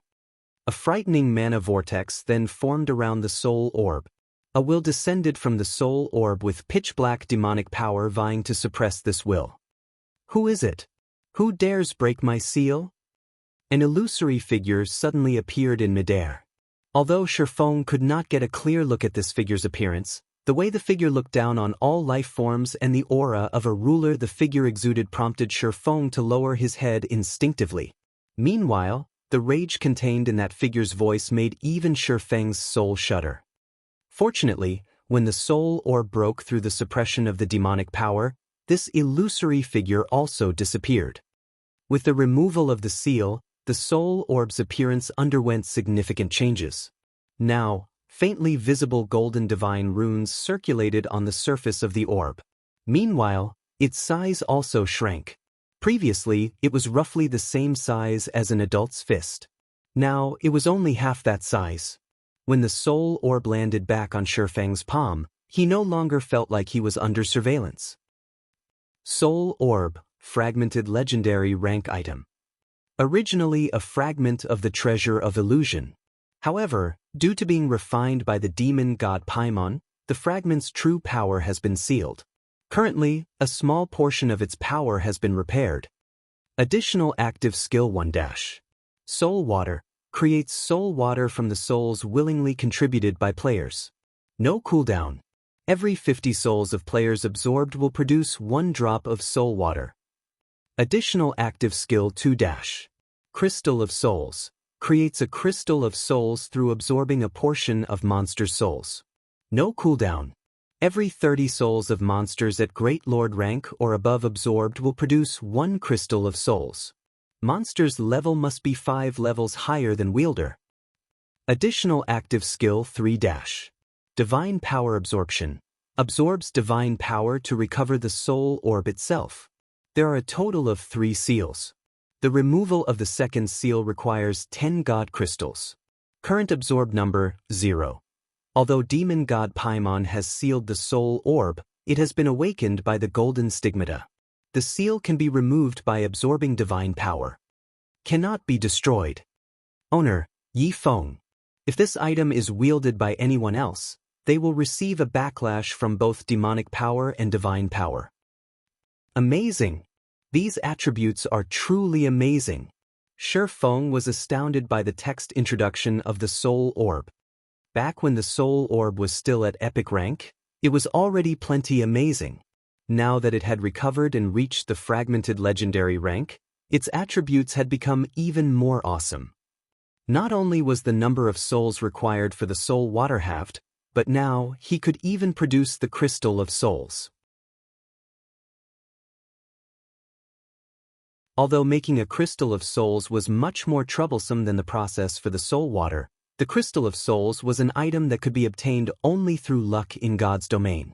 Meanwhile, the crystal of souls could not only raise a player's focus like the soul water could but also gather mana around itself, allowing players to remain at peak mental conditions and further increasing their focus. Moreover, the crystal of souls had a duration of 5 hours, while its cooldown was 10 hours. In God's domain, The Crystal of Souls could rank within the top 10 among the various support items for combat players. Normally, the crystal could only be found in ancient ruins. Now that the Soul Orb had gained such an ability, Shifeng could not help but wish he could immediately set out and massacre a bunch of great lords. Moreover, even if he died now, the Soul Orb would not drop from his bag. He could move about without fear. At the same time, without the surveillance of the demon god, dark players would have a difficult time finding out that the Soul Orb was in his hands. However, Shifeng did not know that after he lifted the seal, a commotion erupted among all the dark forces. The original bounty Paimon had placed on Shifeng had already tempted many people into action. Now, however, the bounty became even more lavish.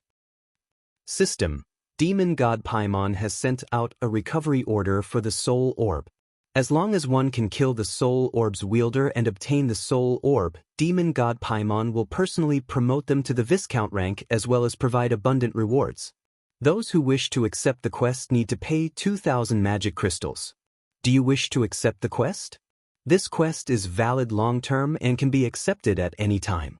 This quest does not have a time limit. When this recovery order was released, it immediately tempted countless dark players into action. It was already plenty difficult to get promoted to the Baron rank. Yet now, the demon god Paimon was actually offering to raise them directly to the Viscount rank, which was one rank higher than Baron. How could they not be tempted? Elsewhere, Shifeng remained ignorant of this matter. He simply sat quietly beneath a tree as he carefully admired the golden ring he had stolen from the Dark Shaman King, Raymond.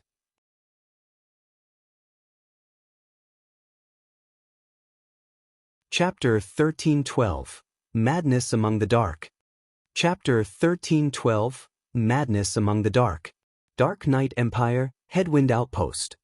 Headwind Outpost was a level 50 to level 70 high-resource map located close to the imperial capital Dark City.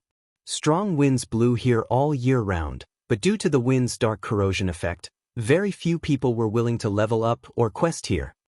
However, a 100-man team currently fought a large group of Cyclopes in the area. The Cyclopes were level 53 and level 54. Some wielded swords and shields, some wielded chains, and some wielded bows. The Cyclopes standing at the rear even controlled ballistas to attack from range. These Cyclops were much more intelligent than the monsters in lower-level maps, and they were capable of fighting as a team. There were even chieftain and lord rank Cyclopes that issued proper commands. From time to time, they also snuck around the players and targeted the enemy healers themselves. However, the players facing these intelligent Cyclopes remained unperturbed by their enemy's intelligence. A level 43 shield warrior wielding a square, scaled shield easily blocked 3 level 54 lords as they tried to break through the front line. Even after blocking the assault, the shield warrior only lost a little over 4,000 HP. Meanwhile, this HP recovered instantly as the MT received a heal from a healer in the rear. Suddenly, a level 44 berserker charged forward as he swung his spear horizontally. Whirlwind slash. Immediately, a violent gale knocked the 3 level 54 Cyclops generals back, forcing them to retreat by 3 steps. A damage of -15,000 also appeared above each of their heads. The 3 lords were enraged as they swung their massive stone axes at the berserker from 3 different directions. Scram! Roaring, the berserker relied on a mysterious body technique to avoid the incoming attacks. His spear spun as he reacted. Cleave! With a single attack, the berserker threw all 3 Cyclops generals to the ground, a damage of over -20,000 appearing on each of their heads. The 3 Cyclops generals' ambush attempt was thoroughly foiled. Boss Brute is so strong. He dealt with 3 Cyclops generals all by himself. Someone on the team exclaimed. This is nothing for Boss Brute. Boss Brute is the number 2 berserker in our Sin of Pride. If Boss Brute transforms, he can easily handle 10 Cyclops generals at once, much less 3. A black-clad ranger boasted. Many of the team members looked at Brute's spear with reverent gazes. Throughout the Sin of Pride, Brute's spear was the first person to become a demon baron. When Brute Spear entered his demonic state, he even had the power to rival Tier 2 players. If he completed his promotion and became a Tier 2 player himself, his prowess would be unimaginable. He might even rank within the top 10 in the Sin of Pride. In a super guild, he would be peerless aside from those old monsters. Stop chit-chatting and finish these Cyclops off. We're not here to grind monsters. Brute Spear reprimanded his people in the team chat. Hearing Brute Spear's words, everyone refocused as they began to attack in a frenzy. Suddenly, they all heard the sound of a system notification. System: Demon God Paimon has sent out a recovery order for the Soul Orb. As long as one can kill the Soul Orb's wielder and obtain the Soul Orb, Demon God Paimon will personally promote them to the Viscount rank as well as reward them with an abundant amount of rewards.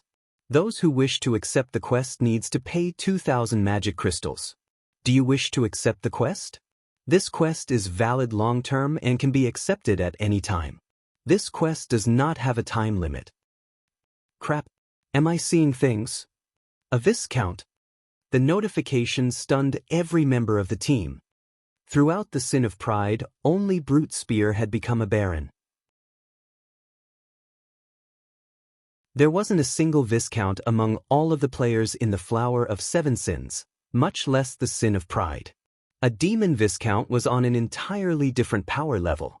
When they transformed, their physiques would improve by 50%. The boost was even greater than when players completed their Tier 2 promotion. Even now, no one throughout the Flower of Seven Sins was close to becoming a Viscount, yet a single quest offered the position as a reward. Boss Brute, the rewards are intense. Should we accept the quest? The black-clad ranger, Chen Su, quietly asked Brute Spear.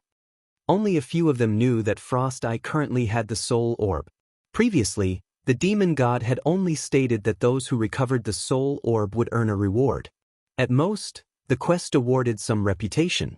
This was of little use to Brute Spear, who was already a Baron. However, the situation had changed. If the Sin of Pride had a Demon Viscount, it would gain an edge over the other 6 sins. A Viscount? Even Brute Spear was tempted. Immediately, however, he shook his head and said, "We're talking about taking on Frost Eye. I think we should inform Big Sis and let her decide." Chen Su nodded in agreement. Chen Su had witnessed Frost Eye's strength personally. Frost Eye was an expert capable of killing Hellfiend, someone who held the title of adjudicator in King's Return, and he had gotten away safely. Moreover, Frost Eye had defeated Brute Spear in just a few moves. He was not an expert to be underestimated. Meanwhile, on a bronze speedboat in the Reef Sea, 100 Leaves, who currently led the Freedom Alliance's 8th fleet, had also received the message from Demon God Paimon. When she read the system notification, she was stunned. Just what did he do to Demon God Paimon? He's caused enough trouble for Paimon to announce one bounty after another. When 100 Leaves saw the system notification, she could not help but recall the mysterious Sure Feng. Dark players like herself would die to form some sort of relationship with the demon god. However, Sure Feng was driving the demon god mad, going as far as to offer the rank of Viscount as a bounty reward. This is going to be interesting. The guild leader might even decide to stop ignoring the guy. 100 Leaves could not help but smile. She had been greatly displeased when her guild leader had told her to give up on pursuing Sure Feng. However, the situation had changed. If the Sacred Temple had a demon Viscount, it would greatly help the guild's future plans. For a time, Demon God Paimon's bounty tempted many dark experts, and many of them accepted the quest. They also began to research the Soul Orb and its wielder's identity. Meanwhile, Sure Feng was wholly ignorant of this matter as he inspected the golden ring. The more he inspected it, the more excited he became. Everything was as he had guessed. The golden ring was indeed the ring of gospel. Meanwhile, it was because of this ring that Raymond had obtained the confidence to contend with God's domain's various countries. In the past, the various super guilds had been helpless against the NPC individually. Only after working together and sacrificing tons of expert and elite players had these super guilds destroyed the ring and defeated the Dark Shaman King Raymond. Ring of Gospel, unfinished product, Epic rank item. Crafted by the Dark Shaman King after gathering the world's energy, this ring contains a miniature world. The ring can suppress an area's space, granting the wielder absolute dominance over the space. Additional skill 1 dash. World projection. Suppress a radius of 3,000 yards. All enemies within the area cannot use teleportation tools or teleportation-type skills, and communication with the outside world is severed. Weakens enemies' physiques by 30% and decreases basic attributes by 20%. Maintaining world projection costs 5,000 magic crystals every 10 minutes. No cooldown. Cannot be used before binding. Additional skill 2 dash. Ring of Brilliance. Improves all allies' physiques by 10% and increases basic attributes by 10% within a 1,000-yard radius. Increases an area's mana density by 100%. Maintaining Ring of Brilliance costs 2,000 magic crystals every 30 minutes. No cooldown.